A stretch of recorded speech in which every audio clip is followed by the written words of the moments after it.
A disaster-level monster, massive as a mountain, descends, having already laid waste to every nation on Earth. And America is humanity's last line of defense. Just then, Sung Jihan appears, charging straight at the monster. With a single, all-out punch, he defeats it, but at the cost of his arm. This cruel world is Bonet, a tournament that gathers battles between humanity and monsters from across the multiverse. 180 countries have already been completely destroyed, and the nations that win will receive an immense reward. Before Sung Jihan could even open the boss chest, the guildmaster brazenly steals it. His reason being that Jihan wasn't an American, just some Korean who took refuge there after losing his country. It was this baseless contempt for Jihan that led the bastard to exclude him from the final match, never anticipating the opponent they would face this time. The one he had to face was the mighty orc tribe.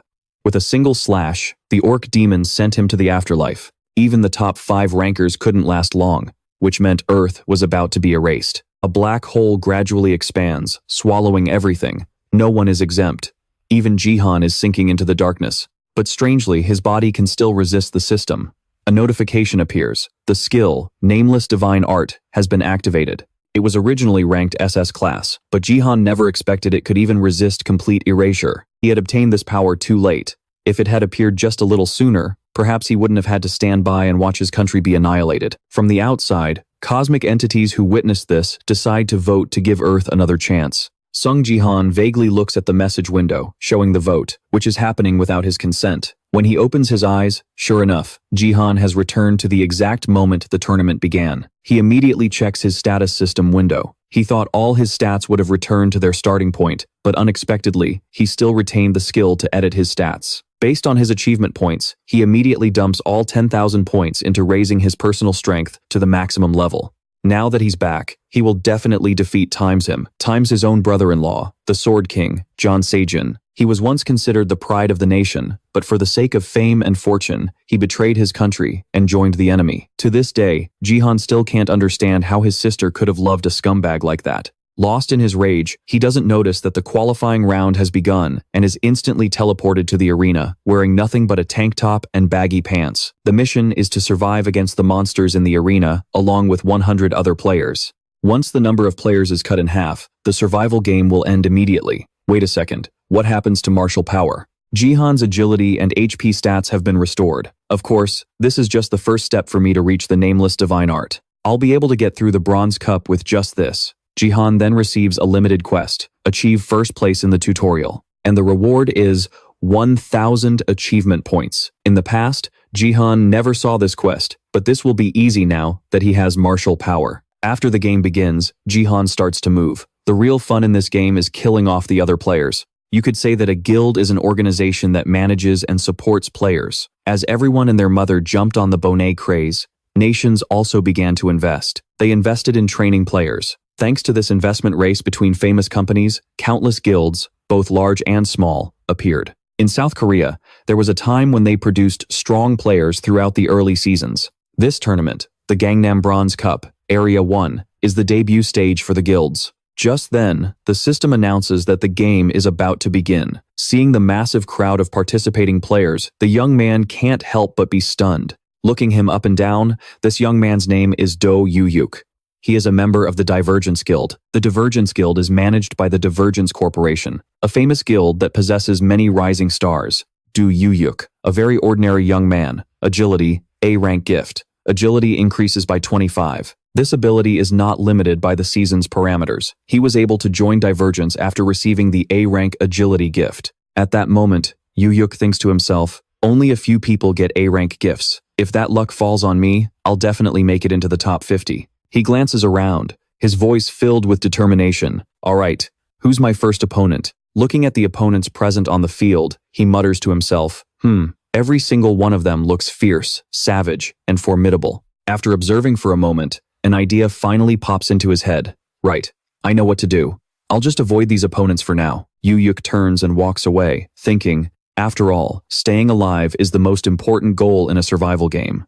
I don't want to get eliminated just because I picked a fight with the wrong person.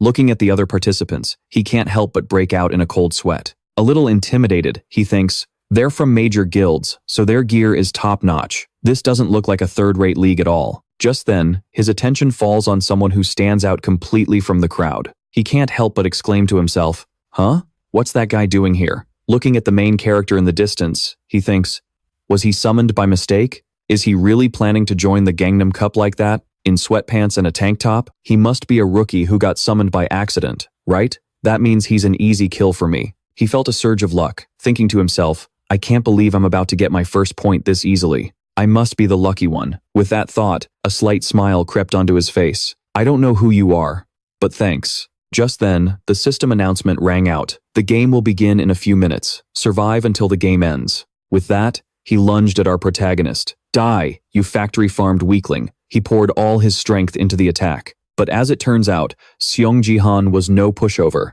Du-hook's attack didn't even leave a scratch on him. With just 2 fingers, he had stopped the blade. Seeing this, Du-hook couldn't help but stare in shocked disbelief. Huh? What the hell? He blocked my sword with 2 fingers? How could he possibly keep up with my A-rank agility? Sung Jihan couldn't be bothered with small fry like him and simply flicked him aside. Looking down at Du-hook, struggling on the ground, he asked lazily, Is that all the confidence you had? You came to the Gangnam Bronze Cup with a gift like that?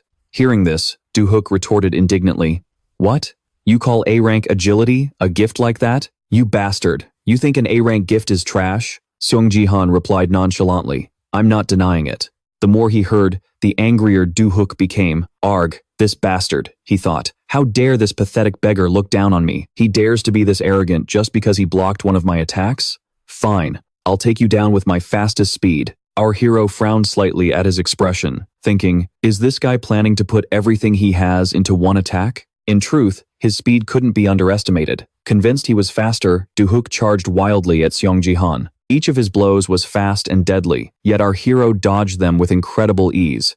Even so, Sung Jihan couldn't help but sigh internally. I knew it. This feeling of having everything reset to the past is so strange. Being suddenly back at level 2 is tough. It's not that he's fast, it's that I'm slow. This fight won't be easy. If this were the old me, a veteran of countless battlefields, his attack patterns would be laughably simple and predictable. I can see his every move. Du-hook continued his frantic assault, but our hero neutralized every single attack. Furthermore, the sword was knocked right out of his hand. Seeing this, Du-hook was terrified. What? Seizing the moment of distraction, Sung Jihan struck him down in an instant. No, this can't be. And just like that, Du-hook was eliminated from the game. Before being ejected, he furiously cursed at our protagonist. Next time we fight, I'll be the one who wins. Just you wait. Watching this scene, our hero let out a long sigh. He thought to himself, look at him, asking for a rematch after getting wiped. This world is so optimistic. Just then, the system announcement came through. You have achieved the first kill. You have received 100 achievement points. It was only then that our hero noticed something about the just eliminated Du-hook. Thinking with a bit of regret, when a player is defeated, their weapon disappears with them. What a shame. Putting that aside, our hero scanned his surroundings and thought seriously. All right, warm-up's over. Should I take the next step? If I want to get ahead, I'll need to kill at least 5 more players to stay in the running. As he scanned the area, he was a little surprised. In the distance, a group of people was also watching him. Seeing them, he quickly composed himself, thinking, it's not hard to guess why. No one is over there fighting the monsters. In BattleNet, there are monsters as well as players. However, killing a monster is only worth 0.1 of a player kill. Therefore, you need to kill 10 of them to equal 1 player kill. That's probably why most people avoid them and target other players instead, especially pack monsters like orcs. Only a fool would go up against them. Just then, the system announced a new quest. Seeing this, he was taken aback. A new quest. The details appeared on his screen. Annihilate the Orc Legion. The Legion consists of 30 orcs, the strongest monster team in the arena. Show them your superior strength and defeat them. Reward: 500 achievement points. Seeing this, our hero pondered for a moment. Although monster hunting isn't an efficient strategy, this reward is 500 points. That's 5 times the reward for the first kill. In that case, there's no reason not to do it. Sung Jihan stretched and let out a small laugh. Monsters are still just monsters. Recalling his past, he thought, they can't compare to the real orcs I've faced before. At that moment, our hero got serious. Well then, shall we dive in and wipe them all out? And so, Sung Jihan charged into the fray. The orcs were completely bewildered. What is that? Is that a naked person running towards us? A human? He's insane. We'll destroy you. The orcs raised their weapons, preparing to fight him. The two sides clashed. Sung Jihan grinned with excitement. Now this is how you throw an axe. With that, he hurled the axe towards them. Before the horde of orcs could even react, our hero was already on them, taking them down one by one. The orcs who survived the initial onslaught could only whimper in fear. Just then, the system announced the mission: exterminate the Orc Legion. Orcs eliminated, 5 out of 30. The orcs went berserk, charging at our hero and screaming, "Kill him!" Facing the stampede of monsters, Jihan remained perfectly calm. He single-handedly dealt with them, one after another, with ease. Seeing this, they became even more frenzied. Human, kill him, kill him! No matter how ferocious they were, in his eyes, they were nothing more than a swarm of flies. The axes they threw were easily shattered by his bare hands. The orcs were now terrified. Our hero spoke nonchalantly. How pathetic. Who taught you to scream your head off during a sneak attack? The orc stubbornly tried to strike Sung Jihan with its axe again, but in a single blow, the axe shattered and went flying. Our hero couldn't help but sigh. You guys should really use better weapons. This junk is way too flimsy and doesn't even fit your size. One of the orcs suddenly shouted with glee. The human's weapon broke. Hearing that, another orc beside it shot back. Your weapon broke too, you idiot. At that moment, their morale seemed to return as they roared, "Get him now!" The horde of monsters, spurred on, rushed toward our hero. Watching this scene, he lazily said, "Seriously, you guys never change. You fools." With that, he slammed his fist into the ground, creating a massive shockwave that shook the entire area. Then, Sung Jihan swung his sword in a single arc, wiping out a wave of orcs. Seeing this, the remaining ones panicked. "I can't see anything!" In a flash, our hero finished off the entire monster horde with incredible style. Seeing all his comrades fall, the last remaining orc trembled in fear. He's not human. He's a monster. The moment he finished speaking, he too was logged out of the game. At the same time, a system notification rang out. You have completed the Orc Legion extermination mission. You have received 500 achievement points. You have leveled up.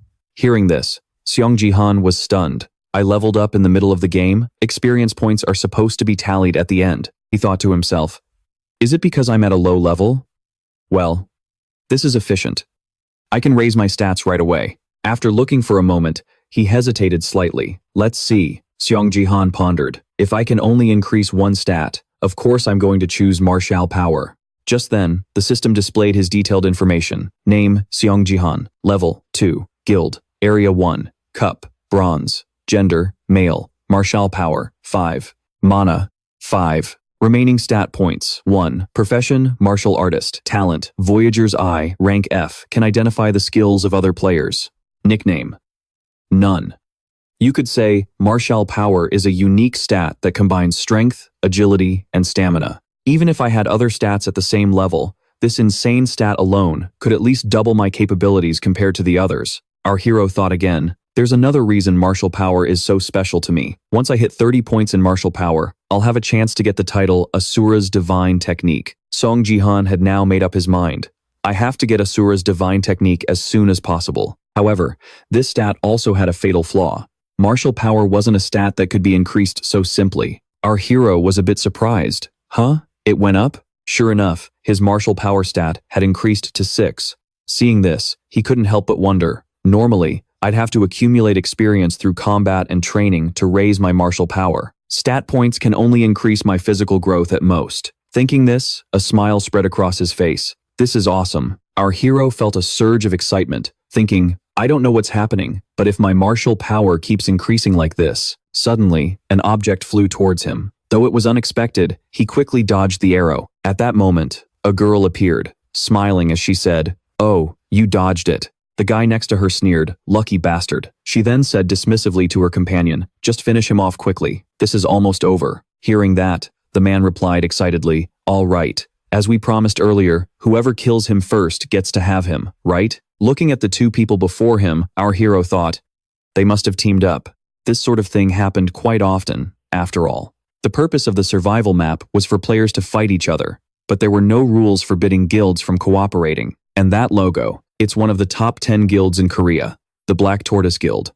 He couldn't help but feel a bit pensive about his two opponents, a warrior and an archer, a combination of close quarters combat and long-range attacks.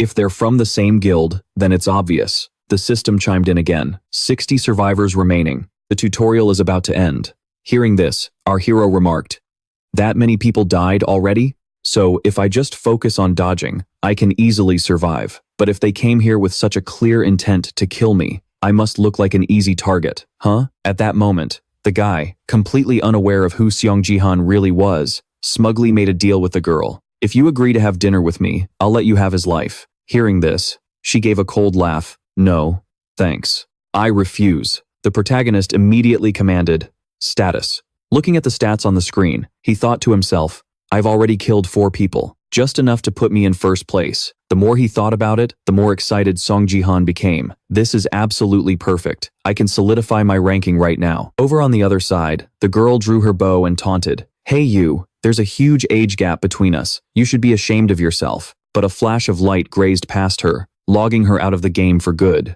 Sung Jihan was basically a walking cheat code. He thought to himself, "I should test out the power of 6 points in martial power right here and now." The system announcement rang out once again. 58 survivors remaining. The tutorial will end soon. Seeing this, the other guy didn't dare act arrogant anymore. Trembling with anger, he said, How dare you kill that girl?" The protagonist didn't want to waste any more time on irrelevant people. He quickly flash-stepped to the guy's position and swung his sword to send him on his way. Seeing this, the man let out a scream. However, that one blow wasn't enough to finish him, so he quickly regained his composure and said smugly, "As expected of the guild's exclusive B-rank armor. It's really durable. You'll never be able to pierce it with that trashy weapon of yours." Hearing this, the protagonist unleashed even more attacks. After all, if one strike doesn't work, many strikes are bound to break through. Under the pressure from Sung Jihan, the man cursed, both angry and scared. "You damn psycho, are you just aiming for the same spot?" By now, a crack had appeared on his armor. Sung Jihan said in a dark tone,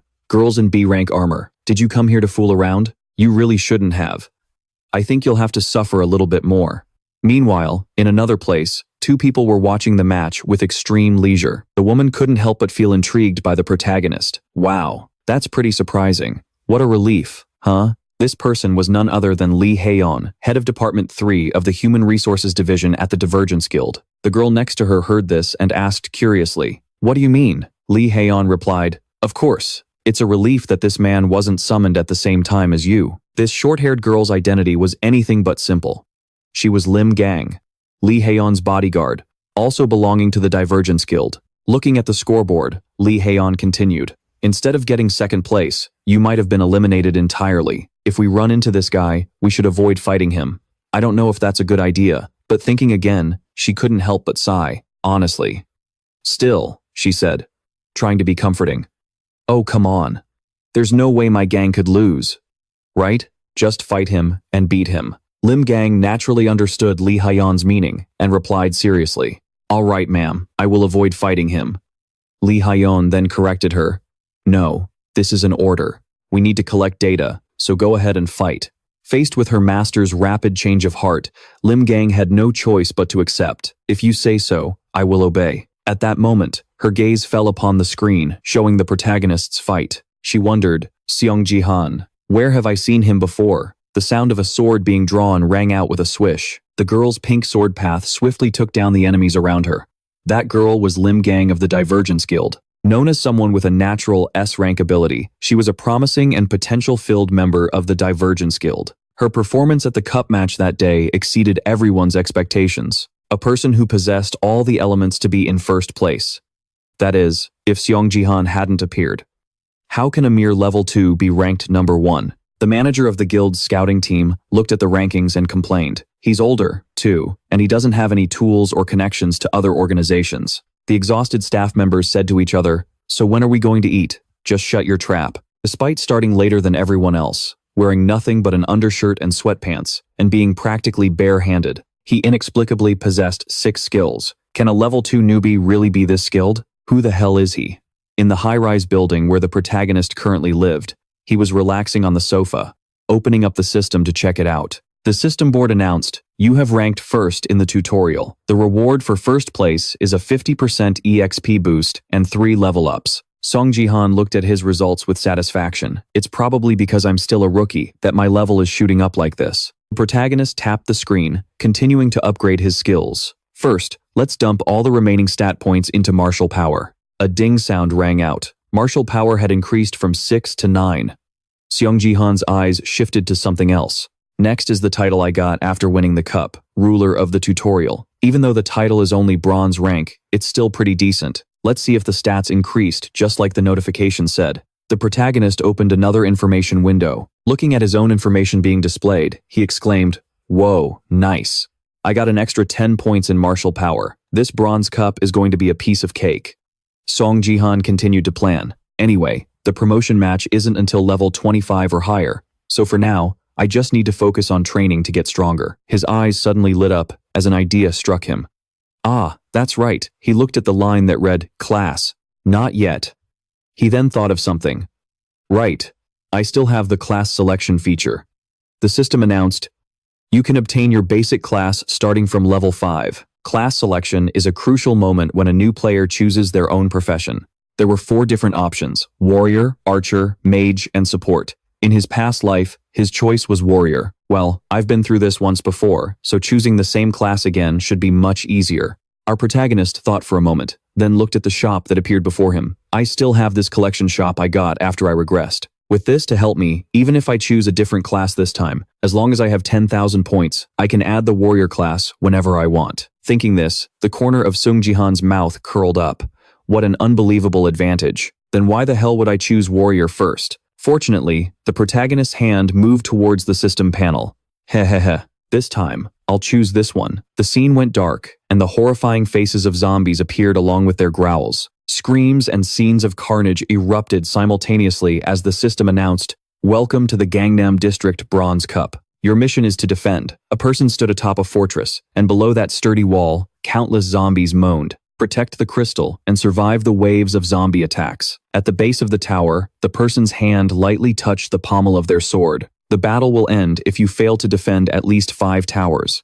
Lim Yujin stood high above, looking down with an expressionless face and thinking to herself, even though it's just a game world, this is still disgusting. The red-eyed zombies shrieked incomprehensibly, piling on top of each other. Suddenly, 2 beams of light landed behind Lim Yujin. 2 people, a mage and an archer, had just teleported to this location. They both quickly began to complain. Ugh, out of all the possible maps, why did it have to be this one? Oh great, a defense mission? Lim Yujin looked at them, thinking, so these are the 2 I'll be doing this mission with. One was an archer with B-rank gear from the Gilok Alliance, and the other was a mage. Though he's not allied with anyone, his gear is incredible. Not bad, she silently assessed. However, the most important factor on this map is, she looked up at the sky, and instantly, a brilliant bolt of lightning struck their position. So powerful, it stirred the surrounding winds. The support who arrives to help with the defense is always the deciding factor in a battle of endurance. Therefore, the abilities of the support class member are the key to survival. Her eyes suddenly widened in surprise. What is this? This is a talisman? The newly teleported person let out a soft breath. Sung Jihan, huh? Our protagonist, holding an iron rod, slowly materialized. He looked around and said, "A defense mission? Is it? Let's rewind to 20 minutes earlier. You have selected the support class." The system suddenly blared. Warning, warning. This class is incompatible with the player. Are you sure you wish to proceed with this class? Our protagonist confidently pressed yes.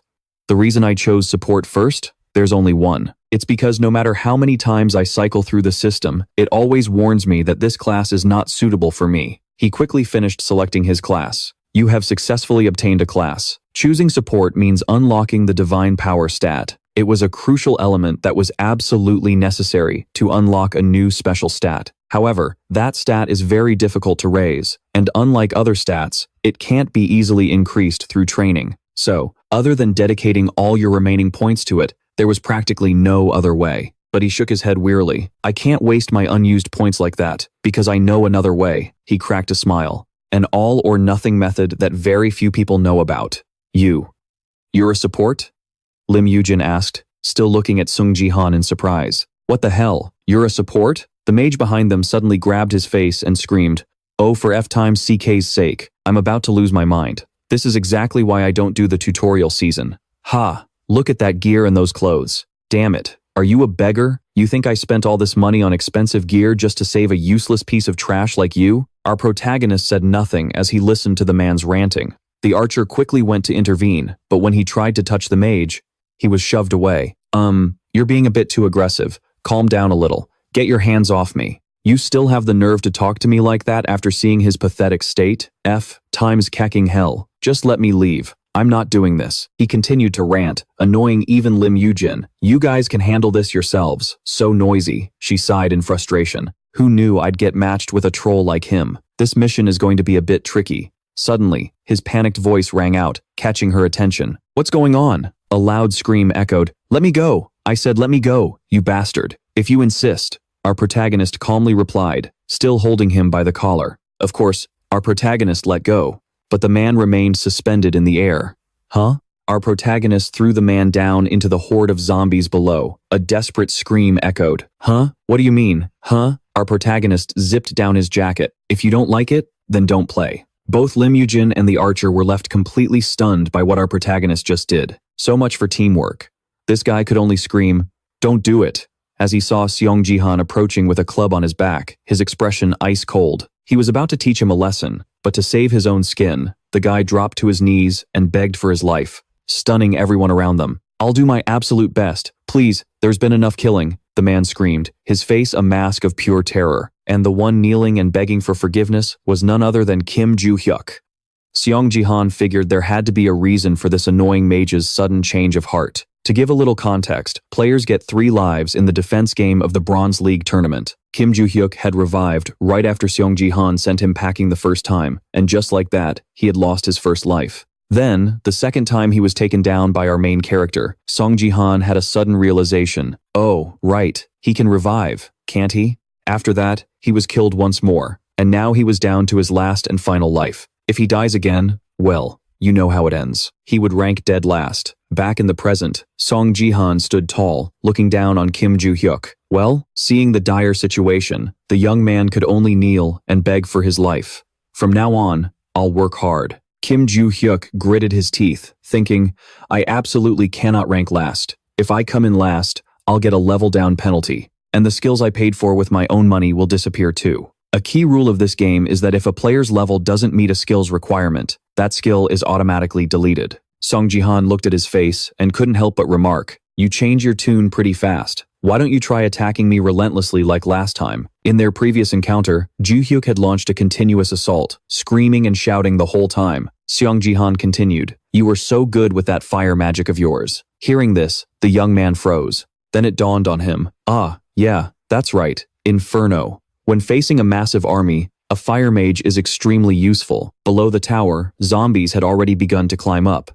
And up above, after hearing those words, the young man's confidence surged. That's me. What's more, I'm level 15. I'm sure you don't want to lose a talented asset like me. But Sung Jihan didn't seem to care much. He just glanced coldly behind him. Lim Gayon was also watching, and she sighed thoughtfully. I thought he just looked similar, but it really is Kim Ju-hyuk. He used to be in one of the 10 top guilds and was respected by everyone, but he failed the silver promotion tournament 4 times. Ever since then, he's just been going around picking fights. He's a failure. Sung Jihan wasn't sure what to do either, scratching his head in thought, when this guy, who clearly had a death wish, provoked him again. However, I have one condition. You have to apologize for killing me, then I'll join your team. The teammate standing right behind him cheered. Nice. Why don't we team up? Kim Ju-hyuk was still getting his hopes up. You bastard. I'll make sure.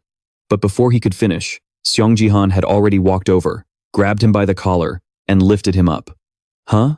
Are you telling me to apologize? Before the guy could even process what was happening, his mouth still hanging open, Sung Jihan threw him straight down. Saying it like that makes it sound like I was the one who started the fight. As Kim Ju-hyuk was thrown into the horde of zombies, a system notification popped up. The mage class player Kim Ju-hyuk has died. With that settled, Sung Jihan picked up his club and continued on his way, telling Lim Ga-yeon, let's go. Maybe next time that lunatic will learn to be a bit more reasonable. This left the other two speechless. Did he just kill him like that? The zombies were advancing in ever-increasing numbers, but before they could do anything, a blaze of fire instantly turned them into charred husks. Seeing this, everyone was overjoyed. That's a fire mage for you. That fire is really effective. We're saved from last place. Quick, should we go roast some potatoes? The archer, however, felt a sense of regret. This is why we needed a mage here. Now what are we supposed to do? It seemed this guy was getting really angry. Things would have been fine if we had his support, but you just had to kill him. We're about to lose because of your stupid ego. Sung Jihan paid him no mind, instead requesting the system to open his status window. The moment he finished speaking, a blue screen displayed a limited quest. Take first place among the 10 towers. The reward was 1,000 points and achievement points, but a particular note caught his attention. There was a linked quest, the Zombie Genesis quest. He had to kill 1,000 zombies by himself.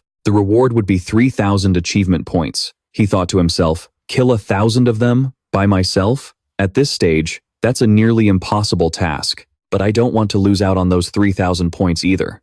At the same time, Lim Gaiyun had been observing him for a while. He's really the worst choice, always doing as he pleases, and his class is just a support. Even though his stats are high, not even an amateur gamer should treat their teammates like that. She could only shake her head in dismay. There's no reason for the Phoenix Guild to be scouting him so aggressively. The archer suddenly shouted, "Hey, answer me. Are you deliberately ignoring me?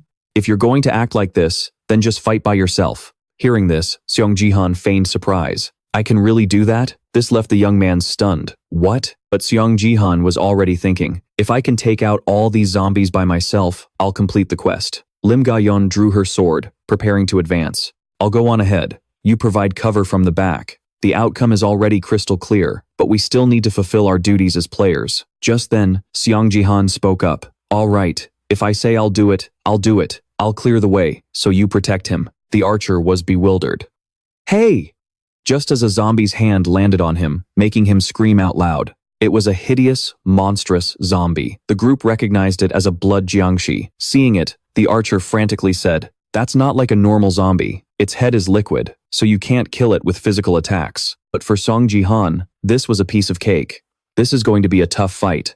The jiangshi leaped towards him, while Sung Jihan held his staff in a combat stance. Boom! In an instant, the blood jiangshi's entire body was blown to smithereens by the incredible power Sung Jihan unleashed from his staff. Chunks of the blood jiangshi rained down, leaving his two teammates completely stunned. They quickly realized it was the divine white flame. Could that be holy power? Sung Jihan was now fighting the horde of jiangshi all by himself, but it was nothing to him. With just a few swings, the jiangshi were wiped out. He said, "I don't know if I can do this, but let's give it a try." And just like that, he faced 1,000 zombies. "I don't know if I can do this, but let's give it a try." The number of zombies he killed kept rising. Sung Jihan swiftly swung his sword, continuously cutting down the terrifying undead. Instantly, a system notification appeared. Linked quest. Number of zombies killed, 12 out of 1,000. Linked quest. Number of zombies killed, 13 out of 1,000. He unleashed a relentless barrage of attacks, causing the undead to fall like flies. Then he read the notification. Linked quest. Number of zombies killed, 26 out of 1,000. After reading it, Sung Jihan began to strategize with a serious expression. These blood jiangshi are barely affected by physical attacks. When I see them, I'll release a small amount of holy power. No sooner said than done, Sung Jihan immediately gathered energy in his palm and channeled it into his weapon. Then, without hesitation, he continued to clash with the undead while thinking to himself, and kill them all. Seeing Sung Jihan's might, his teammates behind him couldn't help but cheer excitedly. Wow, that's amazing. This level of support is no joke. Even though he's kind of a jerk, I have to admit that Sung Jihan is incredible. Great job. Awesome. Even someone as calm as Lim Gyung couldn't help but exclaim, "This level of control is just insane." More importantly, from the very beginning, he's been aiming for their heads with maximum precision. A short while later, after Sung Jihan had killed enough zombies, the system quickly sent a notification. Linked quest. Number of zombies killed, 2 out of 1,000. Conditions met. You have fully understood the faith of another world. Holy power has increased to 6, then to 7. Seeing this, Sung Jihan let out a triumphant smirk and thought to himself, "I've found another way to increase my holy power." Then, Jihan held his weapon upright and shouted, "Awesome," with a smug look, while thinking. And it worked. Holy relics. They are sacred items. In 2010, when Earth's first tutorial phase began, they were sold at extremely high prices, and rumor had it that all of them contained a secret. After 10 years, no secrets were found, and their value immediately continued to plummet, especially for holy relics from other worlds. They were worthless.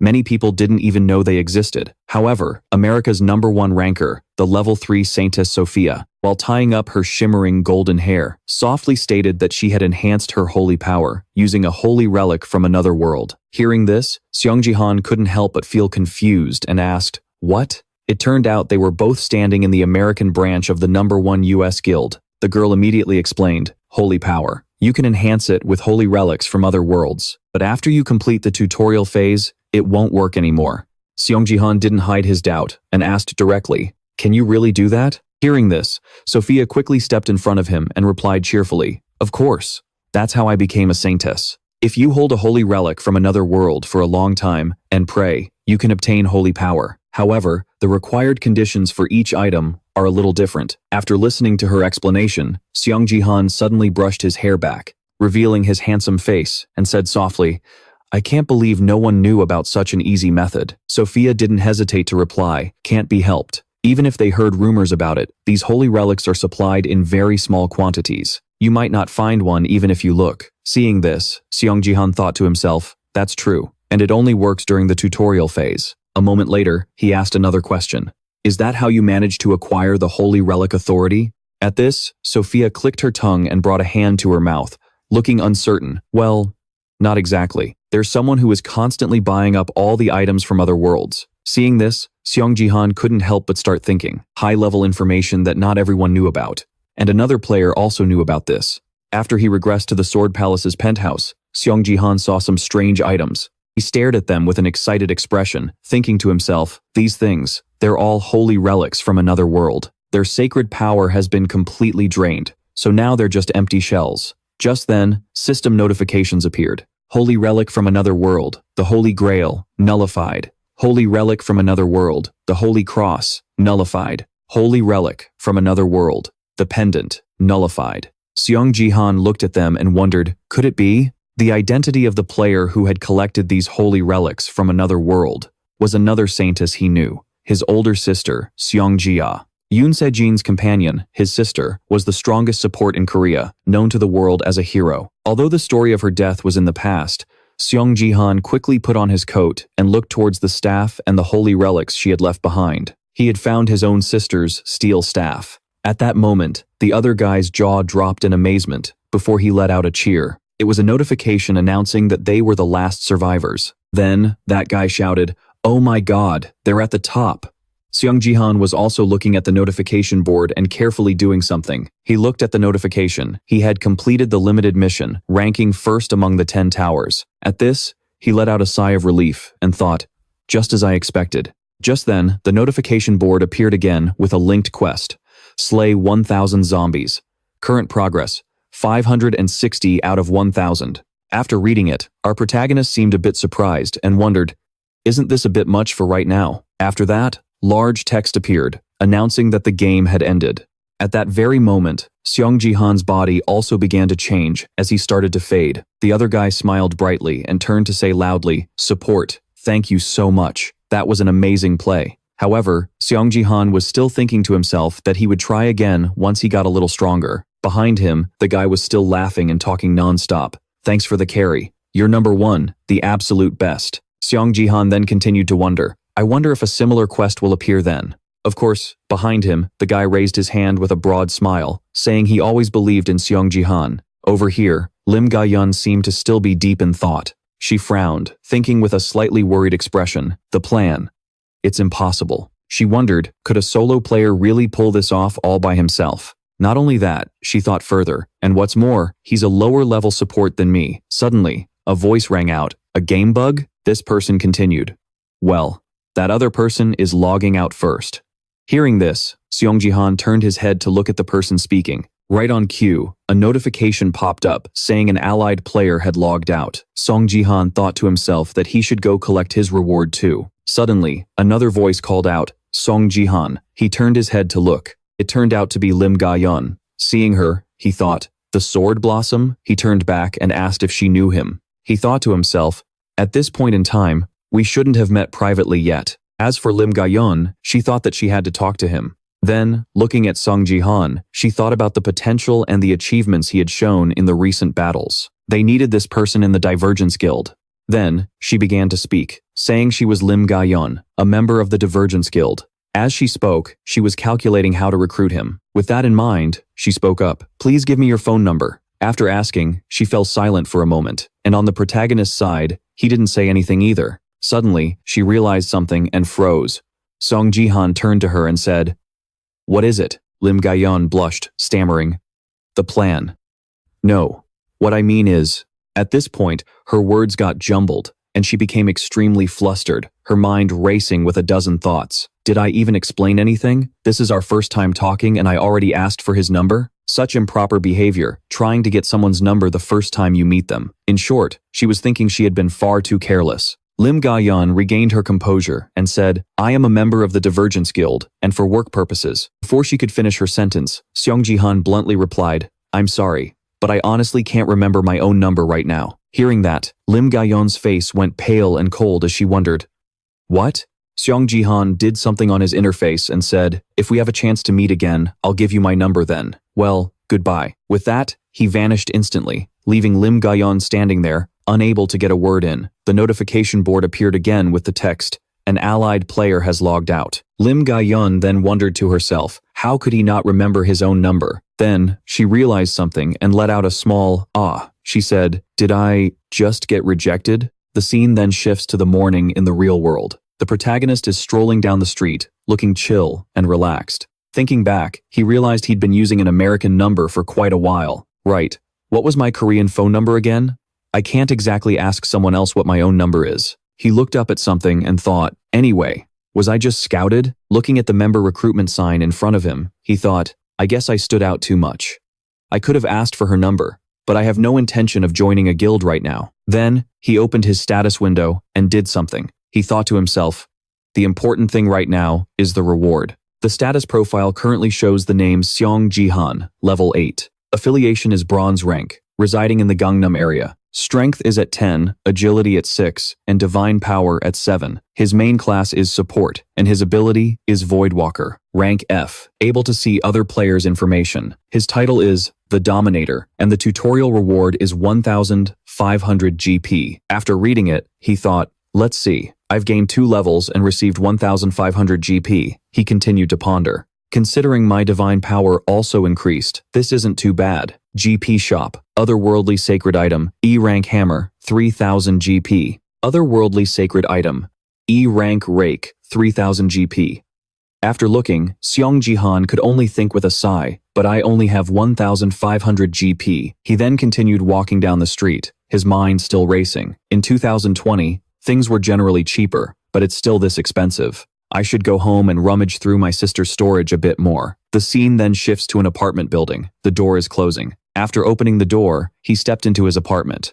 However, before he could even fully enter, he noticed something was wrong. Then his eyes widened in surprise. It turned out he saw a pair of someone else's shoes inside his own home. He stepped inside, looking at the other pair of shoes with confusion. He thought, everyone has moments in their life that they regret forever. In my past life, I also had so many regrets. Could it be? At that thought, Sung Jihan's trembling hand reached for the door, his mind racing. But the thing I regret the most is the fact that he opened the door, thinking, I couldn't protect her. In front of him now was some unknown girl. Sung Jihan let out a gasp, and the girl walked over and said, what a surprise. You're already up and out at this hour? The girl asked further, are you still feeling woozy? In Sung Jihan's mind, he thought, if I could meet her again, there are so many things I want to tell her. He thought back to the time he spent with a bottle of liquor in his hand. He said to the girl, it's going to be okay. He said, Saya, you're so strong. The girl was Saya. She said, that's right, she is very strong. Then she placed a hand on the main character and said with a smile, so from now on, I'll be the one to protect him. At this moment, Sung Jihan thought, thank you for protecting me, Saya. And at that moment, the image of Saya began to tragically shatter. Even so, she still smiled brightly and said, so just trust in me, okay? He thought about the past, when Saya lay motionless in his arms. At that time, he could do nothing but cry out in despair. Thinking of this, Sung Jihan choked up, I'm sorry. I'm so sorry I couldn't protect you. He thought further, I know it's shameless of me to say that. A clear voice rang out. Huh? Why aren't you answering? Sung Jihan thought to himself, but I really... Saya turned back with a gentle smile and said, Uncle, Hurry up and wash your hands. He thought with a lump in his throat, I really missed you so much. Sea's gentle face turned back to him with a smile, saying, Uncle. At this moment, Sung Jihan looked toward Saya, unable to form any words. Sung Jihan looked at the girl before him, the one who had called him uncle. Yun Saya, she's 18 this year, the daughter of Yun Sejin and my older sister, my niece. Sung Jihan smiled gently, his expression still tinged with sadness. Is your group activity in Jeju over already? Yun Saya rubbed the back of her neck with an awkward laugh. Ha ha. Well, in the end, I was the only one who finished it early. Sung Jihan continued his train of thought. Because she was born while my sister was working herself to the bone to raise us both, I've taken care of Saya since she was very little. Everyone's going crazy because of Dad. Saya mentioned her father, the Sword King Yun Sejin, who was a hot topic in the press. Saya scratched her cheek with a forced smile. So it's just you and me at home for now, haha. Jihan couldn't help but feel guilty looking at Saya, his little niece. To me, who lost my family when I was young, she's more important than anything. She is my family. Jihan supported his forehead with one hand, gritting his teeth to suppress his anger. That bastard. It's nothing. Has your father contacted you? Saya seemed flustered by Jihan's question. She hesitated. Well, I tried to contact him earlier, but what? The thing is, he's fallen in love. Saya recalled the conversation she had with her father. It doesn't matter who, that's all you need to know. On the other end of Saya's phone, hearing her father's announcement, Saya was bewildered. Dad, are you just going to abandon me and leave like that? That's right. That was her condition for accepting my feelings. After hearing Saya's story, Jihan's anger felt like it was about to explode. He wore an ugly, furious expression, cursing inwardly, Yun Sejin, that piece of trash. Remembering his niece was still standing in front of him, Jihan forced himself to swallow his anger. He sighed. No. You always have to put on a kind face. Jihan looked at the broken family photo on the wall, clenching his fists. A murderous aura flared up around him. You ungrateful, irresponsible bastard. You'd abandon your own daughter and your country for some girl? Because of you, innocent Saya has to. At that moment, Saya also noticed the picture. The family photo was shattered. She pointed at the picture. Uncle, you're the one who broke the family photo, right? Seiji's question startled Jihan. His killing intent vanished instantly, replaced by a flustered expression. I'm sorry, Seiji. I was so angry I lost control for a moment. Jihan blamed himself. Asterisk. Maybe I went too far. After all, that bastard is still Seiji's father. Asterisk. Suddenly, a shattering sound rang out. Jihan was surprised. Why should you be the first one to break it? Seiji asked, a bright smile spreading across her small face. I wanted to do it too. Don't worry, uncle. Really, I'm okay. Jihan was stunned for a moment. Then he realized. Asterisk. That's right. This is the real Seiji. Asterisk. Even if her mother, my sister, died, even if her father, Yun Sejin, betrayed them and left, she would always wear that bright smile, and she'd be cheerful, worrying more about me than herself, but not anymore. From now on. Jihan placed his hand on Seiji's head. He pulled her into his arms, smiling gently. Seiji, you've grown up. Now you even know how to take care of your uncle. It's okay, because from now on, I'll protect you. Don't carry so much on your shoulders. Seiji was surprised, but she savored the peaceful moment between them. Okay, thank you, uncle. But uncle, what's that? You smell so sweet. Seiji cleverly changed the subject as she pulled away from Jihan and stepped back. Jihan jolted, remembering the groceries he'd bought were still sitting outside the door. The scene changes to the urban city of Seongnam-gu, the Divergence Guild. Lim Gai-rong was tired of hearing Lee Haeyeon suppress her laughter. You can just laugh out loud, you know, miss. Just let it out. Lee Haeyeon tried to hold it in, but finally, she couldn't help but burst out laughing. I'm so sorry, Gai-rong. Really, that guy is just hilarious. Lee Haeyeon wiped tears from her eyes after her fit of laughter. Beside her, Lim Gai-rong pouted slightly. Lee Haeyeon continued, and the reason he gave. I don't remember my registration number. That's a new one. Haha. Lim Gai-rong looked down at the floor, blaming herself. I couldn't do anything. They say the first time you meet someone of the opposite sex, they judge you on your appearance. I'm not beautiful like you, miss. I look more like a boy.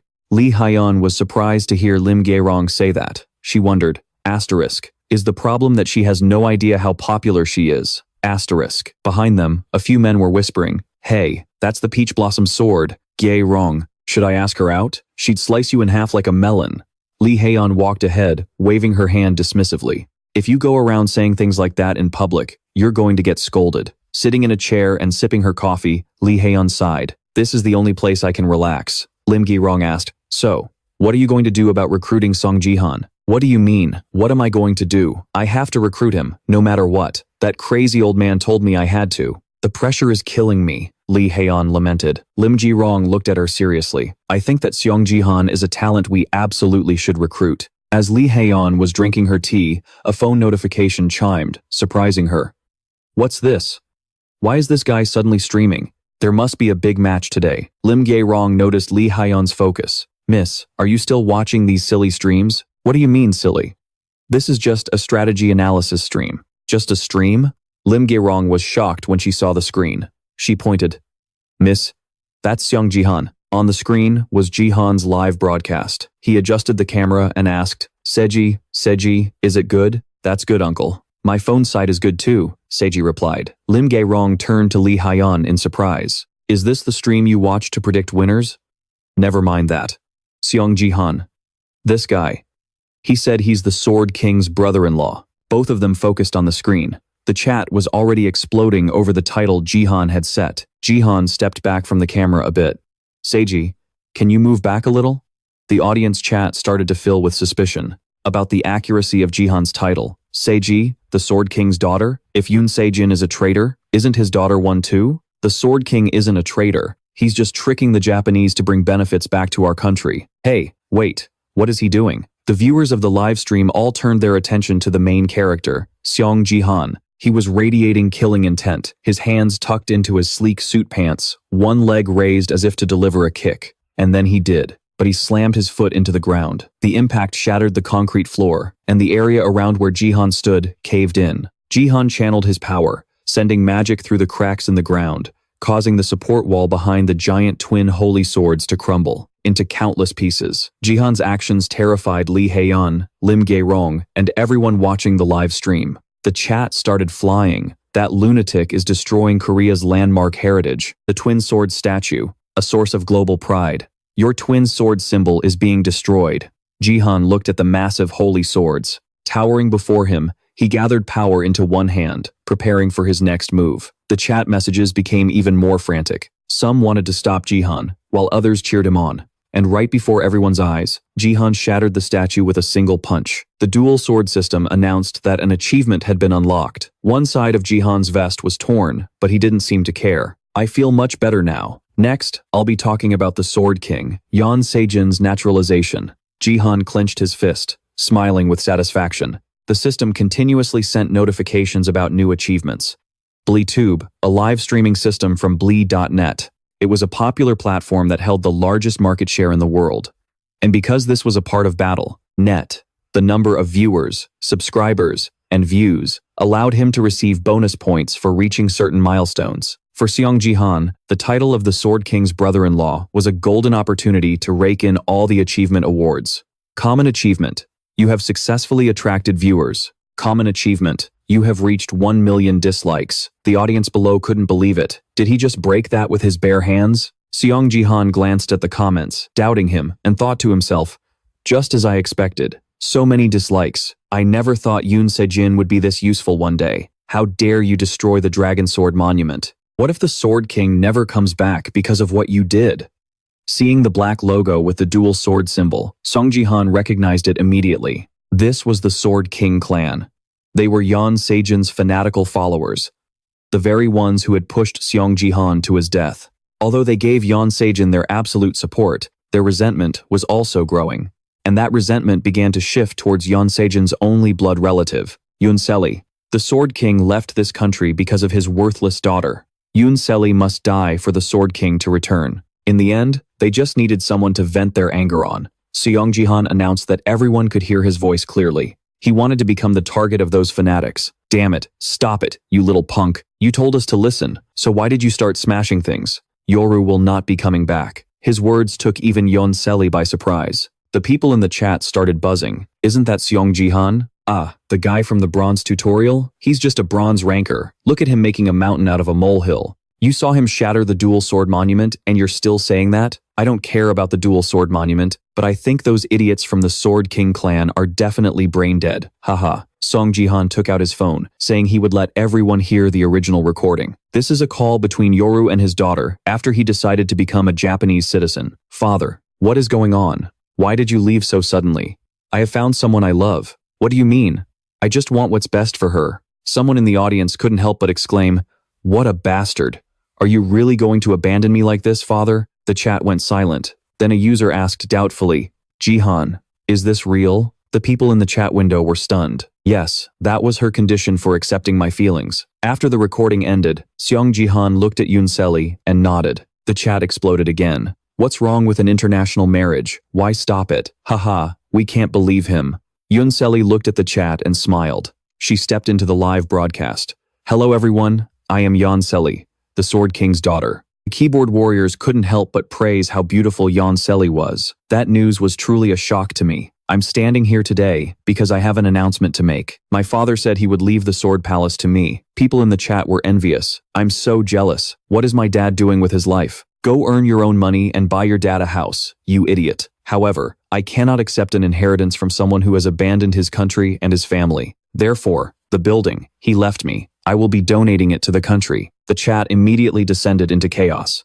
Is she crazy? Did we hear that right? If you're going to do that, you might as well just give it to me. I hope my contribution can support and help train players in Korea. Sung Jihan's expression grew serious. I will share the details at a later date. Hearing this, Sung Jihan suddenly smirked. Rewind to 30 minutes ago. You want us to donate our house? Yoon was shocked. She pinched Sung Jihan's cheek. You don't look drunk. Sung Jihan teared up from the pain. Yoon asked again, curiously. Why do you want me to donate everything we have? Are you out of your mind? Sung Jihan insisted he was completely sober, rubbing his head. In truth, he wasn't entirely confident he could persuade Yoon. But look who ended up being convinced. Are you serious? Just trust me. Because we're not just selling a building that takes a lifetime to build. We're donating it.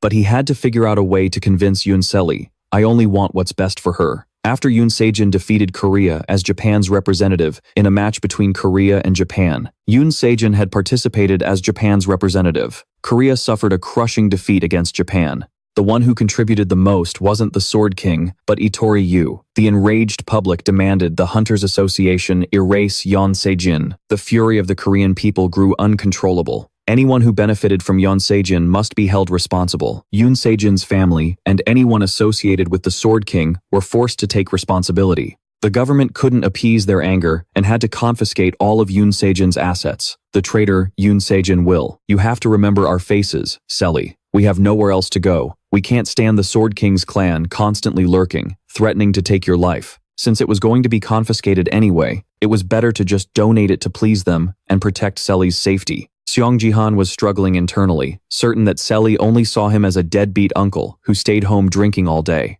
He couldn't possibly tell her he was from the future. Selly looked at her silent uncle and said, "All right." Her words made him blurt out in surprise. "Selly, are you serious? What's with that reaction? The moment I agree, you suddenly change your tune. I mean, it's a little unreasonable, isn't it? You're not the type to say things so impulsively. Besides, it's been a while since I've seen this side of you." A confident uncle. Her words suddenly snapped Sung Jihan back to his senses. I wonder who this kid takes after. He let out a sigh, seemingly more at ease. She's really amazing. Downstairs, the counterattack continued. I'm representing the Sword King clan, and I'm telling you, Selly, you've been tricked. That man is a con artist. Isn't that Sung Jihan guy the Sword King's brother-in-law? He must be a spy planted by the Japanese. Sung Jihan was surprised by the stubborn man's absurd reasoning. He thought to himself, perfect, keep insulting me just like that. This way, the people from the Sword King clan won't bother Selly. But he absolutely had to achieve his final goal. Yoon Sejin. I actually thought I did a pretty good job. Everyone was bewildered, having no idea what he was talking about. He said it was all for a woman, but anyone who knew him would know the truth. Selly cried out, this definitely wasn't in the script. That's because he's washed up. You think we don't know you ran off to Japan because you knew you couldn't make it in Korea anymore? The chat was flooded with insults aimed at Sung Jihan. The live audience was being completely swayed. Unfazed, Sung Jihan continued speaking. Take care of yourself in Japan, because the next time we meet, I'm going to beat you to a pulp. The chat below was filled with people eagerly anticipating their match. Selly was worried. Did you really have to do that, uncle? Now both Korea and Japan are in an uproar. Sung Jihan sighed. I told you it's fine. Just ignore them. Don't watch anymore. You'll just get stressed. Selly was suspicious. But there's something I'm not sure about. It feels like you became a different person after yesterday.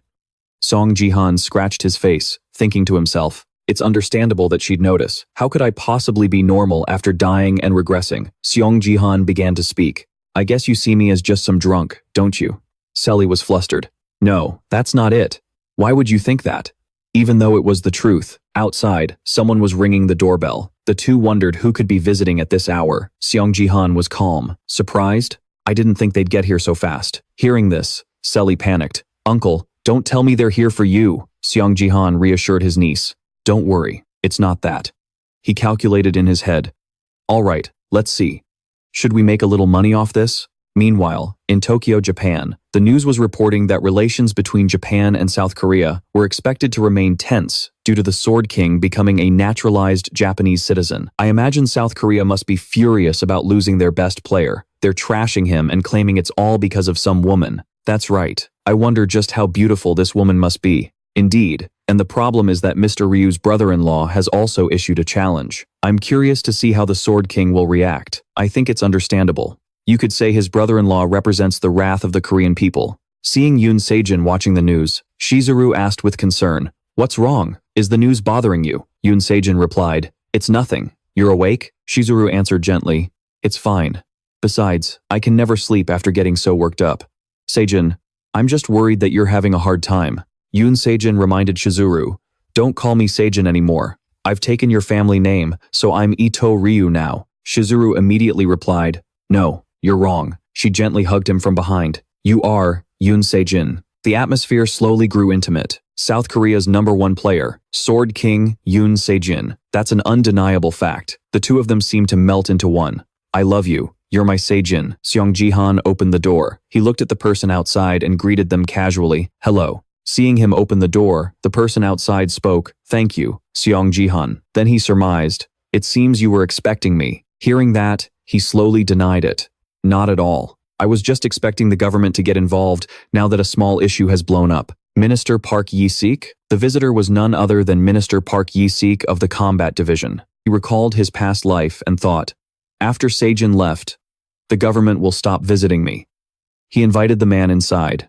The minister's first words were a greeting to Selly.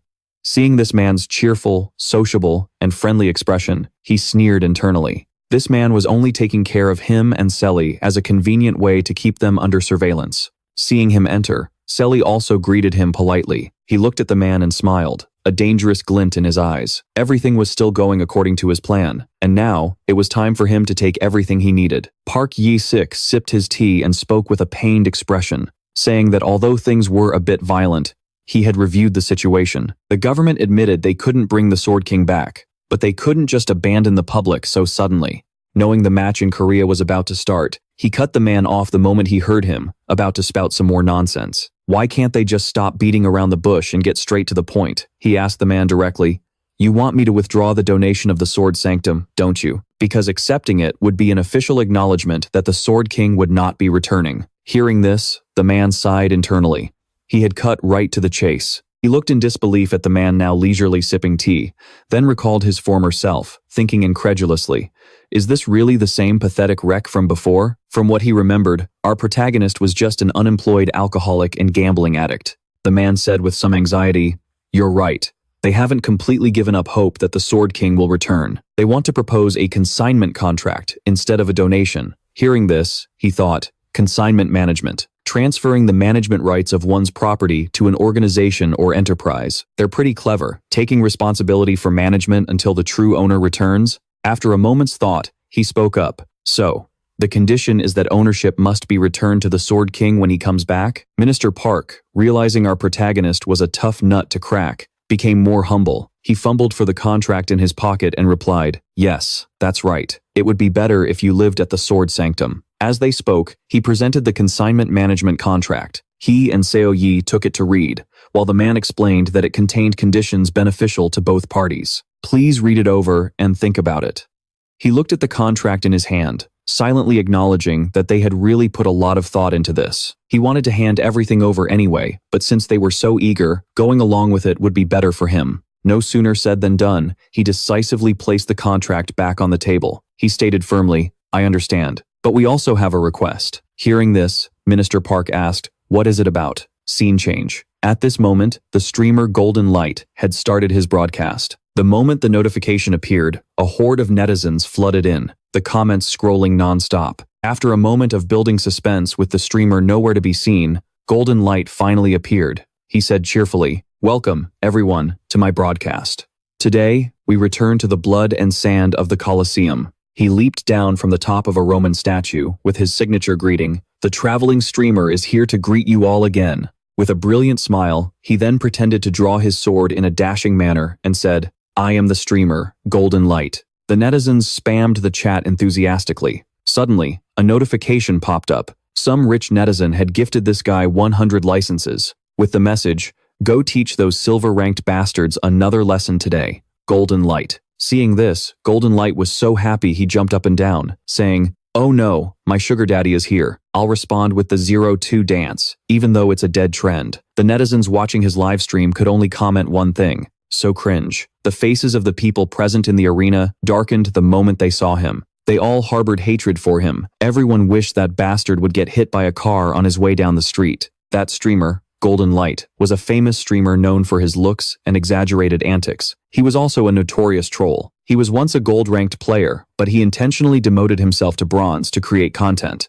And he called it a deep-sea expedition. He no longer cared about the game. He only cared about having fun, the pinnacle of a troll. His gear and stats were still gold rank, so he seemed to get a thrill from harassing and killing bronze-ranked players who were weaker than him. He seemed to notice the strange looks everyone around him was giving. He mused, "I'm not a demon, you know." Hearing that, the crowd just thought, "You're a gangster bastard, not a demon." After a series of introductions, the streamer Golden Light finally got down to business. He looked at the camera with a smile and said, "Anyway, that's enough boring talk. Let's see who our first victim will be." After scanning a few players, he seemed to have found something that caught his eye. It was none other than Sung Jihan, our protagonist, who was busy choosing his equipment, completely unaware of what was about to happen. The netizens, seeing it was him, started spamming the chat as if it were routine. "Sung Jihan, you idiot. It's Sung Jihan." He's still treating Sung Jihan like an object. The streamer, seeing it was him, cheerfully ran over with his mic, shouting, "Sung Jihan." He said he really wanted to interview him. "Oh, Sword King's brother-in-law. Oh, best player in the Bronze League. Oh, destroyer of the twin sword statue. You've been called by so many nicknames lately. You're getting a lot of attention." Sung Jihan witnessed this scene and sighed to himself. What the hell is this? Watching him flail around, he guessed he must be a streamer. So noisy. Now that I think about it, there are still a few BAT achievements I haven't gotten yet. He then opened his system window and adjusted something. "I want to increase the number of viewers a little." Seeing this, the streamer Golden Light turned to the camera and said, "Hey everyone, this guy is getting completely ignored." The netizens, here for the drama, immediately started flooding the comments. Amidst the excitement, someone suddenly noticed that Sung Jihan also seemed to be live streaming. Seeing this, the other streamer was a bit surprised. Faced with Jihan's stream, he thought to himself, "Crap, I just gave him free advertising." He needed the netizens to watch his stream, not Jihan's. But just then, a surprising notification arrived. SH King Lu 52 has posted a mission reward to kill Sung Jihan and make him drop to the last rank. The reward for success is 2000 GP. Seeing this notification, the streamer Golden Light couldn't believe his eyes. He quickly did the math. What? 1 GP is about 1001. So, that's around 2,000,001? Just then, a flood of comments came in. "Sir Golden Light, please kill Sung Jihan. The Sword King family will increase the reward." As soon as that comment appeared, the reward notification started updating continuously. He couldn't believe it, thinking, "I knew these people had a grudge against Sung Jihan, but I never thought it was this bad. Wait a minute, these people." Watching the reward climb, he started to doubt his own eyes. It was now up to 3,197 GP. Seeing this reward, he covered his mouth to hide his laughter, thinking it was already over 30,000. Now it's hitting the 40,000 mark. At this rate, he might even get a full 50,000 GP. At that exact moment, the system announced that all players had been summoned. The game will now begin. The reward for anyone who kills him is 4,273 GP. Seeing this number, the guy dropped to his knees, looked up at the sky, and screamed, The netizens could only shake their heads at this money grubber. He said regretfully, it was so close to 50,000 GP. Suddenly, the same person sent another message, saying that if he succeeded in killing Jihan, he would add another 10,000 GP. Seeing this, he found the strength to stand up and declare, I, Golden Light, have felt your determination. He turned to warn Jihan, Sung Jihan, you're about to fall into despair. From now on, I, Golden Light, will end this game and become your own personal Grim Reaper. After speaking, he activated his active skill and charged towards Jihan. Jihan just smirked, turned, and with a single swing of his arm, stopped the sword in the guy's hand, dead in its tracks. He looked at the mace he just bought and remarked, this really is a good, sturdy weapon. I swung with all my might. I guess I'll have to use something a little more unconventional. With that, he swung his arm again, and slashes of sword energy struck the guy. All you could hear were his agonizing screams. The netizens flooded the comments with questions. What was that? Is that sword key? It is. Oh my god, a silver rank using sword key? But isn't he the one with the white tiger god's holy power? Wait a minute, if he's using holy power, does that make him a support player? Right at that moment, the system announced, Player Sung Jihan, First Blood. Bonus points, 100. License. The mace in his hand had turned into a kitchen knife. He looked at it and thought, it's been a while since I've been in the kitchen. Streamer Golden Light. After being sent packing by a single slash, he felt as if he had fallen into the endless night of death. And yet, the darker the night, the brighter the stars.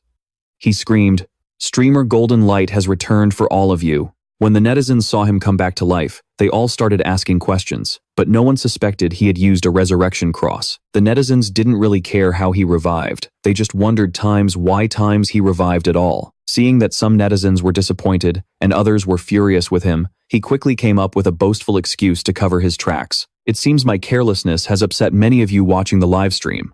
However, just wait a little longer. Before you know it, I'll pay Sung Jihan back in full. He said this, completely unaware that Jihan had been standing behind him the whole time. When he turned and saw Jihan, the smile on his face froze solid. Jihan, on the other hand, slowly broke into a grin. Then, with a single slash of his knife, he immediately sent the guy to meet his maker once again, much to his surprise. The system announced again, Player Sung Jihan, double kill. He thought back to when Golden Light revived and mused. It had been a long time since he'd seen someone use that item. In the future, almost no one uses it anymore. Not because of the penalty, but because of its flaws. Suddenly, he noticed the grandstand. A few people were sitting there, and he remarked, it's much more crowded than usual today, isn't it? Perhaps it's because the spectators for the game start arriving from today. Today's audience was the elves. It seemed the netizens had also noticed the spectators at this match. They commented in surprise, wow, look, real elves. Look at the way they're staring at Sung Jihan. Jihan looked at the elves sitting on the stage and cursed inwardly, the bastards that made me sick to my stomach, the ones who contributed the most to humanity's downfall. But I'll deal with that later.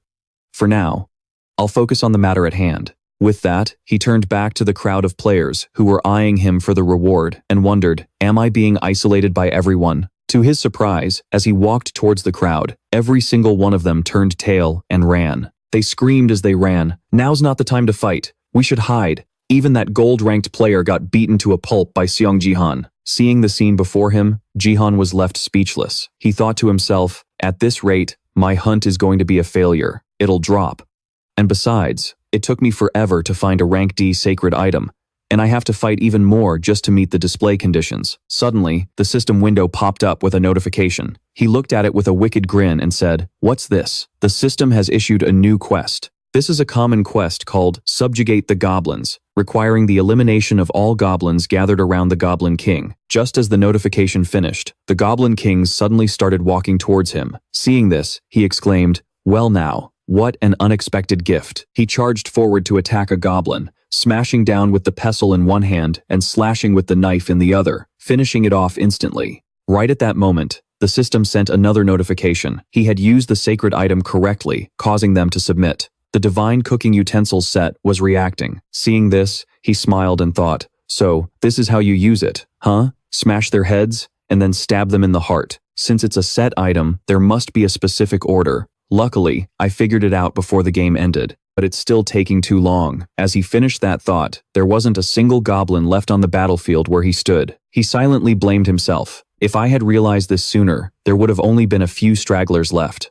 Suddenly, he looked forward. He said, but it's not completely over yet. It turned out that in front of him was the Goblin King monster boss, which was massive in size and had immense stamina. Hearing the system's long-winded explanation about this goblin, he complained. Such a long explanation.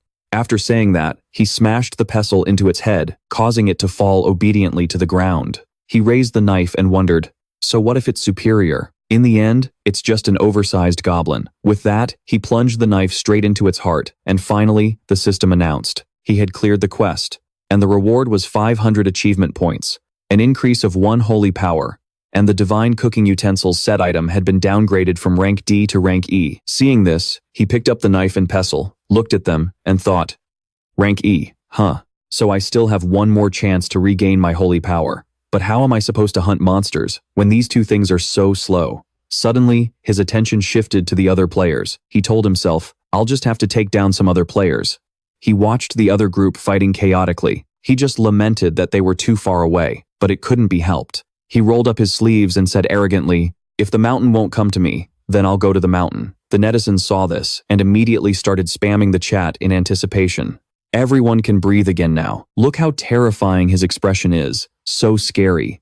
At that moment, in the high-class urban area of Seoul, Gangnam District, Doksum neighborhood, that guy, Golden Light, was sitting in front of his computer, screaming. He looked at the comments that seemed to be cursing him and yelled, they're talking about me, aren't they? Then what about when you all were kissing his ass, saying he was skilled and talented, huh? Besides, he's not even weak. It's just that that guy is terrifyingly strong. Haven't you people watched any of the analysis videos? Like this video, which estimates his stats from the recent battle with the goblins, and the average is a whopping 35. The stat limit in the Bronze League is only 25. How the hell did he get to 35? You hacker. Just as Golden Light was slumped over his desk, a notification popped up on his computer. Hearing it, he looked up dejectedly and asked, what's that sound? It's like a pig being slaughtered. But the image before his eyes made his jaw drop in astonishment, because everywhere MC Jihan swept past, another player was sent to their grave. Seeing this, he asked, what is this one-sided assault? The netizens were just as confused and amazed as he was. Wow, what kind of running art is this, that he can run in a straight line and take off 4 people's heads? He didn't pay much attention to the netizens and took off running again. This time, he got a pentakill. Seeing this, the other players temporarily stopped fighting each other and instead teamed up to fight him alone. Suddenly, someone called out to him, damn it, it's that damn hacker. You need to know when to stop. With that, he fired his gun repeatedly at him, but he dodged every shot with incredible finesse, leaving the entire group completely stunned. In the end, all of them were taken down. The netizens spammed the chat enthusiastically. 10 kills in a row, holy crap. This god is freaking insane. He's the first person to get 10 kills in a row after Yunshin, right? Don't bring up that national traitor again. At that moment, a notification appeared in his system window. Holy power increased by 1. The divine cooking utensils set item has been downgraded from rank E to rank F, and a hidden quest has been cleared. By achieving 10 kills in the Colosseum, you have received an additional 500 achievement points as a reward. He looked at the rewards and thought, holy power and achievement points, so I have everything I need, but there's still a lot missing. I need something powerful and decisive. Suddenly, he received an epic quest from the system. The quest was to find the Dark Queen among the spectators sitting at the edge of the arena and provoke her. Seeing this, he asked doubtfully, an epic quest appearing in the Bronze League? More importantly, the reward is 50,000 achievement points and gaining the attention of the Constellation, the Dark Queen. A constellation is a supreme being that represents a single star, a divine entity, in BattleNet. Gaining the attention of a constellation means receiving their patronage, allowing you to achieve abilities that are normally unattainable. Something that only takes effect all the way up in the Diamond League is happening right here, right now. He has to get it at all costs. If he can just pull one of them to his side, the other constellations will surely take an interest in him as well. But the question is, can he even find her, the Dark Queen, hidden among a sea of elves? Currently, Sung Jihan is one of the first in the country to achieve a record of 10 consecutive kills. The person before him was Yoon Sejin. News of this has already begun to spread across all media platforms. As a result, he gained 10,000 followers, along with 3,000 viewers for Jihan's live broadcast. A flashy headline appeared. Seong, the predicted winner of BattleNet, is speculated to be a member of the Sword King clan. Those who once hoped for Sung Jihan's defeat were now turning around to support him. Over here, Golden Light sat in front of his monitor, his face twisted as he stroked his chin. Damn it, my reputation is in the gutter. He stood up and said to himself, whatever, there's nothing I can do about it now. From now on, Golden Light placed one hand on his hip, raised the other, his eyes gleaming. I'm jumping on the Sung Jihan hype train too. You now have one more fan in me, Lord Jihan. Streamer Golden Light, I dream of becoming Sung Jihan's editor. I will make you the star of BattleNet. An image of a sparkling Sung Jihan flashed in his mind. He turned and asked, what the hell is he planning to do? Of course, who knew what Sung Jihan thought about that? Inside the Sword King building, S's eyes widened in amazement. What did I just watch? Since when did he get so strong? Seong, who was drinking water, turned around at her words. S sat on the sofa, her hands on her lap. I feel so bad for those other people. It's so sad. As Seong walked towards her, he said, confrontations are meant to be cold and ruthless. S immediately retorted, Uncle, when you say it like that, you sound like a total jerk. She then turned to ask him, so many people want to donate to you, why did you block them? Seong glanced at his status window. Ah, I just forgot to change the default settings. S added, well, since you're planning to accept donations now, why don't you raise the minimum donation amount? Seong asked, looking skeptical. S explained, if donation notifications keep popping up constantly, it'll be hard to focus on other things. Seong pondered, that's true. Should I set it to 10 million? S's eyes widened in surprise. That's 10 million won. Isn't that a bit much? While S was still stroking her chin, wondering, or is it not? Is that considered a small amount? Seong sat down and thought. But more importantly, he lowered his head, his expression serious. The legendary quest I received.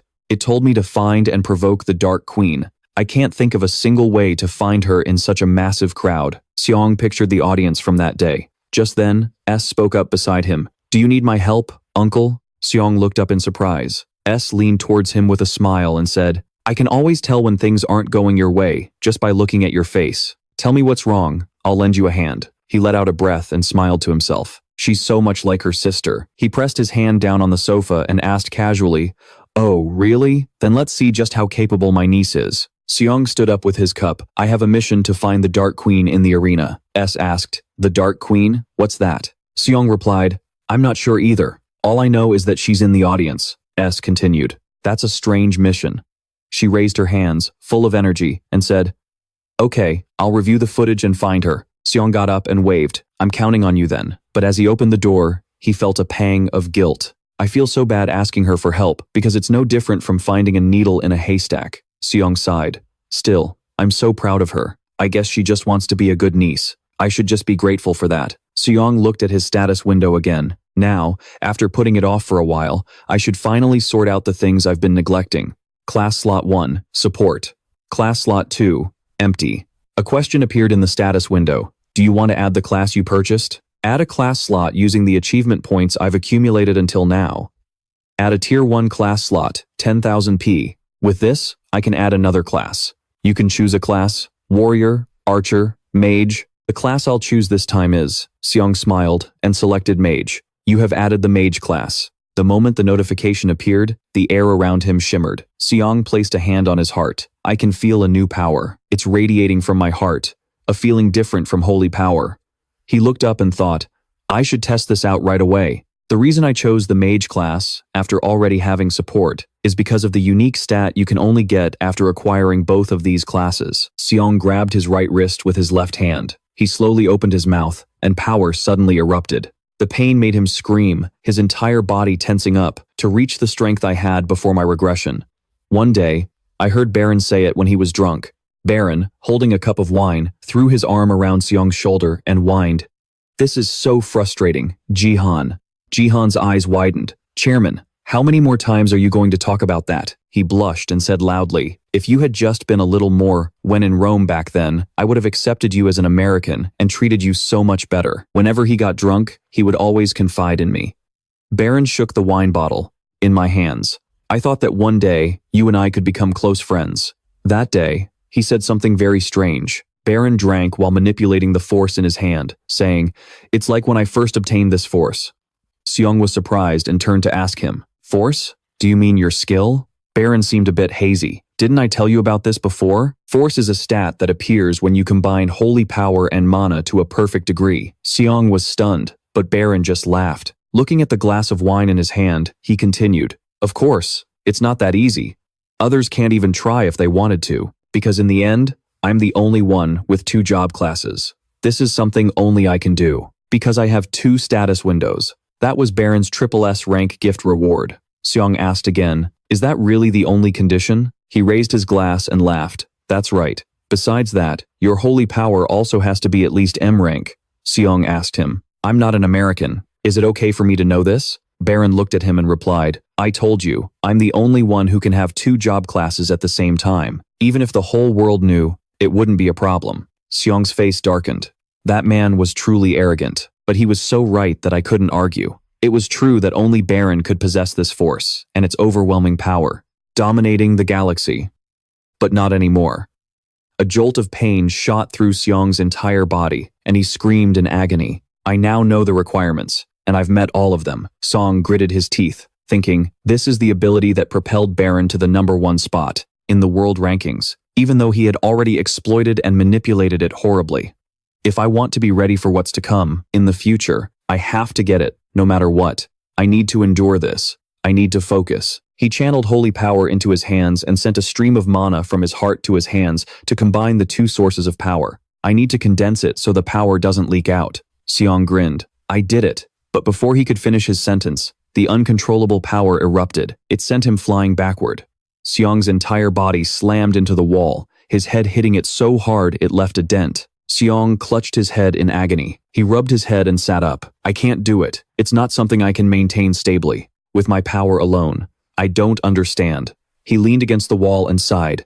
Do I need more mana before I even try? I tried just once and I'm already completely out of mana. Seong looked at his hands. Can I even combine them in my hands? I can't hold that power in my hands forever. Suddenly, an idea flashed in his mind. Hold that energy in my hands forever? Seong shot to his feet. Let's say. He closed his eyes. I can't maintain that power in my hands. But what if I bring it inside my body? Combine the holy power in the upper dantian with the mana in the middle dantian, and keep both power sources stable with the power from the lower dantian.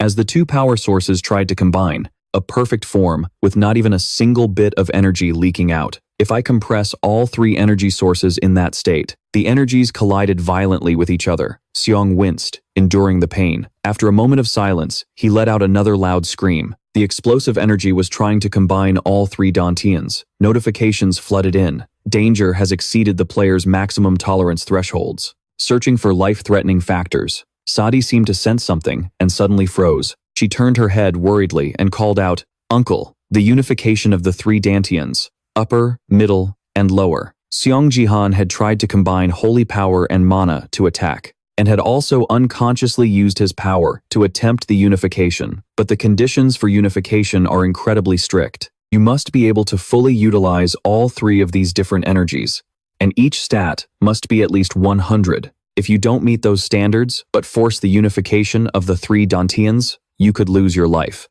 At that moment, Jihan's pained screams echoed from outside. Hearing the sound from her uncle's room, Sadi panicked, then immediately turned and ran to check on him. She kept asking, Uncle, what's wrong? When Sadi opened the door, she was shocked by the sight inside. She froze on the spot.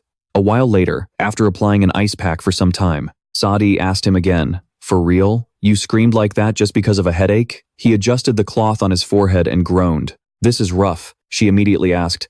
How did you recover so fast? Jihan didn't know how to answer and looked away. He replied, The human body is a mysterious thing, kiddo. Hearing that, Sadi angrily told him to be serious. He was a little startled by her tone. She realized she had gone a bit too far and quickly apologized. At that moment, she burst into tears. She was just so scared. She thought something terrible was going to happen to him. Jihan looked at Sadi and felt a pang of guilt. He had been too careless. He should have considered her feelings. She asked, You're okay now, right? He scratched his head and said he was fine. Jihan apologized for making her worry. Hearing that, Sadi looked at him and wiped her tears, but then she gave him a hard smack. She said, I'm fine. And more importantly, I'm just glad you're okay. After that, Sadi cheerfully went to find the Dark Queen. Hearing that, all he could do was thank her. He watched her leave and whispered to himself, From now on, I can't show any weakness again. Clearly, the unification process had failed. I lacked both experience and levels. Jihan stared at the bowl of ice water, deep in thought. But still, it was a good thing. He immediately used his power to grab the towel and lift it up. After all, he had obtained that power now. When holy power and mana combined, they were replaced by a strange new stat, which was force. Although he had failed when merging the three dantians, by combining holy power and mana, he had gained force. The connection between the three dantians would be maintained in a cycle. Just then, he realized the force stat was incredibly strange. It was 12 from the very beginning, and it hadn't increased at all since then. Then he heard the system announce that they would share values with each other. He tapped on the stat window. So, if he only increased one stat, would force increase as well? Jihan grinned happily. This was basically cheating. He thought to himself, just having force was good enough. If he also managed to merge the three dantians, just how powerful would he become? But he quickly calmed himself down. Better leave it for now. If I try again at this level, I'll die for sure. Besides, I already got what I wanted. He wondered if he should try using a mage skill. He then activated his magic, creating a flame in his hand. Immediately, the system announced, "You do not have enough mana." He just smiled and gave up on the idea. The next day, sunlight shone on the city, and he squinted as he opened his eyes. The system announced, "You have gained 10 holy power. You can no longer absorb holy power from low-grade holy relics or below. Please use holy relics of C grade or higher." The system then gifted him 2 items, an acupressure stick and a ball. Both of these items were useless. He sat up with a long yawn, regretting the points he'd spent to buy them. What is this? He decided to get up and prepare to sell the remaining items. Jihan opened the door and started calling for Sei. As he went partway down the stairs, he saw Seiya's haggard face, complete with panda-like dark circles under her eyes. Seeing this, he couldn't help but worry, advising her not to overwork herself. As soon as he got closer, she told him she'd found something good. When he looked inside, it was a video of other beings. She went on to explain that some people with a telescope skill were zooming in on other beings and recording them. Jihan was speechless. Using a skill to spy on people? Right after, Sei pointed to a spot on the screen. It was a recording of his match. At that moment, the people filming were not only spying, but also endlessly making comments that sounded rather crude. She quickly muted the sound. Sei talked about the 2 people at the center of the recording. Both of them were nobles, but one was a dark elf. Wouldn't the title of queen fit her? I think Dark Queen would suit her better. She then asked for his opinion. Jihan felt it made sense and praised her. However, she felt it was still a bit too early to draw any conclusions, so she would do more research. Jihan looked at the image and thought to himself, he didn't think that Constellation would be found so easily.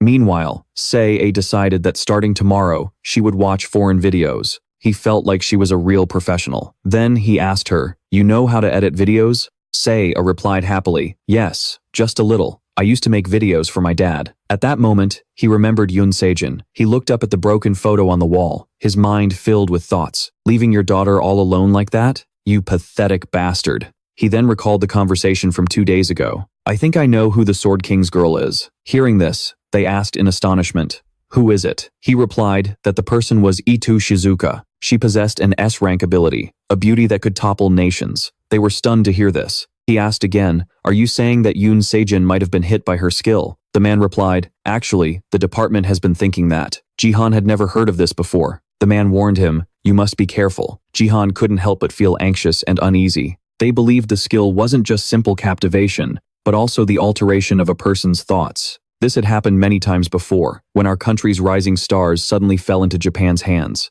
If that skill has no limits, she'll just show up to charm another player. After that, he had also looked into Itu Shizuka's nation-toppling beauty, but couldn't find any information at all. Japan was being extremely careful with her. It's just as Minister Park Jun-sik said.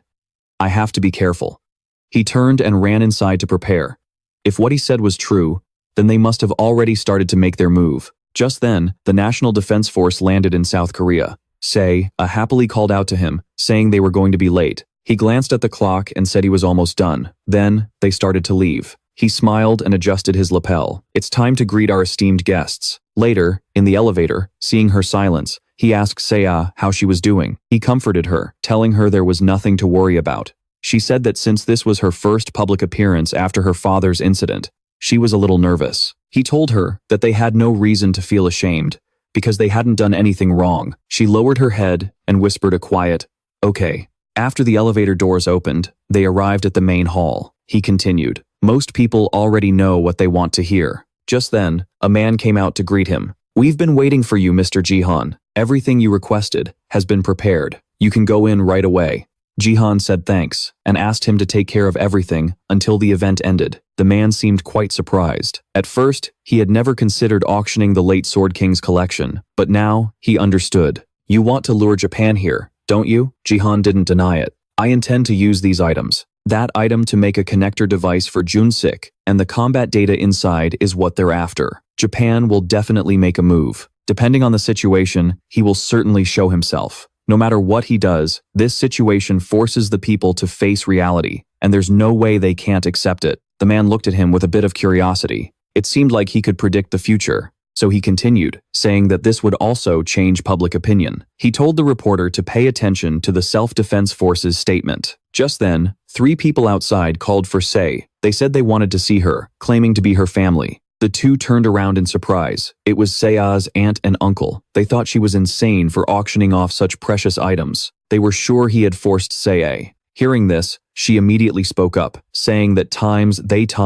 were the real scammers, which is why they weren't allowed to take her father's name. Did they really think she was that stupid? Did she not know their true purpose was to take her father's money while he was away? Hearing this, they angrily told her to watch her mouth. She calmly continued, saying that what her father left for her was hers, so they had no right to interfere.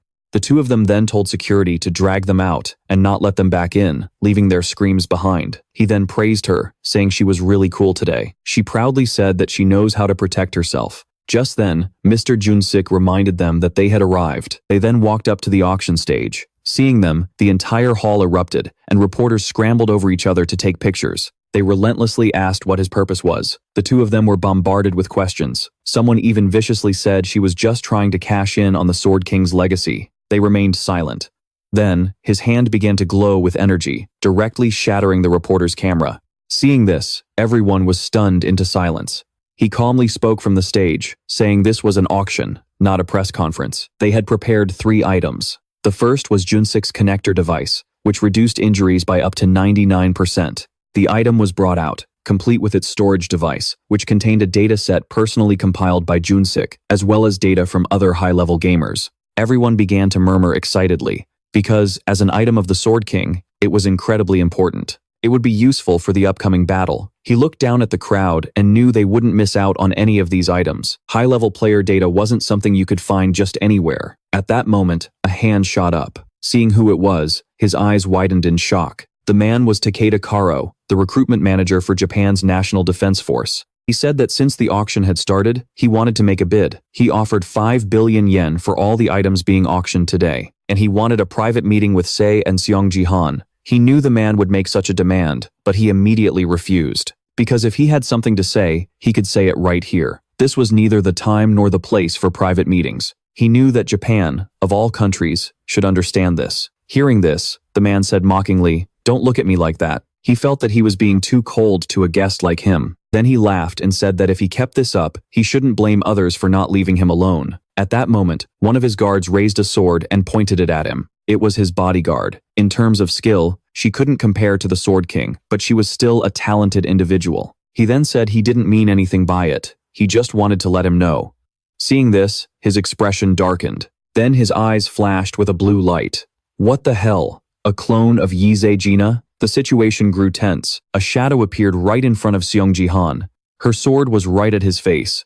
But in that instant, before she could even defend, he struck her. She was thrown backward. She stumbled back, staggering. Her face was now pale as she grit her teeth in anger. He asked, "You want to keep going?" She was stunned. He reached out a hand, preparing to touch her. A heavy, oppressive force radiated from him, rendering her unable to move. He advised her to just give up. This auction was being broadcast live on Batatube to the entire world. He said, "You're not really planning on waving a weapon in my face during a live broadcast, are you?" The recruiter quickly waved his hand, telling her to stop. He said his bodyguard got a little carried away, then quickly bowed to apologize. He then added that there was still one matter to discuss. That 5 billion was for a private meeting with them. He still needed an answer from him. But there was one other person, Sei, who still hadn't answered. She was surprised to hear this. He felt it was only natural. because the Sword King's assets were legally her property. Hearing this, he was also a bit stunned. The man said that the person in charge of this auction should rightfully be Miss Saya. He then invited her to give her answer regarding their secret meeting. He asked, "Don't you want to know where your father is?" Saya was completely stunned. He said she could ask anything she wanted, and he also had many things he wanted to tell her. The old man's eyes looked at her menacingly as he asked for her decision. Saya stammered, not knowing how to answer, while he was already certain she would agree. But right after that, she rejected the old man's offer, and hearing this, he stood frozen. He never imagined she would give up 5 billion yen just for this meeting. She felt they needed to be mindful of the time. If her father could only be reached with money, then she didn't want to know anything more about him. He looked like he'd been struck by lightning. She mentioned that she was still a minor, so she had to listen to her uncle. The others, seeing this, breathed a sigh of relief, glad they hadn't sold their items to the Japanese. However, they secretly continued to watch the group's conversation. Kasuo remained silent, then said grimly, "Are you refusing the meeting?" But right after that, he smiled and said that their national defense force would still bid 5 billion. He claimed the secret meeting was just one of the options he had added on his own. Hearing this, he couldn't help but be shocked. Was this old man trying to trick them? He said that from the very beginning, his superiors had instructed him to offer 5 billion to the Sword King from the start. He then presented her with a letter. She was surprised to see it, and he then addressed the Koreans below. "Can't you people even scrape together 5 billion to buy the item?" The people below couldn't help but curse him under their breath. Then he beamed, as if he was certain the item was his. He was reminded of his past life. In his past life, that man was banned from entering the United States. He was strangely skilled at recruiting foreign players and was known as the Great Calamity of Japan. Over here, he began to rub his hands together, wanting to sign a contract. He felt that this man had some connection to the player who used a woman of unparalleled beauty. He immediately agreed to sign the contract. Jihan couldn't help but feel uneasy in this atmosphere. Japan had obtained these items far too easily, as if we had handed them over from the start. This looked terrible in front of the media. The people below also began to get agitated.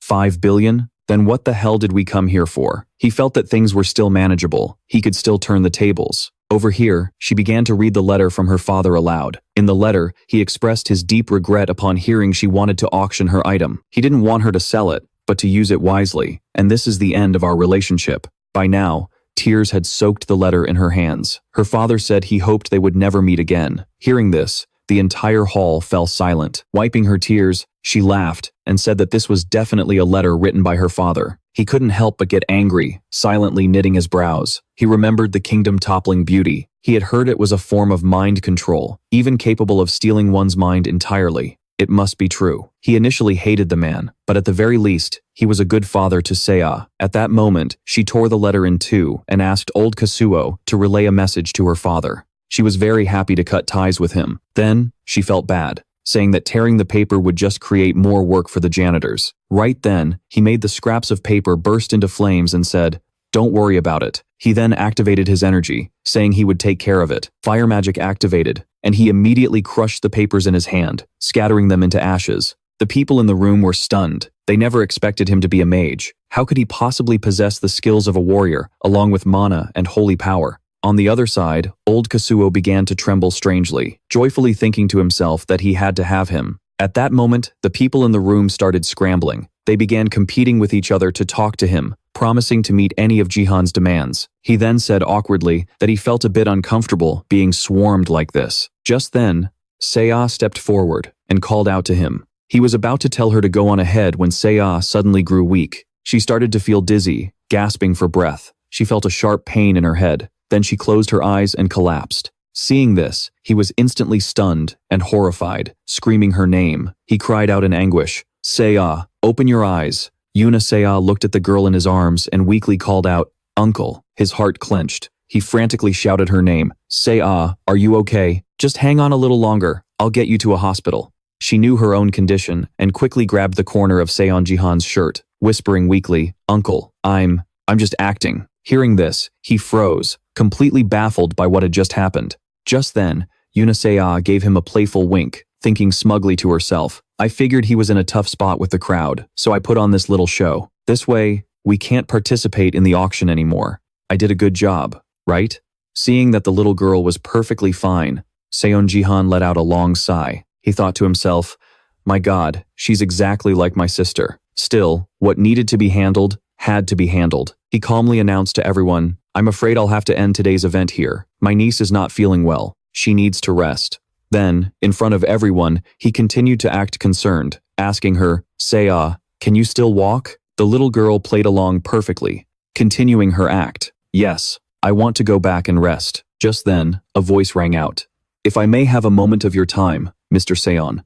I apologize if my appearance has caused any trouble. He took out a business card and said, I just wanted to formally extend an invitation to you and offer a proper greeting. Please, contact me with me later, okay? Suddenly, the business card was snatched away by some invisible force, then torn into 100 pieces in midair. Sung Jihan had no desire to deal with troublesome people and immediately gave a cold warning. Don't be ridiculous. That is my answer. Seeing this, the old man froze on the spot, but despite the humiliation, he wasn't angry. In fact, he was even more delighted. As expected, he's the best. Sung Jihan. That power is real, and so is that mysterious force that ripped my business card to shreds. That power alone makes him more than worthy of an investment. Even though he's only a bronze-ranked player, he's a rising star who will grow even more in the future. The more he thought about it, the more a vile smile spread across his face as he thought, I have to recruit him, no matter what. Meanwhile, on the other side, the uncle and niece were happily high-fiving in celebration. Sung Jihan offered a sincere compliment. She's a good actress. You even had me fooled. Hearing this, Yoon-se said smugly,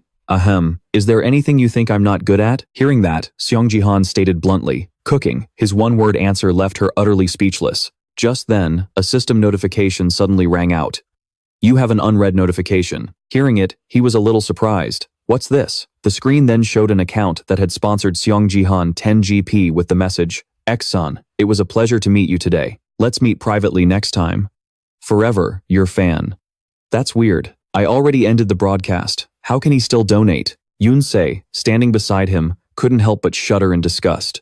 Ugh, the way he talks is so unbelievably cringy. Sung Jihan lamented slightly. I can't believe my first ever sponsor is this damn creep. I should probably just block him. At that moment, a sweet voice rang out. Hello, Sung Jihan, Yoon-se. It's a great pleasure to meet you both. Faced with the person who had appeared before them, the uncle and niece were a bit taken aback. She didn't beat around the bush and introduced herself directly. I'm here to greet you on behalf of the Divergence Guild. I am the head of Department 3, Lee Hyeon. I was so eager to meet you both that I came all this way. My apologies for being so sudden. Facing the beautiful woman, Sung Jihan remained on guard and asked directly, only authorized personnel are allowed in here. How did you get in? A sense of familiarity washed over him, as he thought, her voice is so familiar. Have I met her before? Hearing his question, she answered him honestly. I maintain a very close relationship with the BattleNet department here in Korea. I just took advantage of my connections. Back at the office, they call me the little superstar, you know? Sung Jihan was stunned, thinking to himself, that shameless confidence and that tone of voice. I'm positive I've met her somewhere before. At that moment, Lee Hyeon continued very naturally. Ah, and before we get down to business, messenger of victory. Done. And just like that, he finally remembered who she was. An image couldn't help but flash in his mind. Wait. The memory came flooding back. A masked girl who had introduced herself by saying, I'm a longtime fan of yours. It was a perfect match for Lee Hyeon. Sung Jihan was absolutely certain of his conclusion, thinking, it's definitely her. Seeing Sung Jihan's stunned expression, Yoon-se grew curious. What's going on? He's completely frozen. She glanced nervously between the two of them, thinking, wait, don't tell me he's fallen for her? After a moment of silence, Sung Jihan finally spoke. The world is full of temptations, making it hard to ignore them. That is a famous quote from the great writer Dostoevsky. He was also famous for his gambling addiction. This single statement from him immediately startled both Lee Hyeon and Lim Gang. Sung Jihan then probed further. Do you happen to like that quote? Lim Gang, extremely wary, immediately stepped in front of Lee Hyeon protectively. My lady, allow me. Who are you? How do you know her motto? The fact that she's a genius gambler is a secret known only to a few people. How could someone like you possibly know that? Hearing this, Sung Jihan's lips curled into a smile. There was no longer any doubt. She was from the First America Guild, the manager, Zero. The only other Korean besides himself was a good-for-nothing who only knew how to eat, drink, and gamble, but who became the master of the Second String Guild thanks to her voice ability. Initially, the voice ability was a skill used only to receive support buffs, But after the tutorial ended, its growth potential expanded to all other aspects, including stats and levels. The voice gift, an S-rank gift, growth effect EX. The designated player's stats and gifts are increased. That skill started to become useful, and the strongest among all the voice users was her, 0. Faced with this confession from her own teammate before the battle had even begun, Lee Haeyeon said with a hint of helplessness, "Say no more." She silently added in her head, "Lim Gang, please don't say another word." After considering for a moment, the main character mused, "From Peach Blossom Sword to 0. It seems the Divergence Guild is doing a fine job with its recruitment." Sung Jihan let out a sigh and tried to smooth things over, saying, I just happened to see her in one of my previous broadcasts. Among all my fans, her message was the most memorable, so I just asked, sorry if I gave you a scare." Hearing this, both women were shocked. Lim Gang turned and asked, "You were chatting while you were watching the stream, ma'am?" Being exposed again and again like this, she couldn't stop blushing, lightly punching Lim Gang to show her frustration. "Please be quiet. This is so embarrassing." As they walked past, Lee Haeyeon cleared her throat to correct him. I'm not very pleased." To suddenly be labeled a gambler. Hearing her vague words, Sung Jihan couldn't help but chuckle, thinking, labeled? But it's the truth, isn't it? Seeing the expression on his face, Yoon So, who was standing beside him, froze. Her mind started racing. He's smiling. He's definitely fallen for her. Lee Haeyeon quickly regained her composure, acting completely natural as if nothing had happened, and continued. "But that's fine. I don't mind taking the initiative. In this comfortable yet strange atmosphere, I get the feeling we'll be seeing a lot more of each other from now on." As she spoke, she took her phone out of her bag. Seeing this, Yoon So became even more certain of her suspicions. "Oh my god, she's taking out her phone. She must have fallen for my uncle too." Lee Haeyeon was very direct and got straight to the point. "The Divergence Guild wants you, Sung Jihan. Let's meet again next time. Seeing the two of us." Seeing this, Yoon So's CEO romance novel-loving heart immediately went into overdrive. She couldn't contain her excitement. "Oh my god, does this mean I'm getting an aunt soon?" Remembering the scene, Lee Haeyeon flipped her hair. She thought smugly to herself, "I was so sexy just now." Seeing her master's strange behavior, Lim Ga-young was completely confused. But for someone as narcissistic as Lee Haeyeon, she saw every one of her actions as absolutely perfect. She thought, "Now, watch this." But contrary to her expectations, Sung Jihan said hesitantly, sorry, but I don't know my own phone number." This statement stunned everyone. Sung Jihan then turned to ask Yoon So, "Co, what's my number again?" Hearing this, she wondered to herself, what kind of weird excuse is that? Then, her brain suddenly clicked. She thought, is he playing hard to get? But in reality, that wasn't the case at all. Having come to this conclusion, Yoon So got excited. He must have it all planned out. I have to help him. Putting her thoughts into action, she started to act weak, clutching her head and saying, "Uncle, I'm feeling dizzy again." Seeing this, he couldn't help but worry a little, thinking, does she really want to go home and rest this time? Meanwhile, Yoon So thought she was perfectly coordinating with her uncle. The two of them were truly on different wavelengths. In the end, Sung Jihan had no choice but to speak up. "My niece isn't feeling well. I have to go. If you give me your business card, I'll contact you first." This was definitely not how Lee Haeyeon had imagined things would go. She could only agree awkwardly. All right then. And so, the two parties went their separate ways. Yoon So thought happily, I don't have to worry about my uncle's love life anymore. On the other side, the situation wasn't much different. Lee Haeyeon said in a dark tone, "Ga-young." Hearing her, the attendant replied seriously, "Yes, miss." Lee Haeyeon then said bluntly, "I can hear you laughing. I'm about to lose my mind. Go on, laugh." Finally, Lim Ga-young, who had been holding back her laughter this whole time, couldn't take it anymore, and she burst out laughing. "Pff, it's not funny. Pff, ha, I'm sorry, ha." Lee Haeyeon had completely lost face today. She couldn't help but complain angrily, "You're really trying to piss me off." Yoon So then asked Sung Jihan seriously, "But uncle, you know what really surprised me?" Hearing this, he just went, She said teasingly, "I never thought I'd see you wearing my dad's clothes." He thought to himself, are they too baggy? Still, he had to answer honestly, what else could I do? None of my own clothes fit anymore. There's nothing wrong with these clothes. Hearing this, Yoon So immediately jumped in. "That's right.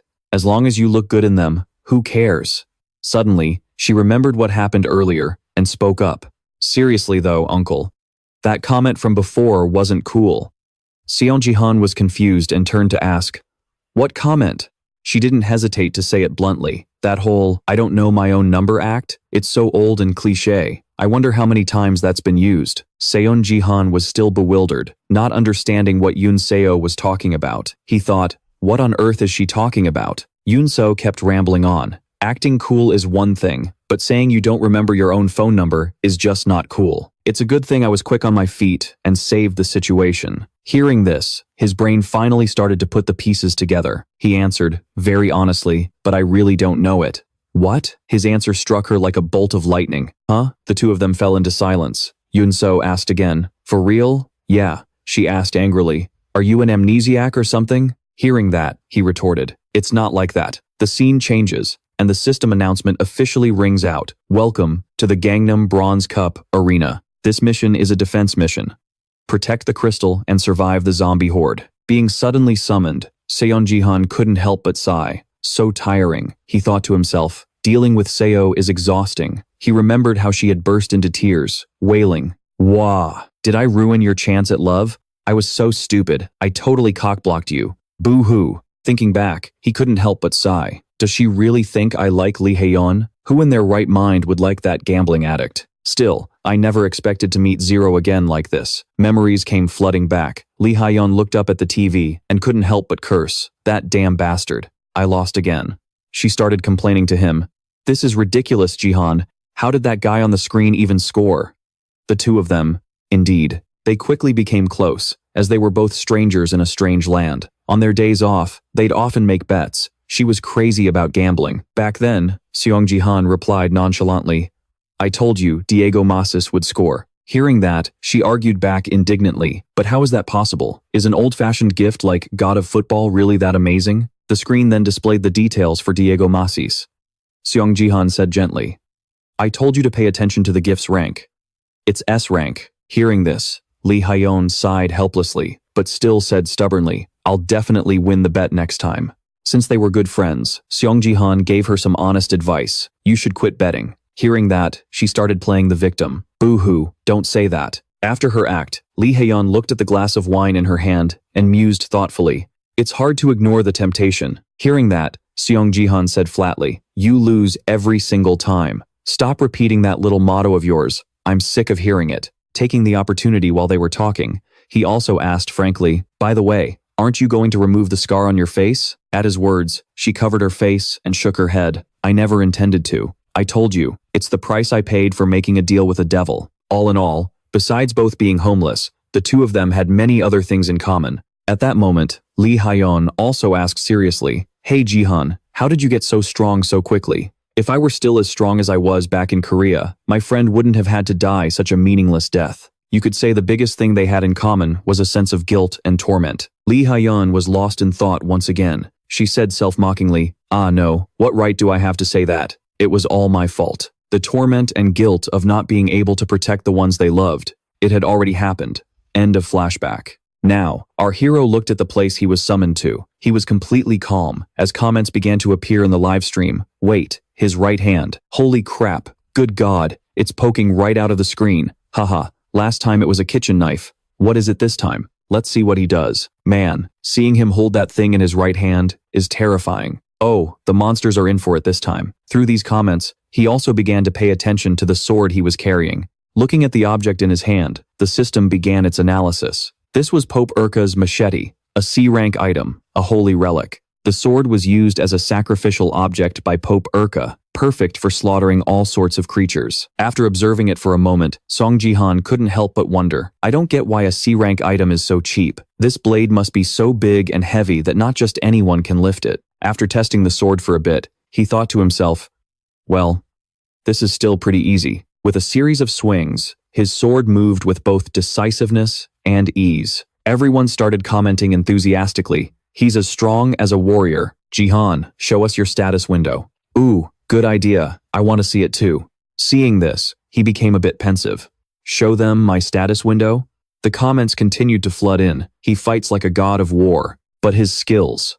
He's always moving like a warrior, but he uses magic.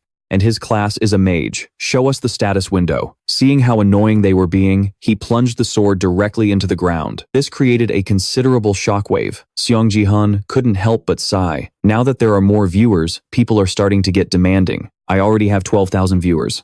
The comments continued to buzz. Show us. Show us. Show us. Jihan, just show us. Warrior, support, and mage. Sung Jihan pondered. I don't know if I should show it to the public, but they definitely won't let it go. They're just regular people after all. An achievement notification then appeared on the screen. Goal. Attract channel subscribers 1. Complete. Attract channel subscribers 2. Incomplete. Attract channel subscribers 3. Incomplete. Seeing this, he thought, I guess I have to be direct. He greeted the live stream seriously. Hello everyone, this is Sung Jihan. It seems like a lot of people are curious about my status window. The comments started getting excited. How could we not be curious? Seriously, don't piss him off. Haha. Sung Jihan continued. I will reveal it to everyone. Hearing that, everyone became even more enthusiastic. Awesome. Now I can die in peace. My life has meaning now. At the same time, he frankly stated his condition, but only on the condition that my channel reaches 200,000 subscribers. Hearing that, the comment section erupted. Dude, you already have 100,000 subscribers. The dead will probably rise from their graves. You can't even die in peace with this guy. But in any case, this was his promise. The livestream chat was in chaos. You're just a bronze tier player. You're lucky to even have 10,000 subscribers watching. 200,000 my ass. If you don't want to show it, just fucking say so. Seeing their reaction, he remained unhurried, calmly thinking to himself, I knew they would complain, since 200,000 is a difficult number to reach. However, he had a plan for everything. Sung Jihan added seriously, I'll add one more condition. From now on, if I fail to maintain the #1 rank, I will immediately reveal my status window. The livestream comments erupted once again. You're planning a winning streak? No way you can pull that off. Haha, but let's give it a try. Looking at the scene, he thought to himself, I guess this should be good enough, right? Such simple-minded people. The comments popped up again. If it's just the arena, it should be fine. But team games also depend on luck. The moment he shows up, the game's over. All you can do is curse those bastards. Let's just wait and see who teams up with Sung Jihan. Just then, 3 dazzling beams of light appeared, and 3 players were summoned. Seeing who had arrived, Sung Jihan couldn't help but be stunned. How did this happen? They're all in the same place. Look who's here, Shim Golden. Overcome with emotion, he exclaimed, Sung Jihan, meeting like this must be fate.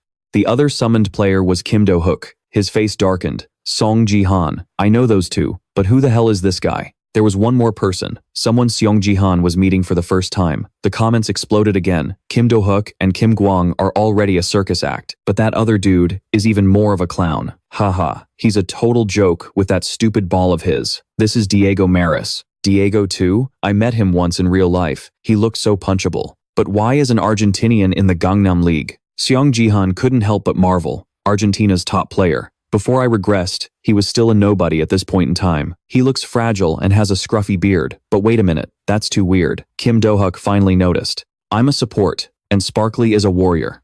If that guy is a mage, does that mean he's an archer? Before I regressed, he was a mage. What happened? At that moment, Kim Do-hook couldn't help but feel resentful. I can't believe I ran into this bastard. It's because of him that I lost all my skills. Ugh, damn it. I don't even want to look at his face. Just then, a notification appeared on his screen. Sword King Family 898 has registered a bounty quest. Seeing this, he cursed in anger.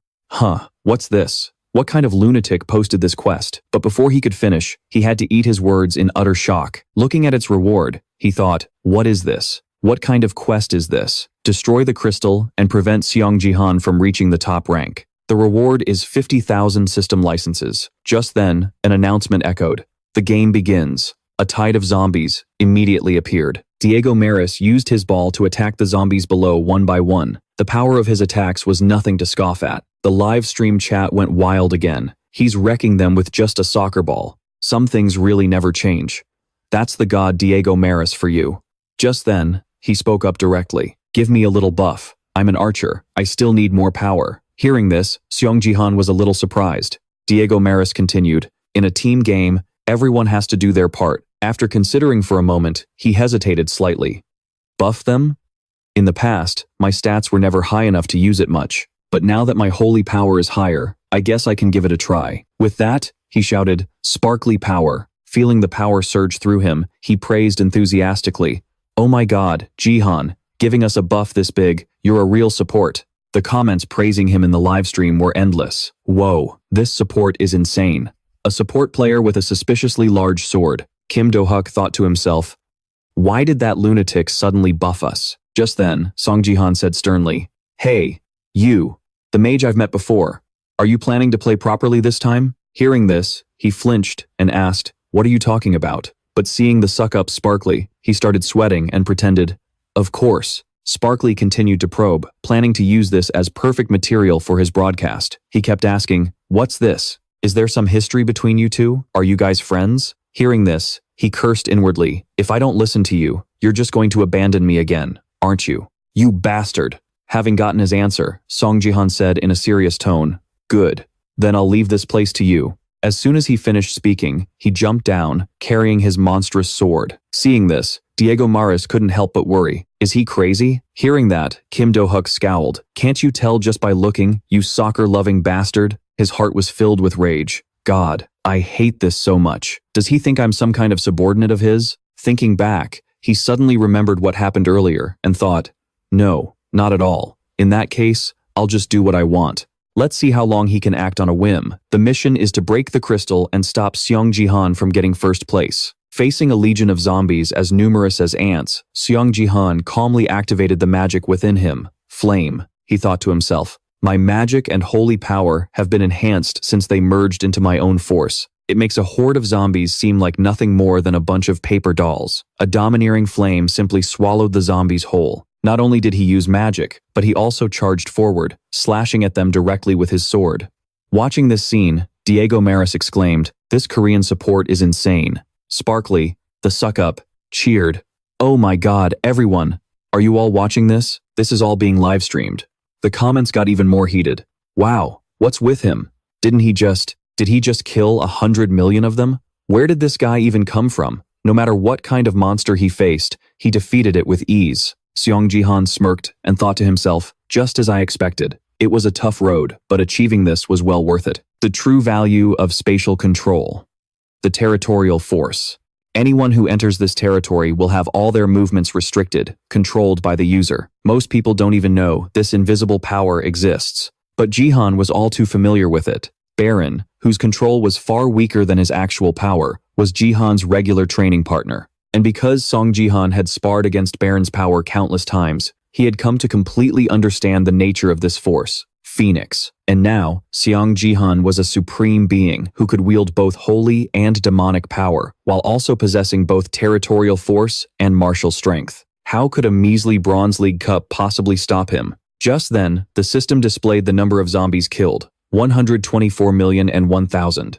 He thought to himself, last time, I couldn't even kill 100 million zombies. This time, I'll definitely do it. The system also displayed a linked quest. Zombie Origin. Kill 1,000 zombies alone. Reward, 3,000 achievement points. He immediately dove right back into the fight.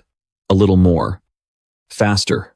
Faster. And just like that, he tore through the zombies. Watching this carry, Sparkly exclaimed, "Whoa, that's insane." Diego Magic wholeheartedly agreed. I agree, 100%. The comments started buzzing again. At this rate, he's definitely going to take first place again. No wonder he was so confident making that vow. Let's go get another 200,000 subscribers. Sparkly also chimed in. Now I'm suddenly curious about Jihan's status window. At that moment, the comments started pouring in with questions. But what are those guys doing? The three from Gangnam are under pressure to win. So why is that Kim Do-hyuk guy so quiet? Golden, shout out and let us know what Do-hyuk is up to. Hearing that, he turned and said, hey, number one, they want to see your face. But when he turned back, he couldn't help but gasp. Huh? Hey. Seeing him gathering magic and aiming it at the crystal, he couldn't stop himself from screaming, what the hell do you think you're doing? All of Kim Do-hyuk's pent-up resentment burst forth as he screamed, you damn Sung Jihan, you parentless bastard. Sung Jihan heard that voice and froze in shock. The comments exploded once again. Oh my god. Whoa, the drama, the drama. Kim Do-hyuk continued his frantic rant. You've gotten pretty full of yourself lately, haven't you? You piece of trash, who only knows how to trick my niece. How the hell did you manipulate that girl to make her trust you so blindly? The comments erupted. Whoa, he's even bringing Seo Yuhui into this. He's crossed the line. My god. Does he have a death wish? Kim Do-hyuk continued to court death. Oh, am I wrong? So you're telling me you actually want to treat her well? Then how the hell did you get her to listen to you so obediently? Sung Jihan remained silent, but the live stream chat was exploding. Wow, he's calmer than I thought. Whoa, Sung Jihan's mental fortitude is solid. He probably isn't even angry. Everyone. Kim Do-hyuk continued his crazed rant. Or, did you two already sleep together? Hearing this, Sung Jihan's expression instantly turned into that of a cold-blooded demon king. Even the people watching the live stream were terrified. Stop, I have a really bad feeling about this. Sung Jihan figured that Kim Do-hyuk's quest, the one with the 55,000 license reward, came with a system notification to destroy the crystal and prevent Sung Jihan from achieving first place for a reward of 55,000 GDP. No matter how you looked at it, it was suspicious. It had to have come from the Sword King's clan, which had always hated Sung Jihan. Converted to cash, that reward was equivalent to 55,000 won, more than enough motivation for Kim Do-hyuk to start acting up. He remembered the moment Kim Do-hyuk went crazy and created the fireball, taunting him, "You parentless bastard." At that time, he was busy slaughtering zombies with his sword, and the murderous aura around him made it impossible to see his expression. But in reality, this was a trap he had set. Sung Jihan had seen right through him long ago. For a madman who had always kept his head down to suddenly act out, there could only be two reasons. Either someone was backing him or someone had provoked him. The moment that guy started playing with a fireball in front of the diamond crystal with a smirk on his face, he knew something was up. He cursed him internally. What a useless piece of trash, through and through. He was obviously planning to do this while I was far away, so he could make a quick getaway. Not only that, he had to listen to the trash talk from the sidelines. You've gotten pretty full of yourself lately, haven't you? You piece of trash who only knows how to trick my niece. Even though those words were like rubbing salt in the wound, deep down, he wasn't actually that bothered by the insults directed at him. But there was one line. How the hell did you manipulate that girl to make her trust you so blindly? Am I wrong? So you're telling me you actually want to treat her well? Then how the hell did you get her to listen to you so obediently? Or did you two already sleep together? No matter what else was said, that one sentence, that one truly got to him. That was his last straw. A furious glint flashed in Sung Jihan's eyes. How dare he mention Soa? He thought back to the day he regressed and saw Seoa again. He couldn't help but remember the very thing he had tried so desperately to forget. That memory was his worst nightmare, Seoa's death. Back then, he had held Seoa's body, his face twisted in agony, tears streaming down as he begged, "Seoa, please, wake up." The scars left on her body were from a horrific incident orchestrated by the Sword King clan. Her face was wrapped in bandages, and her body was ice cold, without a hint of warmth. Just thinking about it sent him into a rage. He, the one who had witnessed Seoa's fate, could do nothing at all. He could only scream in utter helplessness, and so, he decided he would never let that happen a second time. As he made this vow, an immense power erupted from Jihan's body. He swore to himself that he would protect her, that he wouldn't let anything happen to her ever again. In a group chat, people were commenting on his state. Whoa, Sung Jihan is absolutely furious. Look at that aura radiating from him. Everyone else strongly agreed. Seriously, bringing family into it is crossing the line. Go teach him a lesson. But even without their encouragement, he already intended to make everyone remember what happens when anyone dares to touch Seoa. He realized that the moment he achieved the power from merging his three dantians into one, he had discovered something. He could use the Nameless Divine Art. Right now, his killing intent was off the charts, and a red and blue aura enveloped him. He knew that since his martial art was only at level 3, he could only mimic some of its moves, but he could truly feel it. Especially in the moment he merged the three dantians into one. He gritted his teeth, feeling the pain slowly spread through his body as sweat poured down his face. There was something very familiar about it, just like when he used the Nameless Divine Art. Lost in thought, he didn't notice two zombies lunging at him from behind. He could feel an electric current spreading from the soles of his feet. Instantly, the two zombies were electrocuted to a crisp, vanishing in a flash. Facing a whole horde of zombies behind them, he could turn his entire body into a bolt of lightning, a technique that could tear the sky apart, also known as the thunderclap flash step. Meanwhile, at the very top of the tower, 3 young men stood next to a diamond crystal. At that same moment, the Sword King clan sent 898 votes of support for 100 message licenses. Kim Do-hyuk, destroy the crystal, quickly. Sung Jihan has started to make his move. Upon receiving the notification, the guy went wild, a wicked grin on his face as he formed a fireball in his hand. Alright, I got it. The man was still feeling exhilarated after trash-talking Sung Jihan. Suddenly, a voice cut in. Stop. Without another word, the guy immediately fired the fireball at his own teammate, his eyes cold with warning. Don't get in my way. Try that again, and I'll burn you alive. Sim Golden barely managed to block it with his sword. He then said, everyone, if you hope for me and Jihan to be safe, please like and subscribe to the channel. Down in the comments section, people were a bit confused. Something's not right. Is he really trying to make a profit at a time like this? Kim Do-hyuk remained completely oblivious that his end was near. He created 3 circular symbols. Alright then, I guess we should end things here. Have a nice trip. Then he yelled, Flame. He sent the fireball spinning at a godlike speed toward the crystal. But suddenly, a ball appeared out of nowhere and deflected it. Everyone was confused. Why was there a soccer ball here? Kim Do-hyuk turned to see that it was the old man, Diego Maite, who had just kicked the ball. All the spectators were stunned. How dare he block such an amazing attack? Another comment replied, wow, listen to that salt. Is that someone from the Sword King clan? Kim Do-hyuk yelled angrily, what the hell is wrong with you, you ball-catching bastard? The old man replied, I believe in playing fair and clean. If you try to ruin the game again, I won't stand by and do nothing. As he spoke, the man pointed at the crystal. Furthermore, you insulted the very team member who is carrying us, and you even insulted his parents. I cannot allow you to continue this rampage. Hearing this, the guy's face twisted in anger. A bastard like you dares to lecture me? But he was unaware of a figure appearing right behind the streamer. The old man, however, knew who it was and was overjoyed. Everyone, look! Thanks to everyone's attention, Sung Jihan has appeared. Only then did Kim Do-hyuk turn his head, but his life was already over. Sung Jihan made a cool entrance and said, that's right. You seem to have a lot to say, don't you? The guy looked tough, but he was actually scared to death. What the hell? This is impossible. What do I do now? Damn it, it's over.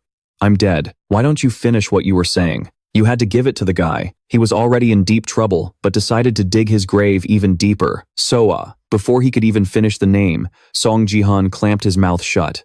Silence.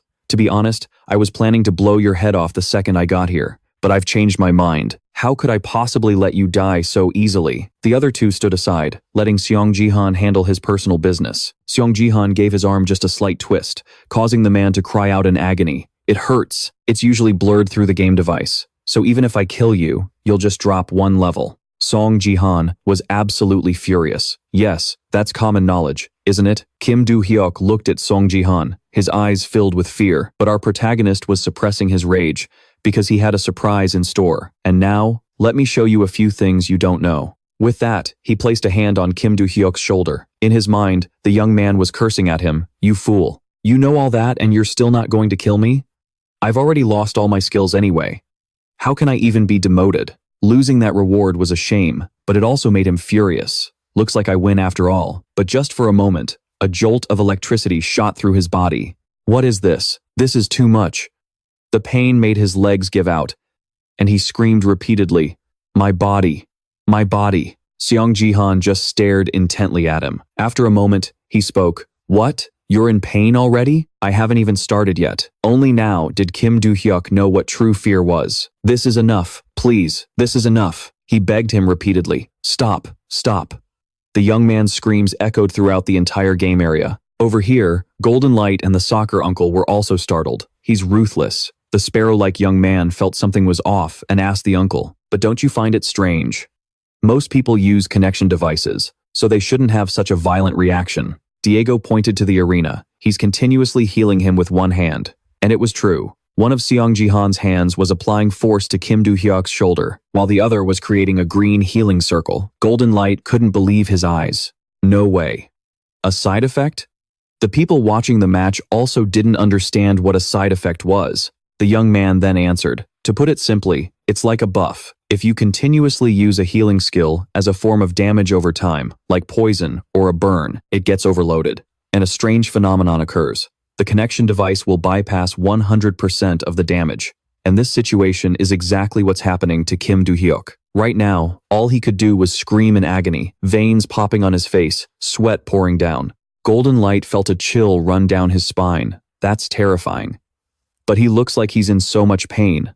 What skill is he using? Actually, it's just dislocating joints, breaking bones, and tearing muscles. It's a technique only a few martial artists know how to use. You just need to channel a source of energy into the opponent's body and destroy them from the inside. If you looked at an X-ray of Kim Do-hyuk's body, you'd see all his bones starting to fracture from a force being channeled from his hand. Kim Do-hyuk couldn't understand it either. He was using a connection device. His body's pain sensation should be reduced by 95%. What is happening? It feels like my organs are being ripped apart, like 1,000 needles are stabbing my body. If this pain continues. Suddenly, the young man screamed, "Just kill me already, you bastard." As soon as he said it, Sung Jihan used his blade to send his head flying, sending him to the next world. The comments started buzzing. "Oh, you ask, you receive."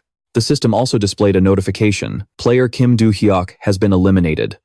Sung Jihan waited for him. Now he'll revive, right? Behind him, the sparrow-like young man was terrified, thinking he needed to be more careful. Even the water demon didn't dare to step forward. And so, it became a loop. After respawning, Kim Do-hyuk would once again experience the agony inflicted by Sung Jihan. "Spare me, please spare me. I was wrong." But Sung Jihan couldn't care less. After all, this was the price he had to pay for daring to mention his beloved niece. So, Kim Do-hyuk once again departed from the world of the living. The crowd didn't want to spare him either. "Oh my god, I think he's just too scared." Someone even commented, "Jihan, don't let him off the hook." Sung Jihan looked at his hand. He couldn't take it and died? "I need to control my power more carefully." The system displayed another notification. Player Kim Do-hyuk has respawned. Seeing this, the guy backed away. "Huh? I'm alive again? Don't come near me. Don't you come any closer. I know I was wrong." Sung Jihan calmly replied, "If you can't handle the consequences, then you shouldn't have done it." Suddenly, a notification made him freeze. Selly0822 has donated 10,000 licenses. It turned out to be Selly from the real world. She was using her computer to stop her uncle. "Uncle, stop. I'm fine, so please stop. This is going a bit too far." The girl was sitting in her room, complaining through her computer. "If you keep this up, I'm going to lose all my subscribers." The audience also felt that going any further would be too much. Selly just wanted Sung Jihan to stop. "Just focus on the game, uncle." Hearing this, Sung Jihan was surprised. Selly is calmer than I thought, but it's still not enough. Should I stop here? He thought, since it was still a time of peace, this was probably enough to make an example out of him. Kim Do-hyuk used all his strength to crawl forward. "Help me. No, just kill me." Sung Jihan finally spoke, as there was one more thing he needed to confirm. "Who gave you the guts to do this?" As he spoke, he leaned in close, his face filled with killing intent, making the guy almost faint from fear. "I'll talk. My memory is great. It was that guy from the Sword King family, 898. They offered me a reward of 50,000 licenses." As he spoke, the guy knelt down, clasping his hands together. "I'm just a madman. Just kill me," he explained. "Because the Sword King family supported you, and I was blinded by the money. It was an absolute eyesore." Meanwhile, the Ant King was furious that Kim Do-hyuk had spilled everything. Sung Jihan felt something was off. A 50,000 license reward for every single guy? Maybe it wasn't for an individual, but for an entire group. "I'll have to remember that." He grabbed the guy by his shirt and said, "You should be grateful to S for stopping me." Hearing this, the guy was overjoyed. "Of course, thank you so much, S," he said, right before being launched into the air. The system displayed a notification. Player Kim Do-hyuk has perished and been eliminated from the game. Golden Light and Diego Marit simultaneously gave a perfect 10 for that beautiful throw. The armored guy even cheered. Today, a scumbag got what he deserved. If you guys enjoyed that, please leave a like and subscribe. After taking care of business, Sung Jihan dusted off his hands and thought about his next plan.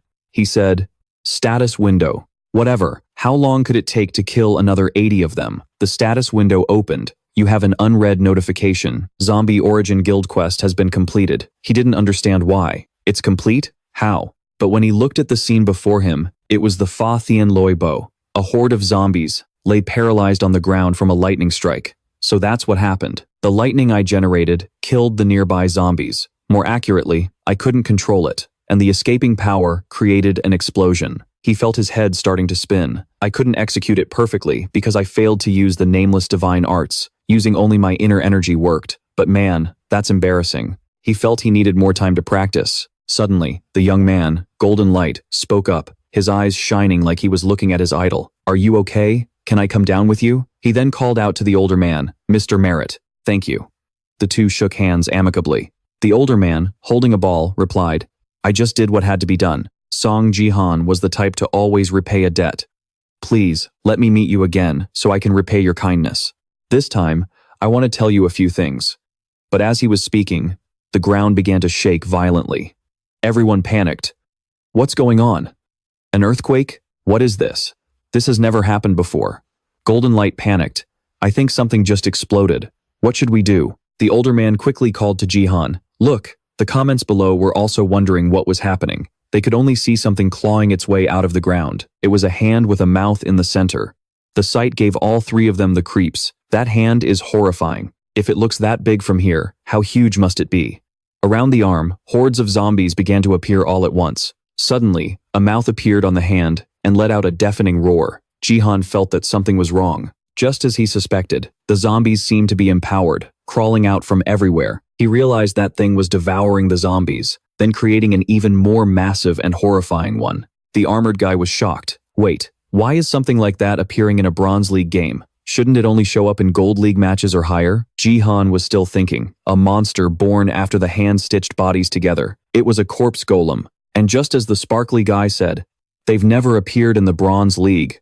He wondered, is it because of the chain quest? He opened his status panel, and the system displayed a notification. Zombie Origin Chain Quest 2. Defeat the corpse golem without the aid of the crystal. You have cleared the Tower Keeper defense map. Subquest unlocked. Annihilate the corpse golem. All the players were stunned. A subquest? Do bronze maps usually have this kind of stuff? The sight of the moving corpse monster sent shivers down their spines. It's really telling us to kill that thing? Stop the corpse golem created by the Apostle of Destruction. The black hand, that grotesque hand, laughed maniacally.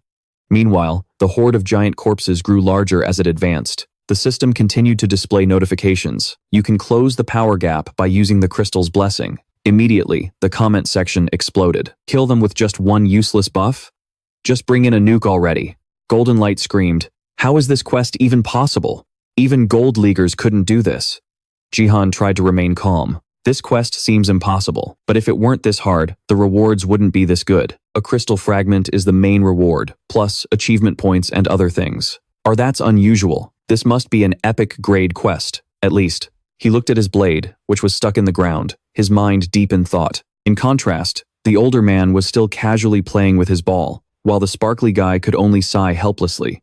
It's a subquest, so we have to give it our all. Suddenly, the older man said to him, "Hey, you go get the blessing first." Then he pulled out his blade and said, "I don't need it." This stunned the other two. Did everyone think Jihan was scared? Did he give up? Is he going to reveal his stats window? No one thought he could clear this. Just give up already. How can a Bronze Leaguer possibly defeat a Gold League boss? Jihan gripped his blade, his entire body radiating with power as he stepped forward. Golems are undead, so they're very hard to kill. The only way to defeat them is to destroy the main core in the center of their body. But because of their massive bodies and the fact that they're made from many different corpses, that's extremely difficult to do. Furthermore, the corpse golem is considered a mid-tier difficulty boss in the Gold League. Even for Jihan, as a Bronze Leaguer, this was going to be a tough fight. He told his two teammates behind him, "You two, step back a bit." Before they could even figure out what was happening, they saw Jihan dash forward with a speed they had never seen before. The very spot he launched from was left with a deep indentation. Jihan leaped up, charging straight toward the corpse. There is a technique that forms the foundation of the Nameless Divine Art, the Three Powers martial art, based on the three concepts of heaven, earth, and man. Heaven represents the sky and a vertical slash. Earth represents the ground and a horizontal slash.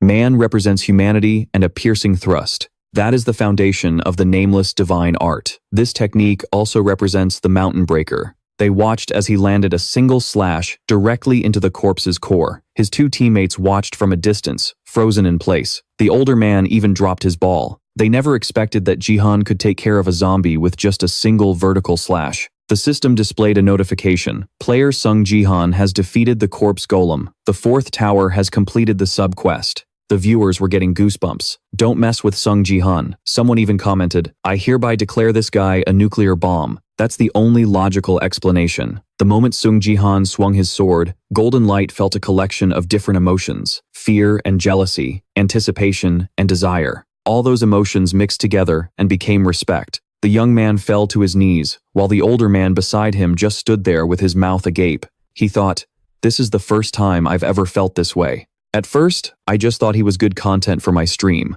But now, it's more than that. I want to capture the moments of this man, the one who will rise to the very top. As if he'd found his purpose, the young man lifted his head. No, I have times to do it. I have to record his journey to becoming a legend. Aside from Golden Light's newfound determination to devote everything to Sung Jihan, Jihan returned to his teammates. The young man in armor shouted with joy, Jihan, that was amazing. And perhaps, from this moment, his relationship with Diego began. Elsewhere, the remaining players found fighting these golems impossible and could only watch helplessly as they accepted defeat. Oh my god, this game is just brutal. The corpse golem simply raised its hand and casually swatted the group out of the game. Then, a notification appeared. Third tower, subquest failed. Looking from a distance, only the crystal at Jihan's location was still glowing blue. All the others had turned red. Failure. And of course, the reward Jihan's group received was triple the experience points and permits. Sung Jihan smiled, thinking, the rewards in this game are truly amazing. But of course, I still need a few more things. He turned to Diego and said, hey, let's meet up outside. Hearing this, Diego replied, I'm not that interested in the reward anyway. Thanks to you, I've already gained a significant amount of bonus points. Actually, I wanted to talk about your abilities outside. Don't you want to hear about it? Diego was surprised. My abilities? What do you mean? Instantly, he created a fireball in his hand, just like Do Hyuk. Here's a hint for you. Mage. It's no fun to spoil everything here. Let's discuss it over dinner. The older man didn't understand his meaning, thinking, a mage? Is he suggesting I change my class to mage? If it had been anyone else, he would have immediately dismissed their words as nonsense. But Jihan had shown him something truly incredible. So Diego couldn't help but be excited about what he was going to say, especially after seeing him finish off the corpse golem with a single, effortless slash. Diego bit his lip, lost in deep thought. If I could really find a class that suits me.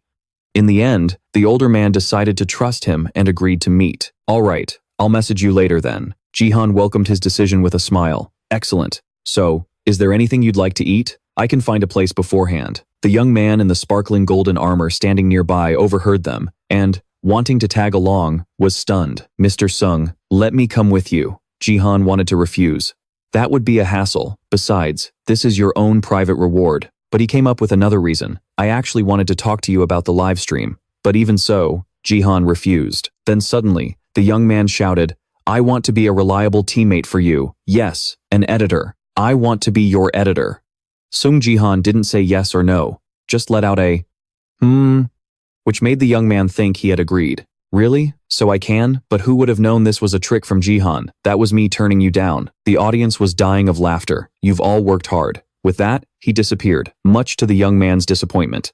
But why? The scene changes to a high-rise building. Jihan was now resting and decided to open his status window to check. He saw a notification. You have completed the quest chain, Origin of the Zombies 2. You have gained an additional 10,000 achievement points and 1 Starlight Fragment. Next quest chain, Apostle's Trace, is being unlocked. Jihan was surprised to see the number 10,000. A whole 10,000 points. No wonder the mission was so difficult. This reward is truly amazing. It's a good thing I already had the strength for it. He took out the Starlight Fragment to examine it. But this Starlight Fragment is a bit underwhelming. According to the information on the screen, the Starlight Fragment has the ability to grant the user a god's blessing. This item can only be used once in Tower 2. At the bronze and silver tiers, God's blessing is something only those in the highest support class, the Saintesses, can use. It's one of the best buffs available, increasing all stats by 50%, and a must-have for top-tier players. Basically, it's something everyone wants. It's just a shame you can only use it once, and it's limited to the silver and bronze tiers. What a drag. Well, let's see the next reward. He figured that because he finished first, both his permit points and EXP had increased. 50%. You've leveled up 3 times, gaining an additional 6,000 permits. Let's check the status information. Right now, my martial power is at level 13, and my strength is at level 17. I still need to gain 12 more levels to be eligible for the silver promotion match. Honestly, these stats are unbelievable. He glanced at the massive executioner's blade on the bed, wondering if any player had ever grown this strong, this fast. Relic of another world. Monk Uruka's executioner's blade is reacting. You have fully understood the faith of the other world. Current holy power has increased by 1.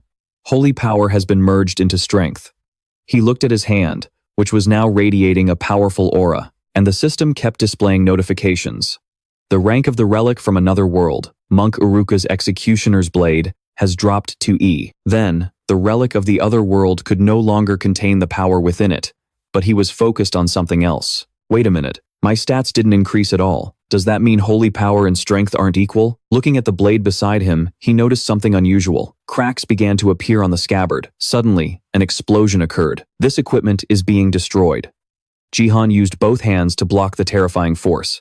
The power of the Samyo Jakde within the sword is overflowing. It can no longer withstand the mountain breaker. That power was so immense it could have sliced through his shoulder. Jihan struggled to contain it. If I let this continue, it'll be a disaster. I have to absorb its power quickly. Suddenly, his entire room flashed with light and then went dark in an instant. No one knew what had happened. Elsewhere, an old man was complaining while eating fried chicken. What a headache. I even managed to move in next door, and yet the plan still fell apart. This pot-bellied old man is from the Japan Self-Defense Force, Takeda Kazuo, and he's also a member of the Sword King fan club, 898. And he was the one who sent the quest to Kim Ji-hyuk. Kim Ji-hyuk was quite surprised at the time.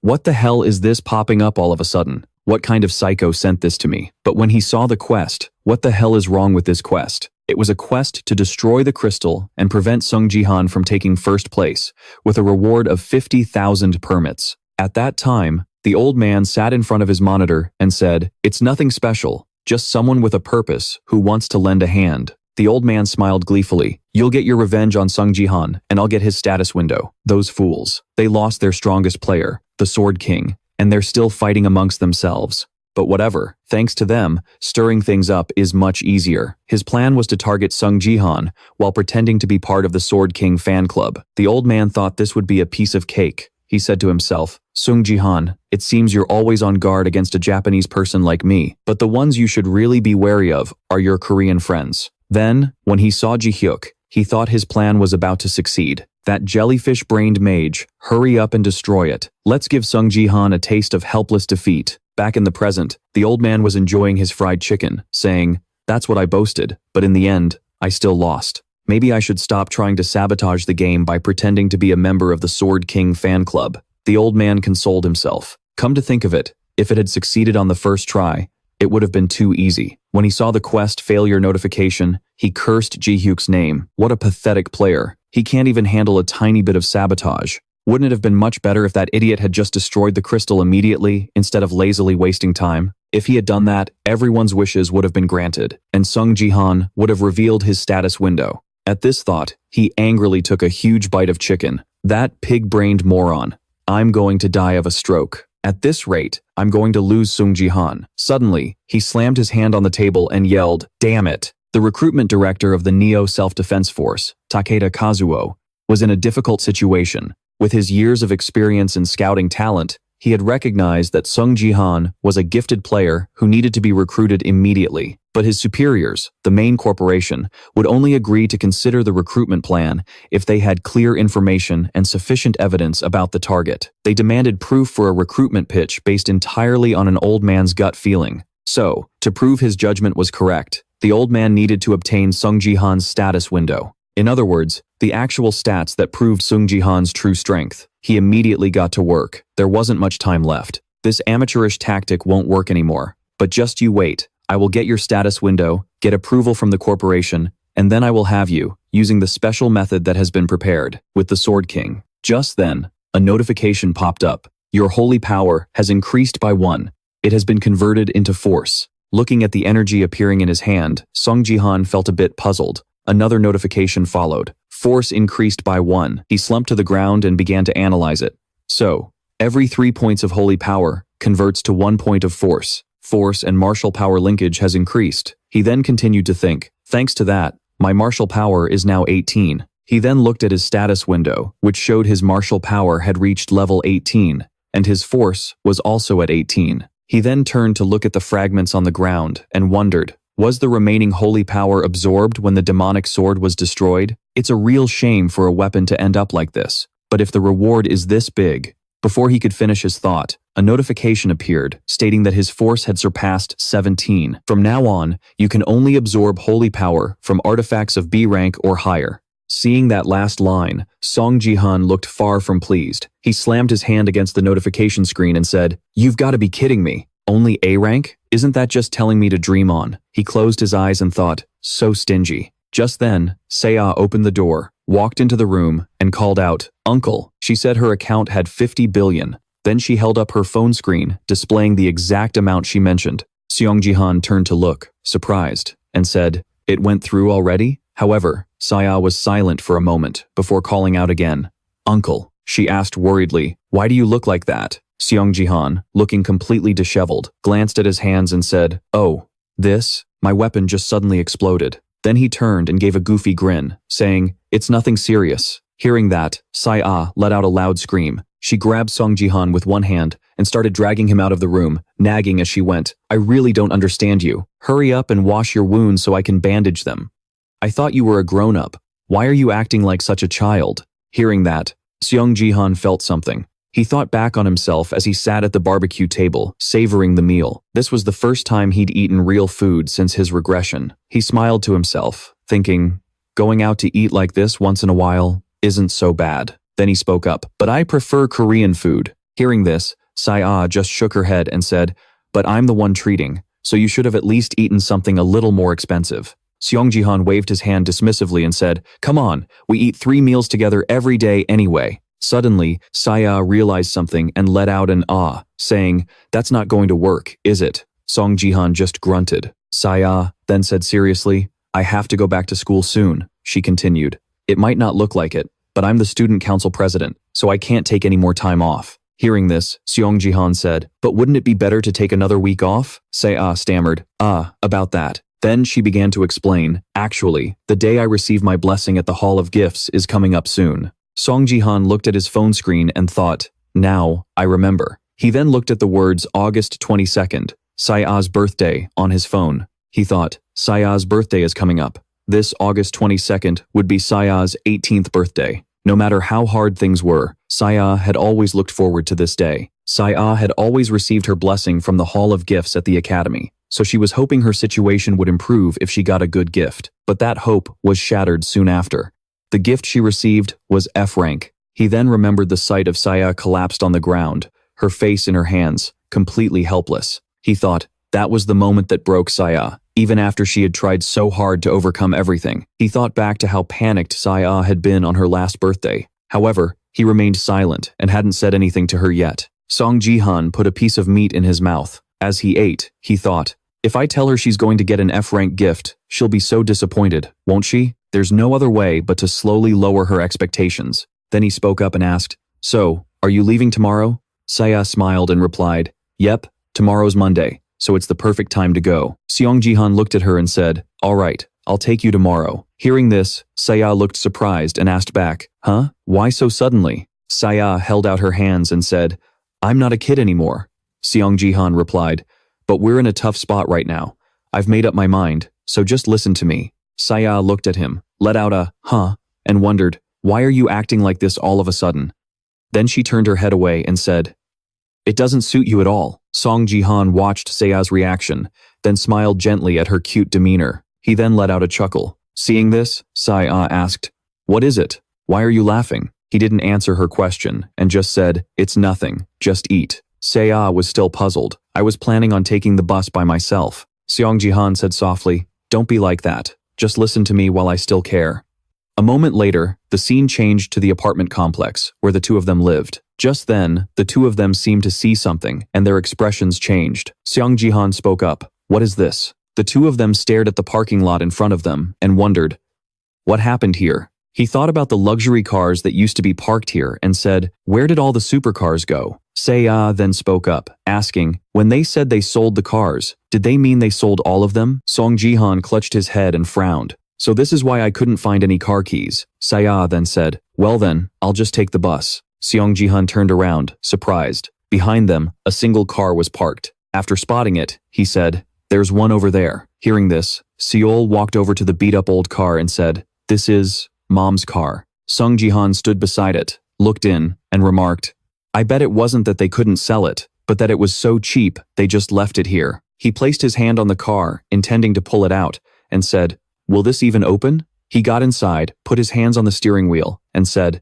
the key is still in here. Standing outside, Seol asked worriedly, Uncle, don't tell me you're planning to drive me to school in this thing, are you? Immediately, the car spewed thick black smoke, a clear sign of severe damage. However, Sung Jihan didn't care about that. Instead, he turned and asked, what, are you embarrassed? Hearing this, Seol waved her hands dismissively. No, it's not that. Then she said she was just a little worried. He looked at Seol and asked, worried about what? Just then, a menacing-looking man approached and said threateningly, you goddamn bastard, move your car now. Seol then said, this is what I was worried about. The man then shouted, didn't you hear me? He yelled, move the car. Sung Yuhan thought to herself, but is someone really bored enough to pick a fight with him? Sung Jihan asked back, what's the problem? The man snapped angrily, how dare you park that piece of junk here? He then ordered him to move the car out of that spot immediately. He opened the door, stepped out, and said, they were parked here first. What's wrong with that guy? The thuggish man shot back,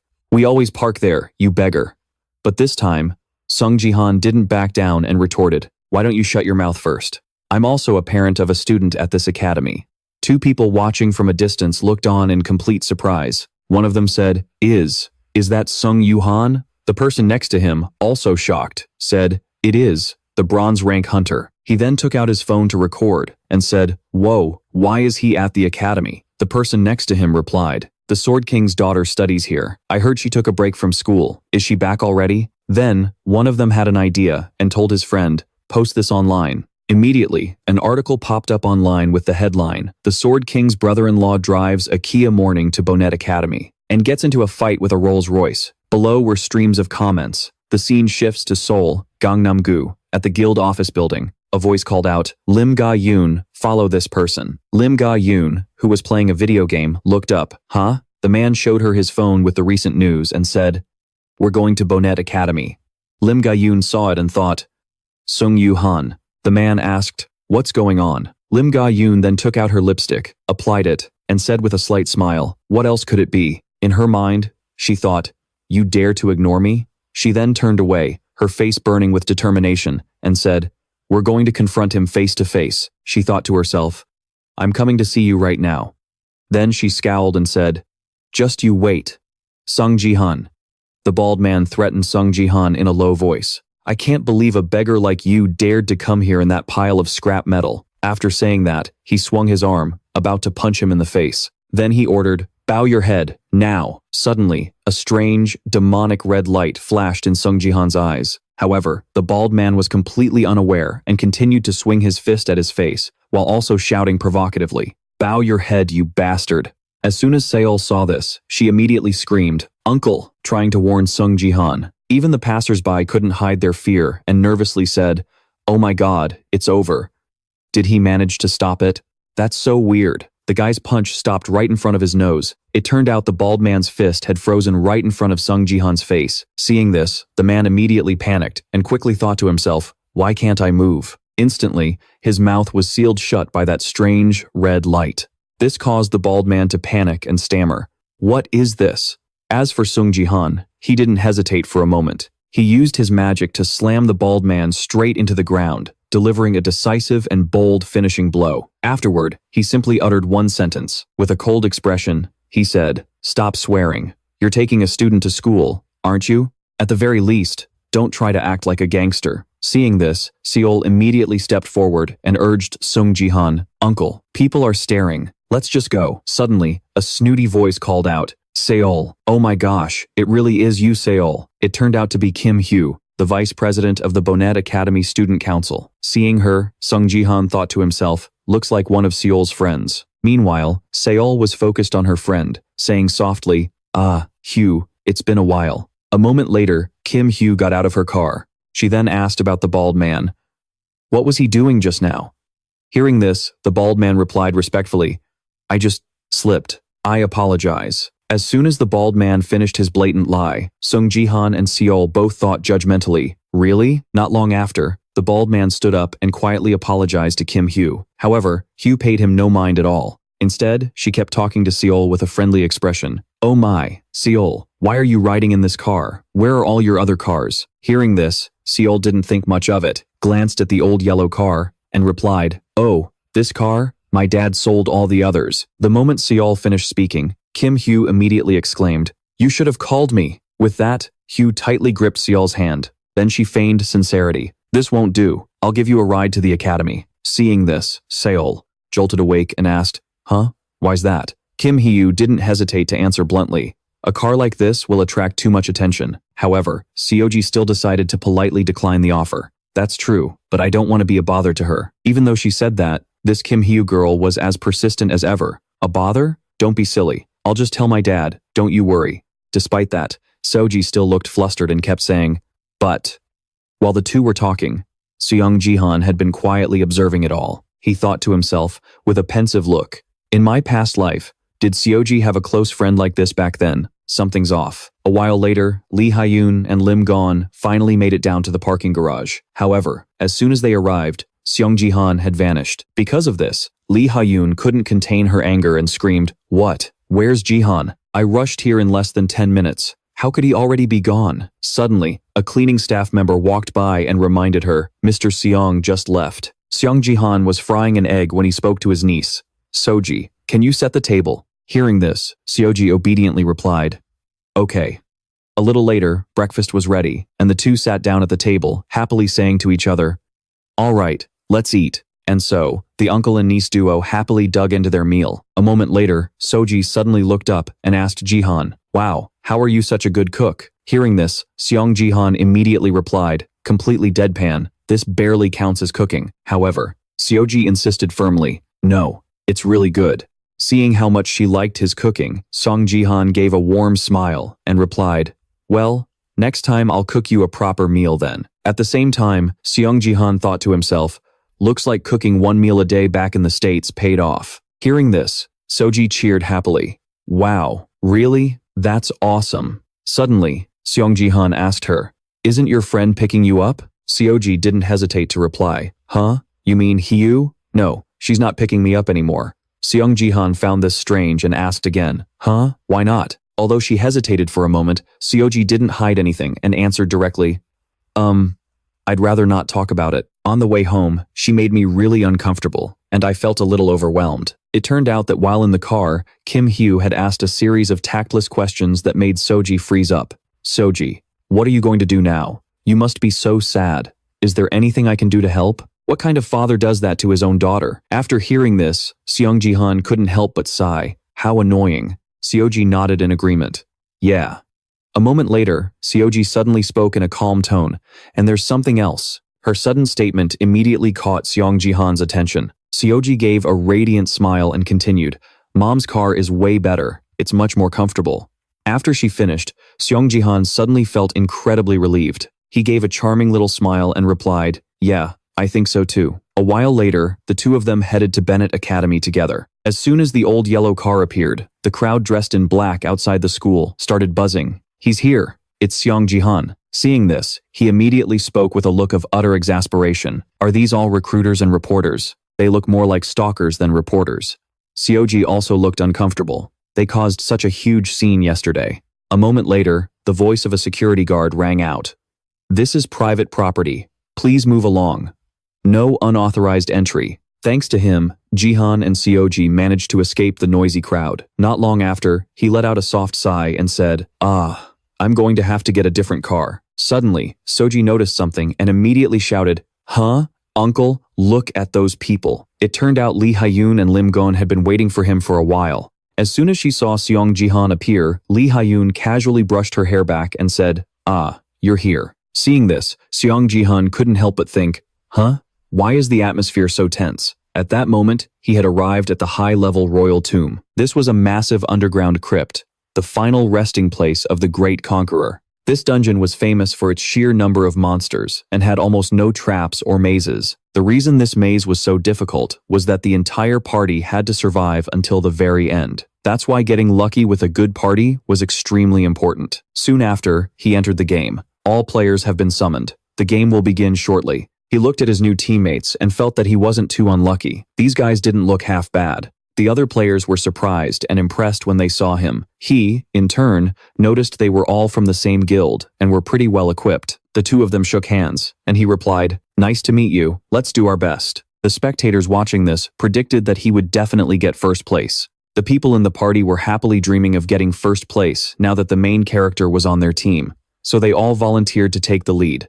But he refused and said he would go first. They were confused by this, but he simply felt that he was used to fighting on the front lines. The spectators couldn't help but cheer. Seeing this, his teammates behind him hurriedly followed. He stretched his limbs and thought, "Lucky I didn't get any trolls." But this completion condition is going to be a bit tricky. Into this. Then, he decided to sprint. The moment he entered the tunnel, undead creatures immediately burst out from the ground and the walls, appearing everywhere. His teammates behind him were stunned. They were the Tomb Guardians. They immediately asked him how they should handle it, feeling they should use magic to clear a path. He calmly told them it would be fine. They just needed to follow him. Right after that, the horde of guardians charged at them. He dodged with a single move, then threw a powerful, steel-like fist forward, shattering them to pieces. He then stepped back and shot forward again like an arrow, relentlessly striking down every guardian that appeared. Holding one of the guardians' heads, he said, "What are you all staring at?" Seeing this, his teammates behind him were startled, and he reminded them to stay close. Afterward, each team would be placed in one of those corridors, and all the corridors would connect to the 7th floor underground, the final area of the dungeon. His team was entering the 8th corridor, taking the lead. He punched and struck continuously with incredible speed. Watching the chaotic scene before them, his teammates couldn't help but be amazed. It's so impressive to see him fight in person. They all felt the same way, because those soldiers were clearly very tough. But who would have thought he could smash them so easily, as if they were made of sand? Just then, after fighting for a while, he knelt down slightly. That was actually really easy. The viewers also started buzzing with excitement, discussing all sorts of things. Both the Korean and Japanese teams started fighting over him. Meanwhile, he had almost finished clearing the area. Looking at his system window, he said, "Don't worry, no matter what happens, I'm not moving to Japan." He then proceeded to block the people in the chat. Seeing this, they erupted in screams, some in agony, others in joy. As they walked on, they discussed among themselves, shocked at how fast it was all going. If this were a normal dungeon raid, we'd probably only be done with the 1st floor by now. It's as fast as taking a bus, more like a private jet. Someone even touched one of the guardian monsters to test its hardness. Amazed that he was able to destroy it, they followed behind him, thanking him. They couldn't deny that they were relying entirely on him. Miss Han then said, "There's no need. As long as they don't mess things up, they're already being a huge help." Hearing this, the others felt a sense of regret, wishing they could continue raiding with him. He didn't answer, because at that moment, they had reached the 4th floor underground. Another straight path? He smiled. The people behind him were astonished. Another person said, "Look inside, at the walls and the floor. You can tell it's a trap. It seems like all the traps in this dungeon are concentrated here." He then asked if they would mind if he went on ahead a bit faster. They were startled and said it was no problem. He then told them he would take care of the traps, leaving them to handle the rear. He walked ahead, not noticing someone behind him getting into position. That man's eyes turned cold, silently wishing for him to just go deeper. Just leave us behind. The moment he gets ahead, 1 million licenses will be ours. The system then announced a viewer mission. I won't beat around the bush. Kill yourself and make sure he doesn't notice. The reward, 1 million licenses. All the team members from the Black Eagle Guild received a similar suicide mission. The sender was none other than the Sword King, Taishik, the one Jihan had blocked the mastermind behind it all. He looked at the screen and sighed in relief. It's done. He didn't intend to use the same tactic twice, but right now, spending money was all he could do. Then, he let out a sinister laugh. Let's see how you get through this now that I've bought them all. He even told them to act discreetly. He thought to himself, do you understand what this means? But the moment you charge forward is the moment you fail. The old man laughed loudly. This is my victory.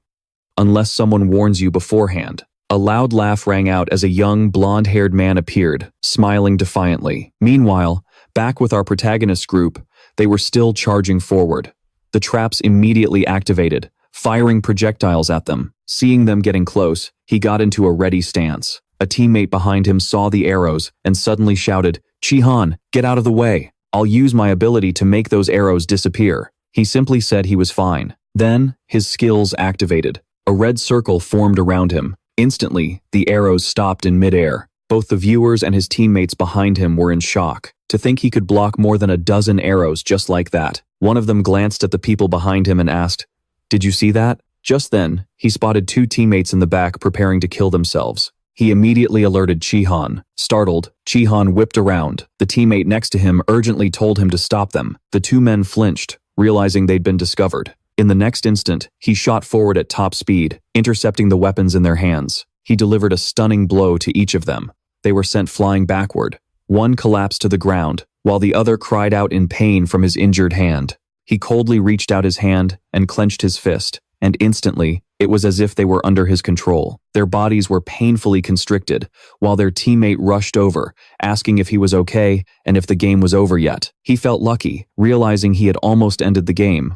Right after, the other two started arguing, angry that their suicide attempt had failed. They were all surprised that the other party had also received the notification. He opened his system window and figured it made sense. They had received a mission from the viewers, and if any one of them died first, the game would end. The remaining teammate was stunned. He then bowed politely and apologized to the protagonist, feeling ashamed. The protagonist turned away, his eyes still ice cold. He said there was no need for thanks. Immediately after, he reached out, only to see the guy's hand touching his own chest. Clearly, he also intended to commit suicide. The protagonist immediately slapped his hand away, knowing he was just like the others. Seeing this, the man asked how he knew. As mentioned before, everyone in the Black Eagle Guild had received this notification. He felt he was no longer under suspicion. The protagonist narrowed his eyes at them. How did he know, you ask? Because Golden Light Penguin had donated 10,000 permits to warn him that the entire team had been bought out. Of course, it was all thanks to his reliable assistant, Golden Light Penguin.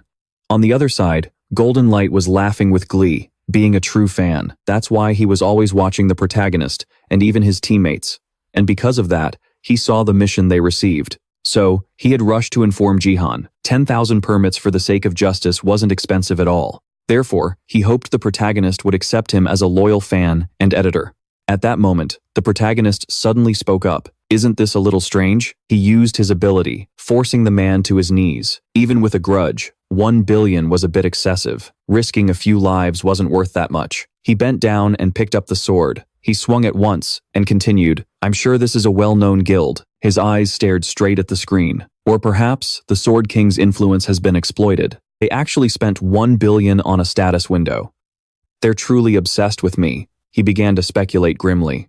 On the other side, a man named Takeda started sweating in fear. The viewers had also guessed that it was Takeda. It seemed they were trying to trick him into revealing his status window. He decided to change things up a bit, increasing the subscriber goal from 200 to 1,000. He promised the top prize would remain the same. Seeing the viewers' satisfaction, he smiled. After all, he was already worried about reaching 200,000 subscribers. Now that he could earn more money and fame, he was going to milk this until he hit 1 million. At that moment, a coil appeared in his hand, piquing the viewer's curiosity. This was the faux neutralization coil. He tied all of them up. The viewers were no longer bored. They were satisfied. Then, he grabbed the rope and began dragging them along. Some fell, others face-planted into the ground, but he just kept pulling them deeper inside. The viewers were speechless at the sight. They soon arrived at a statue, which appeared to be the main boss. A voice began to echo from it. "Do not awaken the Emperor. Do not disturb his slumber.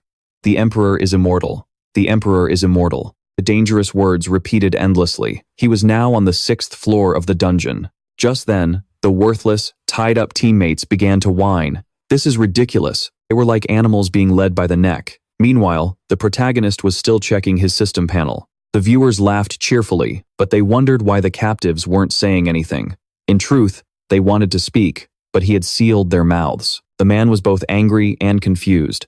Was the protagonist really a bronze rank like them? How could he be so absurdly strong? 10 minutes earlier, their mouths hadn't been sealed, but they had been non-stop cursing at him. They even threatened that they wouldn't let him get away with this. Seeing their endless insults, he simply poked his fingers out and hit pressure points all over their bodies. Instantly, even the man's armor was pierced through.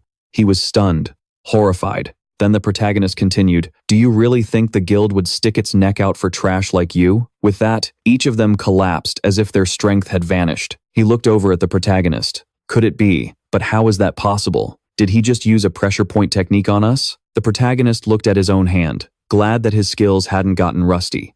That technique could only be acquired by reaching the level of a martial arts master, an upgraded warrior class. The man had thought he was just a support player. At this rate, they would be dragged all over the place. He then thought of the protagonist's niece. Just as he was about to open his mouth to speak about her, it was instantly sealed shut. The protagonist smiled and said, "Why don't you just shut up?" After that, he couldn't care about anything else because the pain of being dragged across the ground was too much. Right after, the protagonist began healing them. When one of them exclaimed that it felt great, the guy next to him cursed him out. The protagonist started checking the system, conquer this floor, and then it's the final boss. He then continued forward, weapon in hand. Finally, he stopped at a gate, the entrance to the 6th floor of the dungeon. The ceiling was filled with eyes looking down at him. He felt a creeping unease, unable to see clearly in the darkness. It turned out they were all terracotta soldiers. Just then, a thunderous noise echoed around him. They were surrounded. Then, the entire horde of soldiers charged at them. He swung his sword, intending to cleave through them all. As for the others, he grabbed them by a rope and flung them aside. They screamed like insects as he tossed them around. He relentlessly blocked the barrage of attacks and struck back. One by one, the terracotta soldiers were sliced into pieces. But soon, he was completely engulfed by earth and sand. Onlookers couldn't help but marvel at the magnificent sight. Suddenly, the face of a terracotta soldier lunged down, startling him. The tomb began to shake, and the others started to panic. A voice rang out, "Do not disturb His Majesty's rest." They repeated it over and over. "Do not disturb His Majesty's rest. Long live the Emperor. Long live the Emperor." Seeing the glowing eyes of the terracotta soldiers, he guessed they had switched to berserk mode. Just then, the system announced a mission: exterminate all guards. The reward was 1,000 achievement points. He smiled. It had been a while since he'd gotten a mission.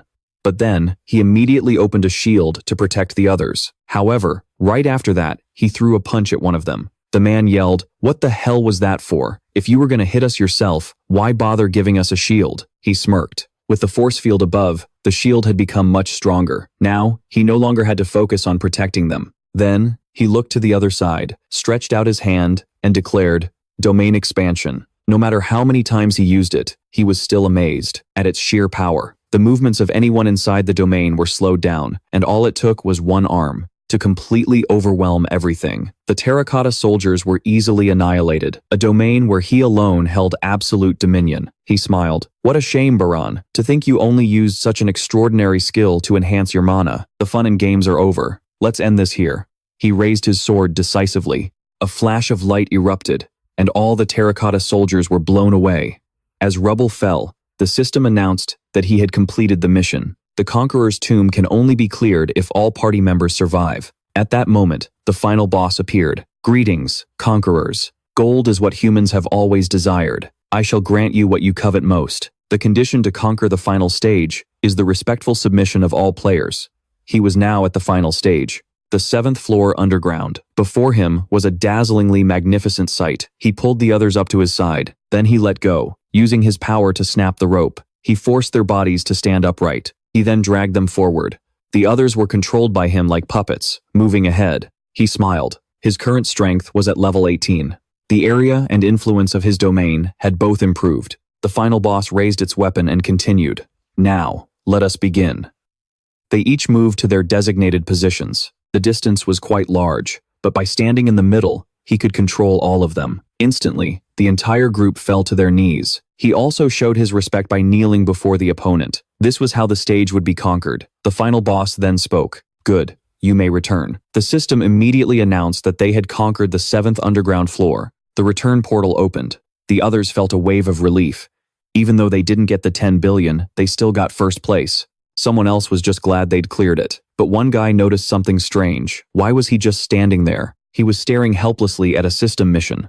The mission was, offer your sincere respect to the statue of the Conqueror. The reward was 5,000 achievement points and the Conqueror's arrow. He looked up at the statue and thought, 5,000 points was too good a deal to pass up. Then he looked at the Conqueror's arrow. It was as large as a spear. He would get that too? He glanced at the others, then thought about what sincere respect truly meant. The guy saw him looking. He couldn't understand why he was just standing there. What if the second place team arrived? But then, he was suddenly pulled back. He smiled and said to the statue, "This is my sincerity." Looking at the statue before him, his teammates' eyes went wide. His jaw dropped in disbelief. The next moment, he was thrown at the statue. The statue immediately moved, and its horse chomped down on him. Just like that, his life was over. The others watched in absolute terror. He then looked up at the statue and smiled. The opponent asked back, "The king of plunderers? Are you referring to me?" He felt that a conqueror was just someone who plundered from others. He was showing his respect to the statue in his own way. Instead of piles of gold, he wanted something of true value. And that was the arrow. He pointed forward. At the very arrow the statue was holding. The conqueror's arrow was part of the reward. He would receive it, understand its value, and claim it. That was his way of showing respect. That was the condition to complete this mission. The statue was silent for a moment, and then, with a terrifying smile, he praised, "Excellent. I am most pleased. I shall reward you for this." The statue prepared to bestow the arrow. "I have been moved by your sincerity." The man also prepared to draw his sword. He would give the man his treasure for showing such reverence. The man said his thanks and got into position to receive the arrow. The statue told him to try and take it. The arrow was aimed straight at him, his phoenix arrow. He then continued, "Very well. Do your utmost to seize my arrow." A golden energy began to radiate from the surroundings. At that moment, the people around them began to break out in a sweat, unable to breathe, as if they were suffocating to death. Then, one of them noticed his entire body was catching fire. They screamed in agony before collapsing. Ignoring them, the man held his posture. He looked around, worried. This is dangerous. At this rate, they'll all die. He didn't care whether they died or not. But when they vanished, their weapons would vanish too. I have to finish this before that happens. Just then, the surrounding blocks of gold began to melt from the heat. The other two men collapsed, one of them already dead. The number of members was now down to 2 out of 4. He looked at the statue. The heat is unbelievable. He felt he couldn't possibly withstand it. I can't open my eyes. If that's the case, I have to aim for the bow before he fires the arrow. A long time ago, a sage had appeared before a man who had lost his way. He said, "I will show you the path. Follow it straight ahead." In truth, this was the human element of the 3 powers. The man looked up. It has to be an extremely precise, direct thrust. And with that, he shot forward like an arrow. At that moment, the arrow was also released. The statue wore a triumphant smile, but just as the arrow was about to fly, the man's sword slashed forward. Instantly, the bowstring snapped, and the arrow fell to the ground. The statue was stunned, muttering, "Thief, what is your name?" The man smiled, and said his name was Sung Jihan. The statue mumbled the name, then praised him as a truly magnificent man, a fine warrior. Then the arrow was retrieved, and he offered it to the man, who quickly took it. The statue continued, saying that Sung Jihan had shown him the highest respect, and so the phoenix arrow was now his. The spectators watching this thought the arrow looked more like a spear. Meanwhile, the statue called out his name. He hoped their next meeting would be in a more formal battle. The man planted his sword in the ground and said, "Agreed. There are many arenas in BattleNet, so it's very likely we'll meet again." He held the arrow in his hand and spun it a few times. He smiled. It felt incredible. He could remove the feathers at the end and use it as a spear. Just then, the spectators began to wonder what his skill was. They started to rewind the footage of the battle. He smirked. There's no way they can see it, because the sage's guidance was not only incredibly fast, but it also used a thin blade of sword key to strike a single point with absolute precision. "My control over the Nameless Divine Art has improved." He smiled, looking at his hand. "The first time I used it, it was a bit unstable. It also took a lot of my energy, but the more I use it, the faster and more precise it becomes. At this rate, he would soon be able to use even more advanced techniques." Just then, the system announced that he had been acknowledged by the Conqueror, and was therefore exempt from the 7th Underground Floor's trial. He looked at the system notification, a little stunned himself. The spectators watching this felt that his path was just too easy. All his teammates died, but he still cleared the stage. At that moment, he glanced over at his last remaining teammate. The guy looked up, shocked, wondering when the archer had died. He then walked over, spinning the arrow in his hand. He should probably wrap things up neatly. He said he wasn't generous enough to let a traitor piggyback on his success. Tears and snot streamed down the guy's face as he cried, "No!" The man immediately tightened his grip on the arrow and sent him flying with a single thrust. A system notification rang out. "Team A member has died. Team members remaining, 0 out of 4. The game has ended, the system announced. The staff members exclaimed in surprise, "He's out! Holy crap! Where did he get that insane spear?" The main character had returned with a new spear and the #1 ranking. He got that thing in a bronze-tier dungeon. Both Lee Hae-yeon and the girl beside her couldn't help but stare up at him. "You all watched the live broadcast, didn't you?" Sung Jihan asked them with a smile.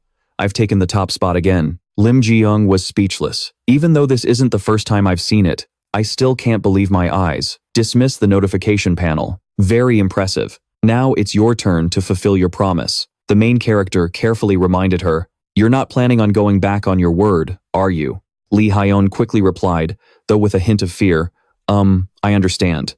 But could you maybe put that spear down before we talk?" Lee Hae-yeon continued, "It's really intimidating." The main character's spear was radiating an immense, murderous aura toward the two women. It even made Lim Ji-young reach for her sword. This overwhelming power. Lee Hae-yeon rubbed her forehead in embarrassment. "I told you you'd regret it once you saw it." The main character was studying her talent intently. "I knew it." Sung Jihan smiled when he saw it. "She has this." It was the A-rank talent, nurturing. Lee Hae-yeon's face turned bright red as she warned him, "Don't tell anyone." "All that. Is she going to be okay?" Lim Ga-yeon watched them with a worried expression. She absolutely hated revealing her talent to others. After spending a mountain of cash only to end up with a garbage talent, she'd been incredibly upset. He recalled a recent conversation they had. Lee Hae-yeon sighed while watching the news. "The new recruits in your guild have all been getting good talents lately. I'm so jealous. I spent all that money and prayed for so long, only to get this nurturing thing. Why did I even go to that damn academy?" She badmouthed the academy and her talent every chance she got. "If you dare reveal my talent to anyone, I swear you won't get away with it." Lee Hae-yeon, her face still red, glared at the main character. Why isn't he saying anything? Seeing the main character smile, she got even more agitated. "Is he making fun of me? Don't you think it's rude to laugh at someone like that?" Hearing her irritated question, Sung Jihan just replied cheerfully, "I'm not laughing at you. I'm just happy." While Lee Hae-yeon was still surprised, he held out his phone. "Can I have your number?" Both Lee Hae-yeon and Lim Ga-yeon, who was behind her, were stunned. "But I lost the bet. What are you trying to do?" Lee Hae-yeon stammered. "What do you mean? What am I trying to do? I just want your number." Lee Hae-yeon looked at the main character, completely confused. "My number was on the business card I gave you last time." "Oh, that?" he said nonchalantly. "I lost it." Lee Hae-yeon froze, unable to keep up with his train of thought. "What the hell? This guy. He told me he had zero interest in me. He even lost my business card, and now he's asking for my number?"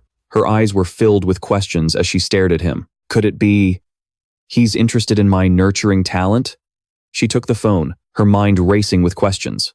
But why? It feels like he's just playing with me. My pride won't let me just give him my number that easily. Suddenly, she typed something into his phone. "All right, this should do it." On the screen was an incredibly cheesy contact name. Finished, she handed the phone back to him. Satisfied? The main character took the phone and looked at it thoughtfully. "My heart?"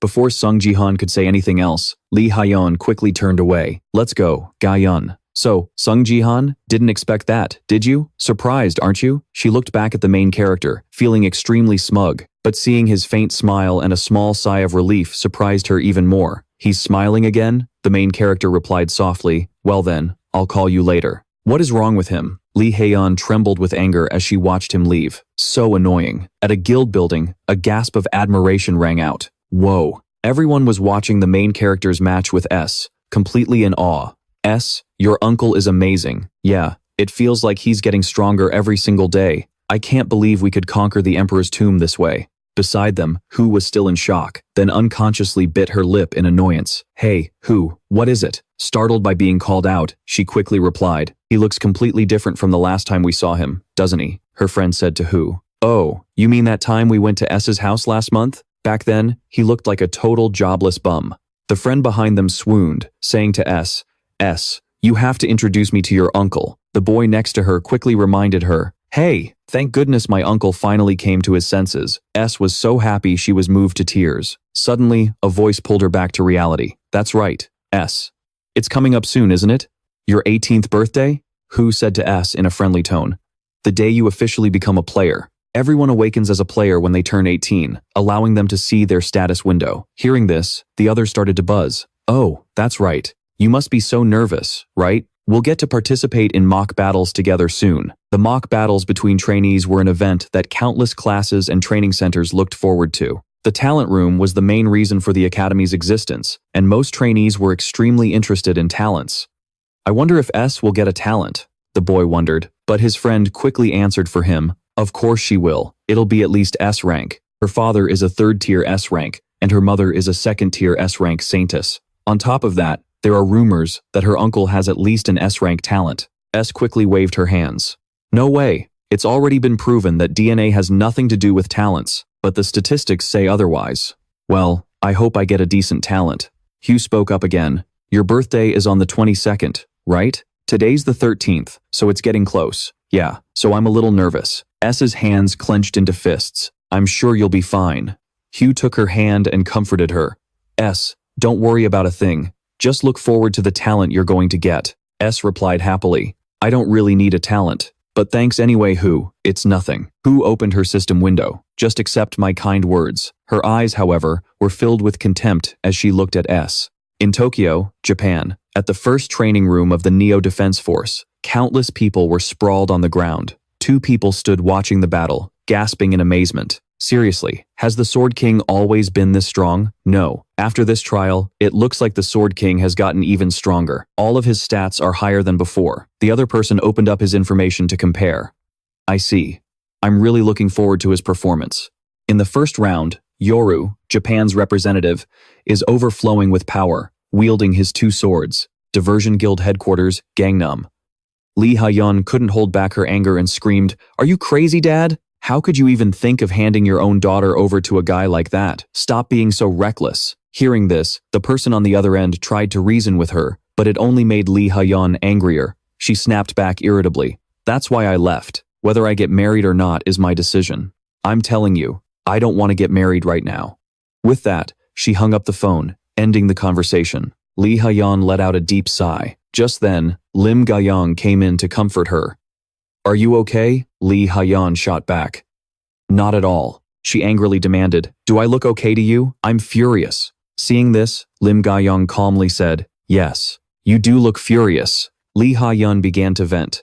I thought it was going to be that fatso from the Ministry of Defense, and I was already pissed about being dragged to a blind date, but then I end up with some old bald guy. Can you believe it? Hearing this, Lim Ga-young remarked, that's terrible. It's true that being rich doesn't mean you're happy. Even though it was just a simple sentence, it helped calm Lee Ha-yeon down a lot. She said softly, thanks, you're the only one who understands me. Lim Ga-young then asked with concern, you must be tired. Why don't you go home and rest? In response to her kind offer, she gently replied, it's okay, I can rest here. Looking at the scenery outside, Lim Ga-young seemed a bit lost in thought.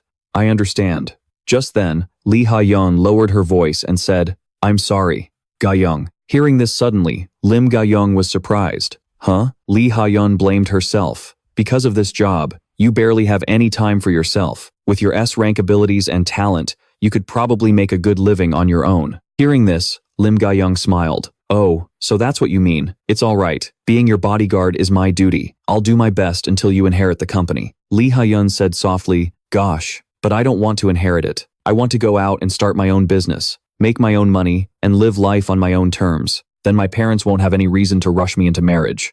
Hearing this, Lim Ga-young said seriously, that's a good plan, but your way of making money is gambling. Hitting a nerve, Lee Ha-yeon quickly tried to change the subject.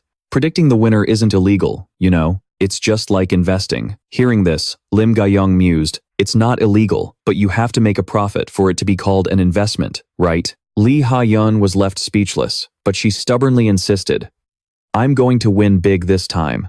At this, Lim Ga-young asked curiously, the Korea versus Japan match? Lee Ha-yeon didn't hesitate to admit it. What else? Seeing this, Lim Ga-young calmly replied, that's a really safe investment. It's sad, but all the Koreans are betting on Japan to win 3-0. To be honest, in the polls for the Japan versus Korea match, 98% voted for Japan to win. Only 2% out of a total of 492,000 voters supported South Korea. I guess patriotism means nothing when money is on the line. Without Sung Jihan, how could Korea possibly win? Lim Ga-young couldn't help but remark, people don't say it out loud, but everyone knows Japan will win. Lee Ha-yeon retorted. An easy win is still a win. Hearing that, she had no choice but to agree. Yeah, that's true. Just then, the phone in Lee Ha-yeon's hand buzzed again. Seeing who the message was from, she couldn't help but blush. Huh? Sung Jihan? Lim Ga-young asked, puzzled. Why is he texting so late? Looking at the message, Lee Ha-yeon was even more stunned. Huh, what's this? Scene change. At that moment, Diego Maris couldn't help but stare greedily at the food on the table. He exclaimed in awe. This is my first time eating Korean beef here. I'm so moved, really. Sung Jihan generously offered. You're looking much better. Looking at the lavish meal, Diego hesitated and asked, but isn't this expensive? I feel bad. Seeing this, he smiled relaxedly and said, don't worry about it. If you need anything else, just let me know. Hearing that, Diego tentatively asked, well then, could I have a drink? Sung Jihan readily agreed. Of course, alcohol? Sure. And just like that, Diego Maris started opening bottles of beer and soju. Watching this, Sung Jihan couldn't help but think, he mixes soju and beer even more skillfully than I do. That looks professional. Feeling full and satisfied, Diego Maris was overcome with emotion. Ha, this is delicious. I'm speechless. Sung Jihan calmly replied. I'm glad you like it. Diego Maris said cheerfully, you can just speak casually with me. This made Sung Jihan very happy, and he replied directly, all right, I prefer speaking casually too. By now, Diego Maris was getting tipsy and started to open up. To be honest, I'm a little resentful. If it weren't for the portals, I wouldn't be living this kind of life. I used to be a soccer star, but in the blink of an eye, I ended up at the bottom of the food chain. I had no money, so my wife and kids left me. Sung Jihan thought to himself, his Korean is really good. Okay, I get it now. Diego Maris used to be a star, Argentina's Diego Maris, a soccer star who had it all. But when the portals appeared, people started losing interest in sports, and he lost all his fans. FIFA, sports leagues. With the appearance of the portals, other sports fell out of favor. Soccer was no exception, and everyone forgot about it. Thinking about this, Sung Jihan couldn't help but sigh. There was nothing more to say. A once famous soccer star, now reduced to teaching kids how to play ball. Back in Korea, Diego Maris had sobered up a bit. He said seriously, I'm done complaining. Let's get straight to it. So, you want me to become a mage? Sung Jihan admitted seriously. That's right. Your talent enhances any equipment that looks like a ball, doesn't it? Just then, his stats appeared on Sung Jihan's screen. Soccer King, an SSS-Rank skill title. When near a soccer ball, all stats increase dramatically, enhances all ball-shaped equipment by 300%, and stats increase the longer the user wields the equipment. Diego Maris looked thoughtful. Yeah, that's why I always keep a ball with me. I'll be blunt, I'm not cut out to be a mage. My mana stat is terrible. Hearing this, Sung Jihan asked seriously, then what do you see in this item? Diego Maris couldn't help but be astonished. An orb? At the same time, the equipment stats appeared on Diego's screen. Arachne's Orb, item rank B, foreign artifact. A magical item once used by Arachne of the spider tribe, wrapped in a spider's web. You could call it a holy relic. Arachne's Orb, a magical artifact once used by the Arachne spider tribe, is wrapped in a web, making it very elastic. Since spiders only have legs, this orb was made into a ball, making it the perfect piece of equipment for Diego. Seeing the expression on Diego's face, Sung Jihan probed, what do you think? Pretty interesting, huh? He thought to himself, this thing will make him reveal his true self. The man who, in his past life, was the strongest mage to ever exist. Diego Maris asked blankly, how much is it? Sung Jihan replied calmly, 500,000. What about the 50 million for the license? Hearing the number, he was terrified. What? I'm sober now. That's more expensive than my house. I couldn't afford that even if I saved for 10 years. But thanks for letting me know. Seeing this, Sung Jihan smiled. I'm not finished. I plan to give this to you as a gift. And if you need it, I can support you financially as well. At this offer, Diego Maris was stunned. What? What do you mean? But why? Sung Jihan said bluntly, I want you to join my guild. Hearing that, Diego Maris asked, a guild? Sung Jihan didn't hesitate to admit it. Yeah, when I reach silver rank, I'm going to start my own guild. Hearing this, he asked hesitantly, do you even have enough money? He didn't hide anything and answered right away, enough, and I'm about to make a lot more. With that, he showed his phone screen to Diego Maris. Meanwhile, Lee Ha-yeon was on edge. She stared at her phone all day, thinking, this makes no sense at all. Why would he make a choice like this? 1 win and 3 losses? On the phone was a text message about the upcoming match. Lee Ha-yeon, This is my gift to you. The score for Korea versus Japan on August 15th. Round 1. Korea wins, with Juke as the key member. Rounds 2 and 3. Japan wins, with Itori as the key member. Just then, the match officially began. In your dreams, Korea beating the Sword King, the two sides began their exchange. The legendary Sword King truly lived up to his reputation. He calmly greeted them. It's a pleasure to meet the representatives of Korea. The entire stadium went wild. Hello, player fans all over the world. The international player tournament will now begin. The Japan versus Korea match. Come on. Diego Masis couldn't help but be shocked by what appeared on the screen. This was the exact result of the qualifying match between Japan and Korea. He asked again, unable to believe it. Korea is ranked number 1? I know the Korean team is strong, but do you have any idea who the Sword King is? He can take on an entire team by himself. That monster is our rival. It's really hard to believe. Sung Jihan wasn't surprised. He simply took out the remote and said calmly, seeing is believing, isn't it? Let's see. Let's watch. The international tournament officially began. Korea versus Japan. Defeat all members of the opposing team to win. The team that wins 3 out of 5 matches will be the victor. At that moment, everyone was cheering for Ryu. Ryu seriously instructed his team, follow me. Just then, the 3 members behind him said, with dissatisfaction, we have no intention of following you. That means we don't see you as a teammate. Hearing this, Ryu said very calmly, is it because I'm Korean? The team members then stepped forward to speak. There's a more serious reason than that. That spot wasn't yours to take. It belonged to our longtime teammate, Soji. But because you joined, they kicked Soji out. He's the victim here, so how can you be so arrogant? Shouldn't you be apologizing to Soji? Hearing these words, Ryu couldn't help but ponder. He said calmly, you've misunderstood. At that moment, a stream of power descended and attacked him, but Ryu paid it no mind. Seeing this, the other 3 were astonished. Divine punishment? The Korean team couldn't help but jump for joy. Hey, awesome. Did it hit Yoon Sejin? His teammate was just as shocked. You hit the Sword King with a support skill? The team captain assessed the situation and said, they're having internal conflicts, so their guard must be down. This is our chance. Ryu still paid it no mind. The Korean team, now fired up, shouted, let's take down the Sword King. Seeing this, Ryu swung his sword in anger. Too noisy. The single blow created a massive shockwave, and on the Korean team side, knowing it was a lost cause, he backed down. His Japanese teammates, who were waiting, didn't dare to question him now. Instead, they asked fearfully, hey, what are you doing? At that moment, Ryuhi, perfectly calm, used his own sword to exit the game. He spoke casually. Didn't you say you wouldn't follow my lead? Fine. I'm out of this match. Just then, the system announcement rang out. Team Korea, 1 kill. Everyone present at the scene was in shock. Diego Masis, watching on TV, was just as stunned. The unbelievable had happened. Itori Ryuhi, the Sword King, had committed suicide in round 1. Player Lee Jin-guk of the Lion Guild was the one who delivered the blow, so he gets the credit. It looks like player Lee Jin-guk will be the MVP of the first round. Diego Masis asked Sung Jihan in disbelief, did you know this was going to happen? Why did he just leave? In response to his question, he remained perfectly calm and said, sorry, but I can't tell you. It's a trade secret. With that, he urged Diego to focus on the match. Let's just keep watching.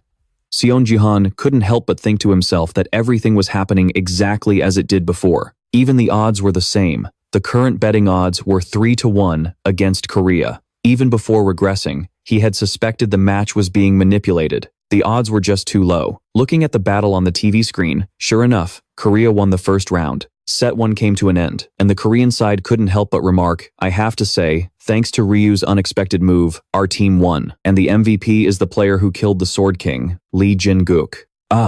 Both teams must be so confused. Time for the halftime break. At that moment, his 3 teammates confronted Ryu once again.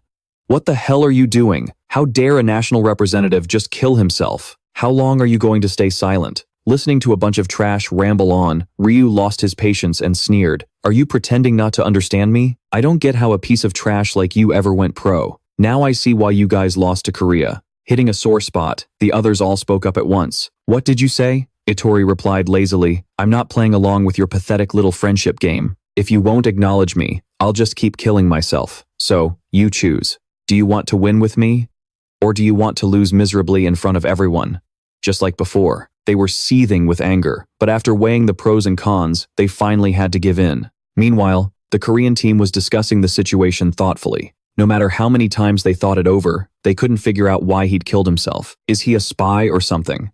Just then, someone on the Korean team saw the key to the situation. He said grimly, "No, that's not it. This time, he's here to kill us. Isn't that right? No, he's completely different this time." Still, he needed to calm his teammates. "Don't worry, our enemy is the Sword King, no matter what he does." Before they could even finish their sentence, Ryuha sent them all away with a single slash. Everyone at the scene was stunned. Even Sung Jihan, watching the stream, had to admit it. The Sword King is truly no joke. Just like that, Ryuhi, all on his own, finished off his opponents in an instant with a single slash. Everyone present at the scene trembled in fear, but after a moment, they quickly got into the rhythm and started chanting, "Ryu, Ryu." The commentator then picked up the commentary. With just 2 attacks, Sword King Ryu has defeated Team Korea. Just 2 attacks. It's unbelievable. BattleNet, the Korea-Japan International Tournament. Round 3 has begun. Japan won Round 3. The current score is 1-2.